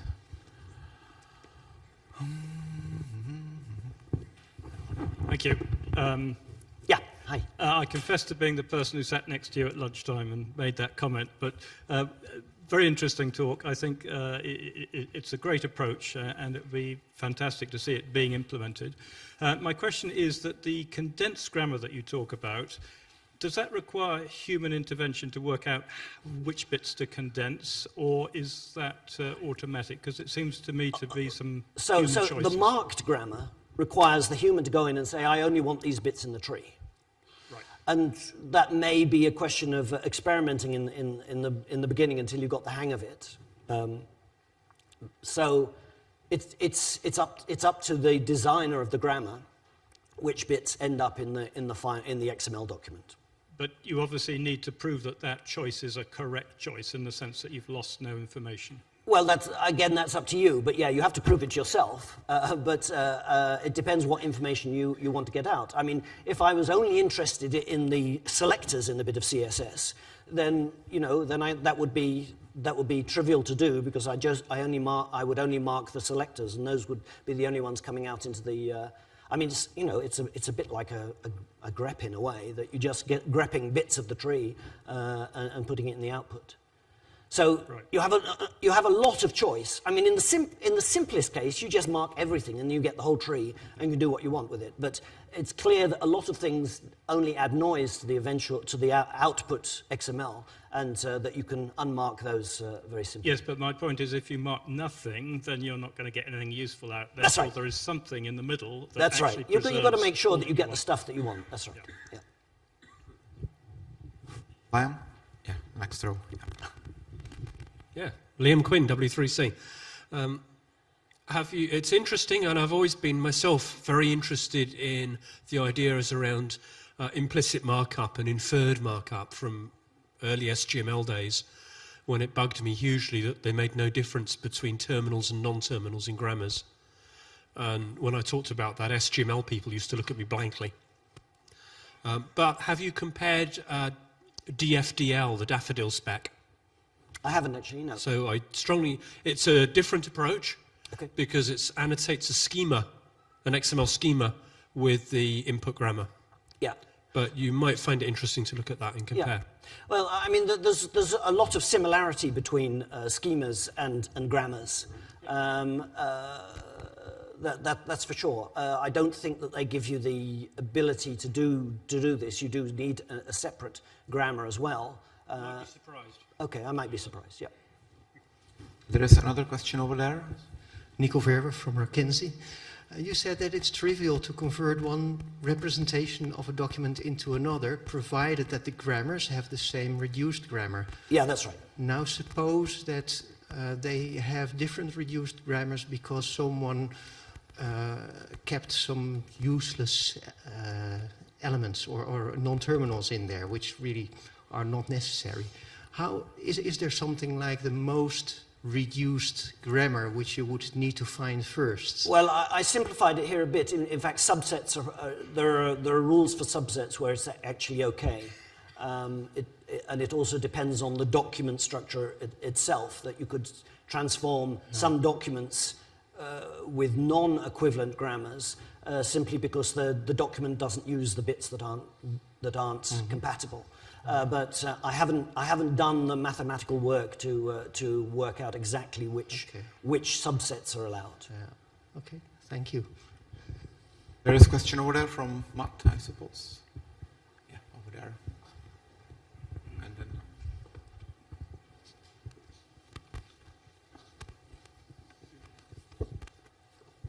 then Matt Patterson, Dilettante General Internet Board. So does this kind of approach prefer point integrations where you're doing specific grammars for specific tasks, or does it prefer kind of the one grammar to rule them all for a particular format? And the second question is, does this kind of approach suffer from the same kind of problems that generated classes with traditional, kind of, well, I can't even remember what the Java thing, kind of a la WSDL and whatever the JAX-C thing was that did it for Java. So I didn't understand the first question. Could you? So, for example, say we were parsing CSS, and today I am only interested in selector structure, and tomorrow I'm only interested in something to do with properties. Rules. Yes, yeah. Properties. Yeah. You could use a generic grammar that just produces CSS in a decent XML form and then just transform that or deal with that. You don't have to produce a separate grammar for each different sort of use, although you could if you wanted. Normally, you would just have a generic grammar for the format, just to get it into XML, and just use that as you would not use a normal XML document. The second one, I don't know what problems you're referring to. They were terrible. So I can't answer. Okay, John has a question, I suppose. So I wrote an Xcode implementation of XML. I don't know if that was one of the ones that you were counting. No, it wasn't 4. That's 4. Gosh, great. I like the way that you have sort of just used the same grammar to produce an output as well as to parse. The bit that I think maybe you didn't mention that I think made it twig for me was that you don't really want to put the same thing in and then get it back out again. You might want to transform it before you then get it out. And so then, of course, you're transforming CSS using XSLT. Yeah. So as long as the resulting tree is schema compatible with that reduced grammar, then you're still safe. Yeah. It seems to me that you could write grammars where it was so ambiguous as to be meaningless. How to write the text format back out again? Yes, you could. It is possible that I mean, it's something you have to be careful about, that you don't lose so much semantic information in producing the XML that you can't then reserialize it properly. Yeah. Yeah. And the other thing I just wanted to make a comment about was that you said that that writing parsers is easy, and I happen to agree. But I had conversation. Sorry. I said what? You said that writing parsers, as in writing a grammar for something, is simple, and why does this matter to people? I happen to agree, but then I've written parsers for most of my life, and I don't know if most people agree with that statement. It's a shame. I think they should know parser technology, but I don't think a lot of people do. Well, no, I agree that a lot of people don't know it anymore, but it's easy. It's a solved problem. It's not something that you have to do any research on. You just look up the algorithm and bingo, you've got your parser. That's what I meant by easy. There's no research involved anymore. I have a question as well, if I can. How do you deal with differences between like ways how different formats escape some special characters? Because it's not described by grammar, they will just allow some sequence of characters, but you have to like turn it into the real character or some different symbol. I mean, if you can parse it, then it's not a problem. If you can parse it with a context-free parser, then it's not a problem. The only problem would be if you had a format that gave a number to say how many things are about to follow. Then you can't parse that context-free. But as long as you can parse it context-free, it's not a problem. Okay, thank you. And probably the last question from Robin. Yeah. I think one of the interesting applications of this, surely, is that the XML form of relax-ng and the compact form could be represented in this way, and we could put an end to some discussions about the XProc new grammar as opposed to the XML grammar. Absolutely. I mean, it means that for every XML grammar now we can produce a linearized form, and then people can choose which they use, and nobody has to have any arguments. Yeah. Thank you. Okay, thank you very much again.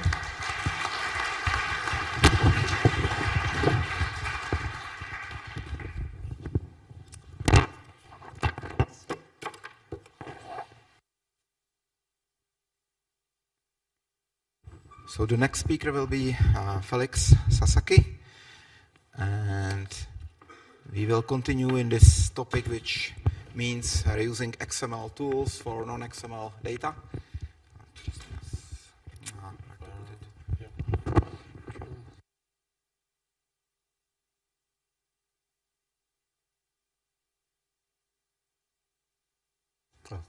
Can you hear me? Test.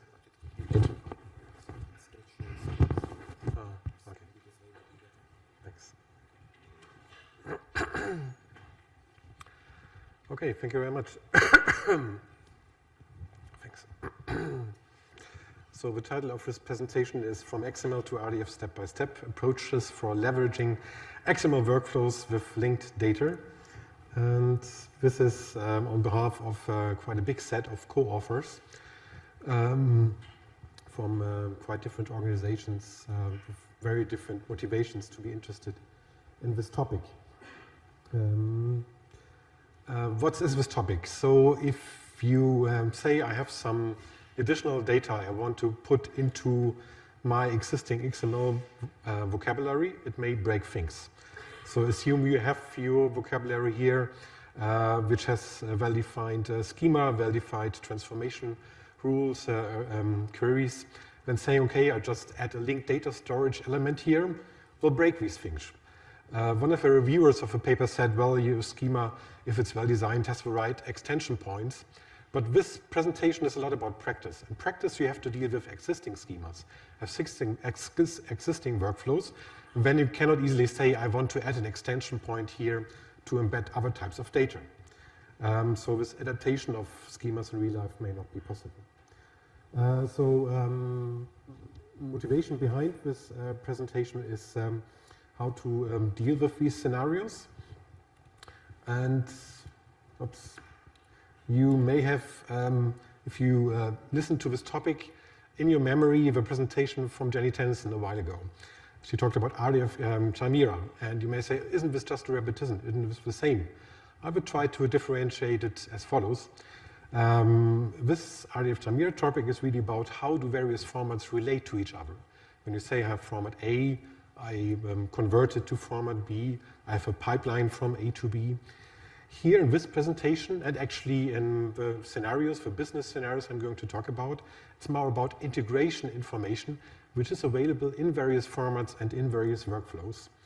And the scenario, where you will hear about from these various business scenarios in a second, is integrating this linked data and XML workflows for multilingual and semantic, so in the sense of natural language semantic, enrichment of content. This is funded by a European project, the FREEM project, which started last year, not in 2020, but would be quite far away. And it has 4 business partners who try to tackle this topic. And what we're developing here is a framework to allow such multilingual and semantic enrichment. And just before the presentation started, I pasted into the Twitter with the XMLPrague hashtag first a link to these slides and a link to an online demo.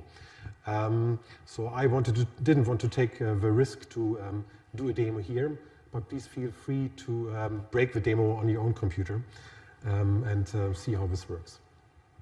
I had made various presentation at XMLPrague or other events related to linked data, and often people came back and said, linked data, who's really using that? So is this really taking up, or is this just some research, you think?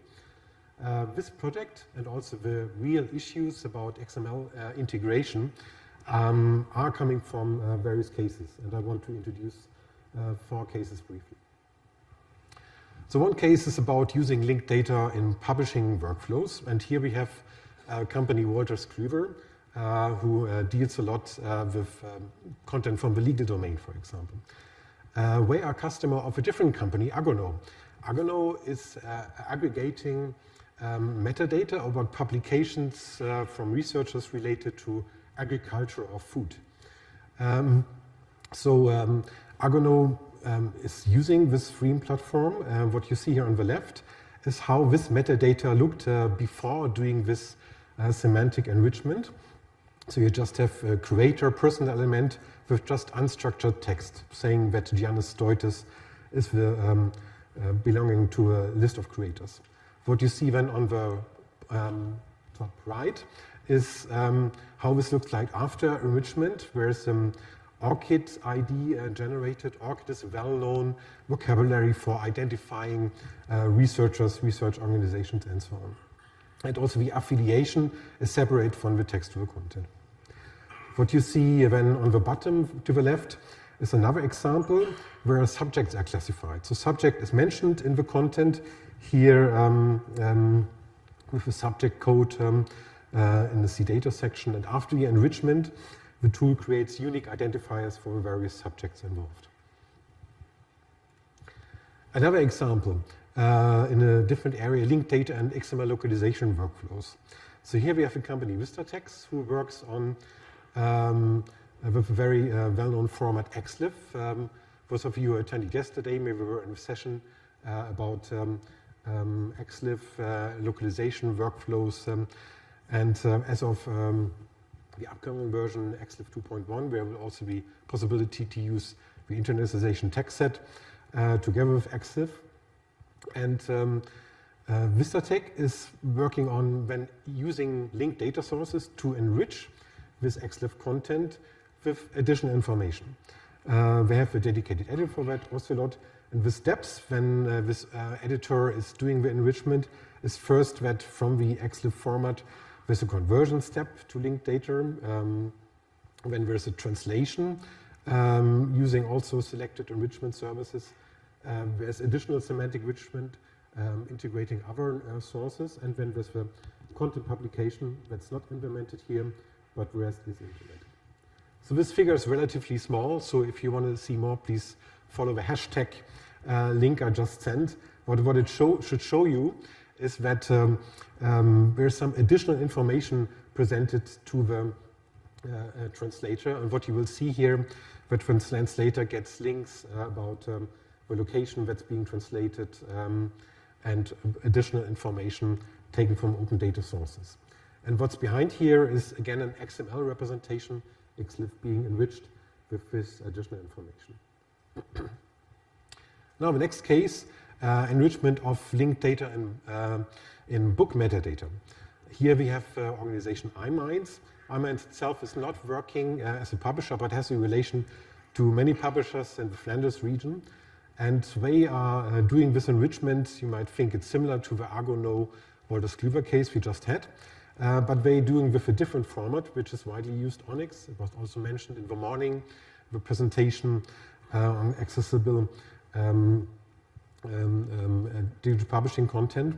And what you see here is one way how somebody could integrate disambiguation information about an author. Here we use, again, a different vocabulary, and not the ORCID vocabulary, but the FIA vocabulary, well known in the library world. So these scenarios that you just saw all show, well, companies really working on this integration, and they have sometimes really hard issues. So for example, in the Wolters-Kluwer Argonaut case, when they started this discussion, Argonaut said to Wolters-Kluwer, okay, here we just give you the linked data. But then Wolters-Kluwer said, well, we would have to give up our complete XML workflow to get any benefit of it. So we need various approaches to have maybe a transition or a combination of workflows so that the existing XML doesn't break. And that was kind of the trigger of the paper and the trigger of various options you see here. And I will show these options now. And as I said, there's an online demo where you also can try these options out. The implementation uses this enrichment framework I just described. It uses in the backend the Okapi framework. That's a well-known framework for extraction and merging of various formats in the localization area. You also may have heard of that in the session from yesterday. And it uses Saxon-CE, which work very well for orchestrating and this workflow in the browser. I said here it's the Swiss Army knife of XML processing. The browser made these slides before I had the presentation about Saxon.js today. I was a bit late. So this is how the demo looks like. On the bottom, you see a form where you can enter a docbook document. Currently, the demo covers docbook or TEI, text encoding initiative content. You set the docbook document type. You set the language of the input. You set the data source you want to use for enrichment. So here, for example, you can also use the ORCID data source. And then you set the output type of these 5 approaches, which I'm going now to explain more in detail. So first approach is that you convert XML to linked data. And what you see here is the document that I just put here as an input. What's being processed here, and also in the other examples, is just the power element. Because if you would process other parts of a document, for example, if you would try to enrich the title element, that would already break according to the docbook schema. And that's one part of the output here. On the top of the slide here, you see an URI, which identifies the segment that has been identified as a unique entity. It has some character offsets, says where it starts, it's about Prague, and there's various additional information saying it's a location, it's a populated place, and so on. So it has already a lot of information which you could not easily store in an easy-to-find place in the XML structure of docbook. So what's the benefit of this approach of total conversion? There's no need to change an XML workflow. You could say that's kind of the instantiation of the RDF Chimera approach. But the difference is that here we don't say I convert from A to B, but really the focus is on adding new interlinked information. The drawback is, like I said with the example of Wolters-Kluwer and Argonaut, it can be a deal breaker because it really needs a new tool chain. And another item which was pointed out by a reviewer, it's not easy to work with mixed content, which is of course very common when you process textual XML information. The next example approach is to embed linked data into XML via structured markup.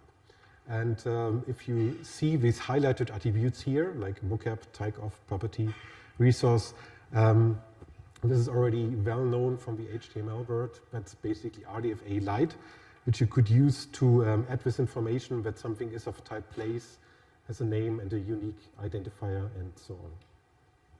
So benefit is that at least in some vocabulary, you already have hooks for the data integration. So this may not disturb your tool chain. RDFA 1.1 Lite is the technology to use here. It's common, of course, for HTML content, for scenarios like search engine optimization, using vocabularies like schema.org, and may also use other syntaxes like JSON-LD. The drawback is that it may break XML validation if your schema is not ready for that and you're not able with your customers to change your schema easily. And if you use the JSON-LD or RDFA approach, you still may need to have to adapt your toolchain. The third approach, anchoring linked data in XML attributes. And this is an example from XLIF that I mentioned before, which will be valid in the XLIF 2.1 upcoming specification. We have here, as part of the XLIF content, an attribute which uniquely identifies the entity, ITS attribute TI identref.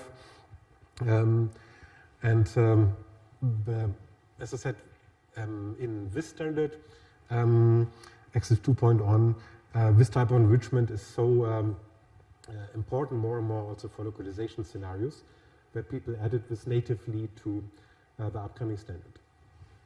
So, what does this mean? With this approach, when you're using existing XML attributes, no new markup is needed. So you will not break any toolchain, and you can make use of it if it adds any value. Coming back to this Argonaut-Wolters-Kluwer case, this is the direction we are currently going, this type of approach, that it's no cost then for the customer to say, I use it, and then they can decide if it's a benefit or not. The drawback is that you're just adding one piece of the linked information. The actual data integration, the actual additional information, so Prague is, or Berlin is of type place and has whatsoever inhabitants, that's not done. That information is just postponed. So there still needs to be additional workflow step. So you need to resolve that question, how to store the information. Also, the data integration does not leave a trace. You have no information what tool has been used for the integration, so you're missing this type of provenance.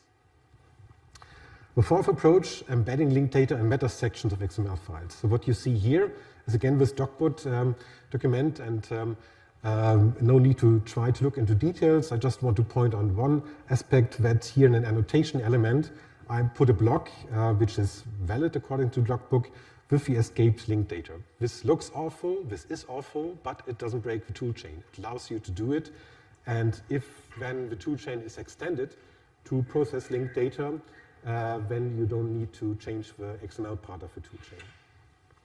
So the benefit is that the metadata sections do not emphasize the size of the main content. If you save additional information, it just gets too big, then you just process it separately. There's clear separation of concerns and processing. The drawback still is that there's no per se relation to the actual content. Compared to the previous approach, this is really a separate item, so the actual content, you can easily say this part belongs to this part. There are some pointers actually in the RDF linked data you just saw, but these rely just on character offsets, and when you're editing the XML, that's of course very fragile. Now coming to the last approach. In this approach, if you run that through the online demo, you will also see that this is embedded in the meta section element that I just mentioned. So it's kind of similar, but it uses first a different model. It uses the W3C annotation model. It's currently being under development, and uses a selector mechanism, XPath. So you see here an XPath expression which would point to the XLIF that we just saw, to the piece that should be enriched. And we already see that there are two pieces of information that can be added here, unique identifier for the entity and the type of entity. So the benefit here is that it's same as the previous approach, and it has more robust anchoring via the path expression. The drawback may be if you have large size content or need to have a lot of interaction with the content, when computing the path expression in the annotation model may be quite expensive computationally. So these are the 5 approaches which we came up when we started with various business cases. Some of them less intrusive for existing workflow, some of them more intrusive. So there's no clear yes or no, what is better for what, but at least this is the list we came up with so far.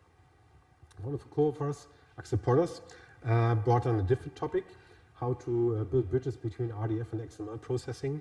And already a few years ago, there was a W3C members submission called XSparkle, which allow you to do this combination of processing within Sparkle queries. And I won't go into details here, but what you see is XQuery, which has embedded a Sparkle query, which takes various information related to locations and then embeds that into the XML output and creates an KML file out of it. So that's what we came up with this endeavor of integrating XML and RDF workflows. And as I said, we did not have a feeling that there's a clear solution. If a company says, okay, I can throw everything away and start a new workflow from scratch, well, they just use whatever data integration approach fits them. In most of the cases, this is not possible, so these options seem to be quite useful for them. So just going to read our conclusion. We believe that maybe some efforts in standardization body like W3C or a bridge to build these gaps between RDF and XML workflows would be helpful to enable such transformations that you saw and integrate tooling in a standard, or let's say in a list of best practices way, at least. So maybe that would be something which should be pursued. So the question is then to discuss now or during the beer, what do you think? If it's worth to documenting such options to move them forward, have a W3C group around that topic, community group, provide additional best practices, provide off-the-shelf tooling like William you saw. So here I'm very keen to hear your feedback. And with that, I'm done. Thank you very much.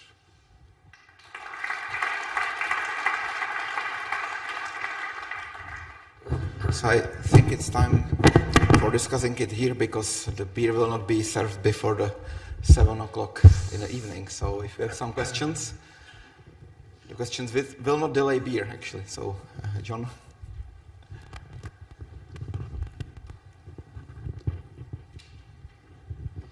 Hi, Felix. Thank you very much for your presentation.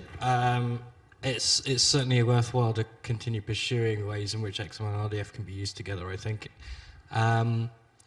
One of the things which is great about XML combined with XPath and languages that use XPath is that you can fairly simply make robust applications that are resilient to changes in the format of the XML.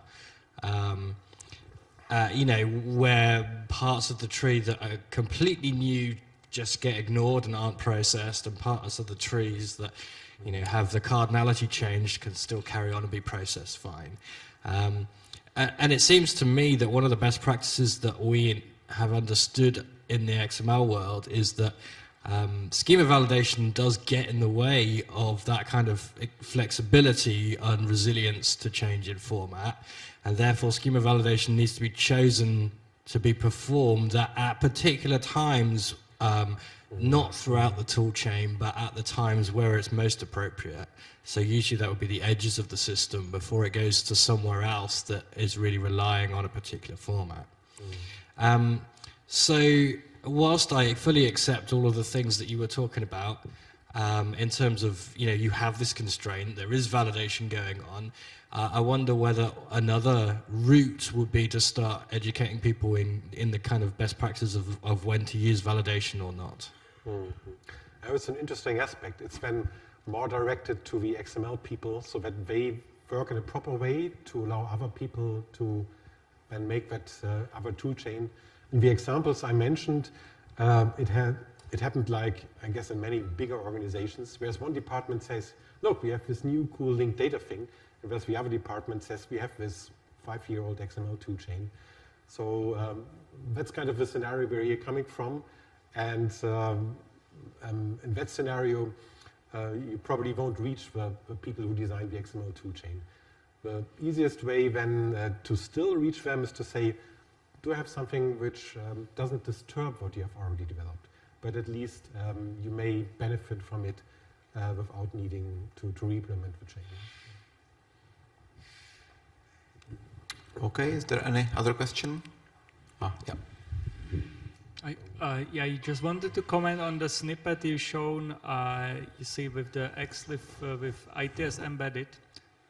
It's actually legal even now, just it's legal as an extension, so it's not protected. Yes, yeah. But it will be legal as a native module, and it will be protected in 2.1. So it basically depends on what's your declaration for the ITS. If the ITS declaration is W3C, then it's an extension. If the declaration is Oasis, then it's a module. And the module will become legal later this year. Thanks a lot for clarifying that, David. Okay, any other question? Okay, then thank you again, Felix. Thanks. So, thank you for attending the second day of XMLPrague. I think there have been a lot of interesting stuff which deserves some discussion over the beer. So, we are not finished today. We are continuing from 7 o'clock with kind of social dinner or XMLPrague night, or call it whatever. The location is same as in the past year, so if you have been there before, you know the way. In the case that you are here for the first time, I suggest follow some other people, or inside your badge, I don't know if you have noticed, there is a schedule, and also there is on this small quarter, there is description and address and small map showing the location of social event. So see you there at 7 o'clock or after 7. And also for tomorrow, we will be starting at 10 o'clock again. And we will be running 2 parallel sessions. In this room, there will be this XSLT 3.0 workshop. So you will see some new features. You can enjoy watching 2 different independent implementations, running some transformations. And in the next room, which is just in front of like registration desk, there will be a workshop about CSS print. So if you are interested in how to use CSS style sheet language to generating printed output, you can go there and learn this technology. If you plan to go there, I suggest going to schedule page for day 3, because there are some links which software and some examples download in advance, so you can try it on your machine during the presentation. Yeah, Abel, could you pass the mic? So maybe Abel wants to add something regarding the XSLT session. Probably he's going to ask you to submit some question in advance, because if you go to... Well, you have mystery powers, because yes, I am going to ask that. So it is a little bit hidden, but if you look at the program of day 3, and then you click on... I'm going to show it. Oh, you're going to show it? But you can talk. Yeah, I can talk. So you click on the first or the second session, doesn't really matter, because they have the same title. And then you scroll down a little bit, and there's some link where we ask you to come up with some questions for us. Of course, you don't have to come up with questions. You can also come up with some challenges or critique on XSLT 3.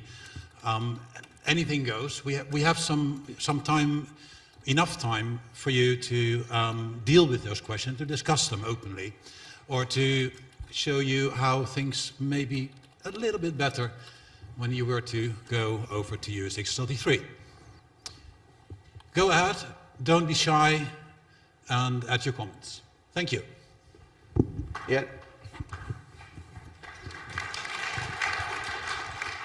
Yeah, actually there is easy path to this page. If you will just go to the XMLPrague homepage, there is recent posts panel, and the first post here is the post which can be used for collecting comments for tomorrow's session. So I think we are done for this afternoon program. So see you at the evening, and we will continue discussing XML and life and universe over the beer. Thank you.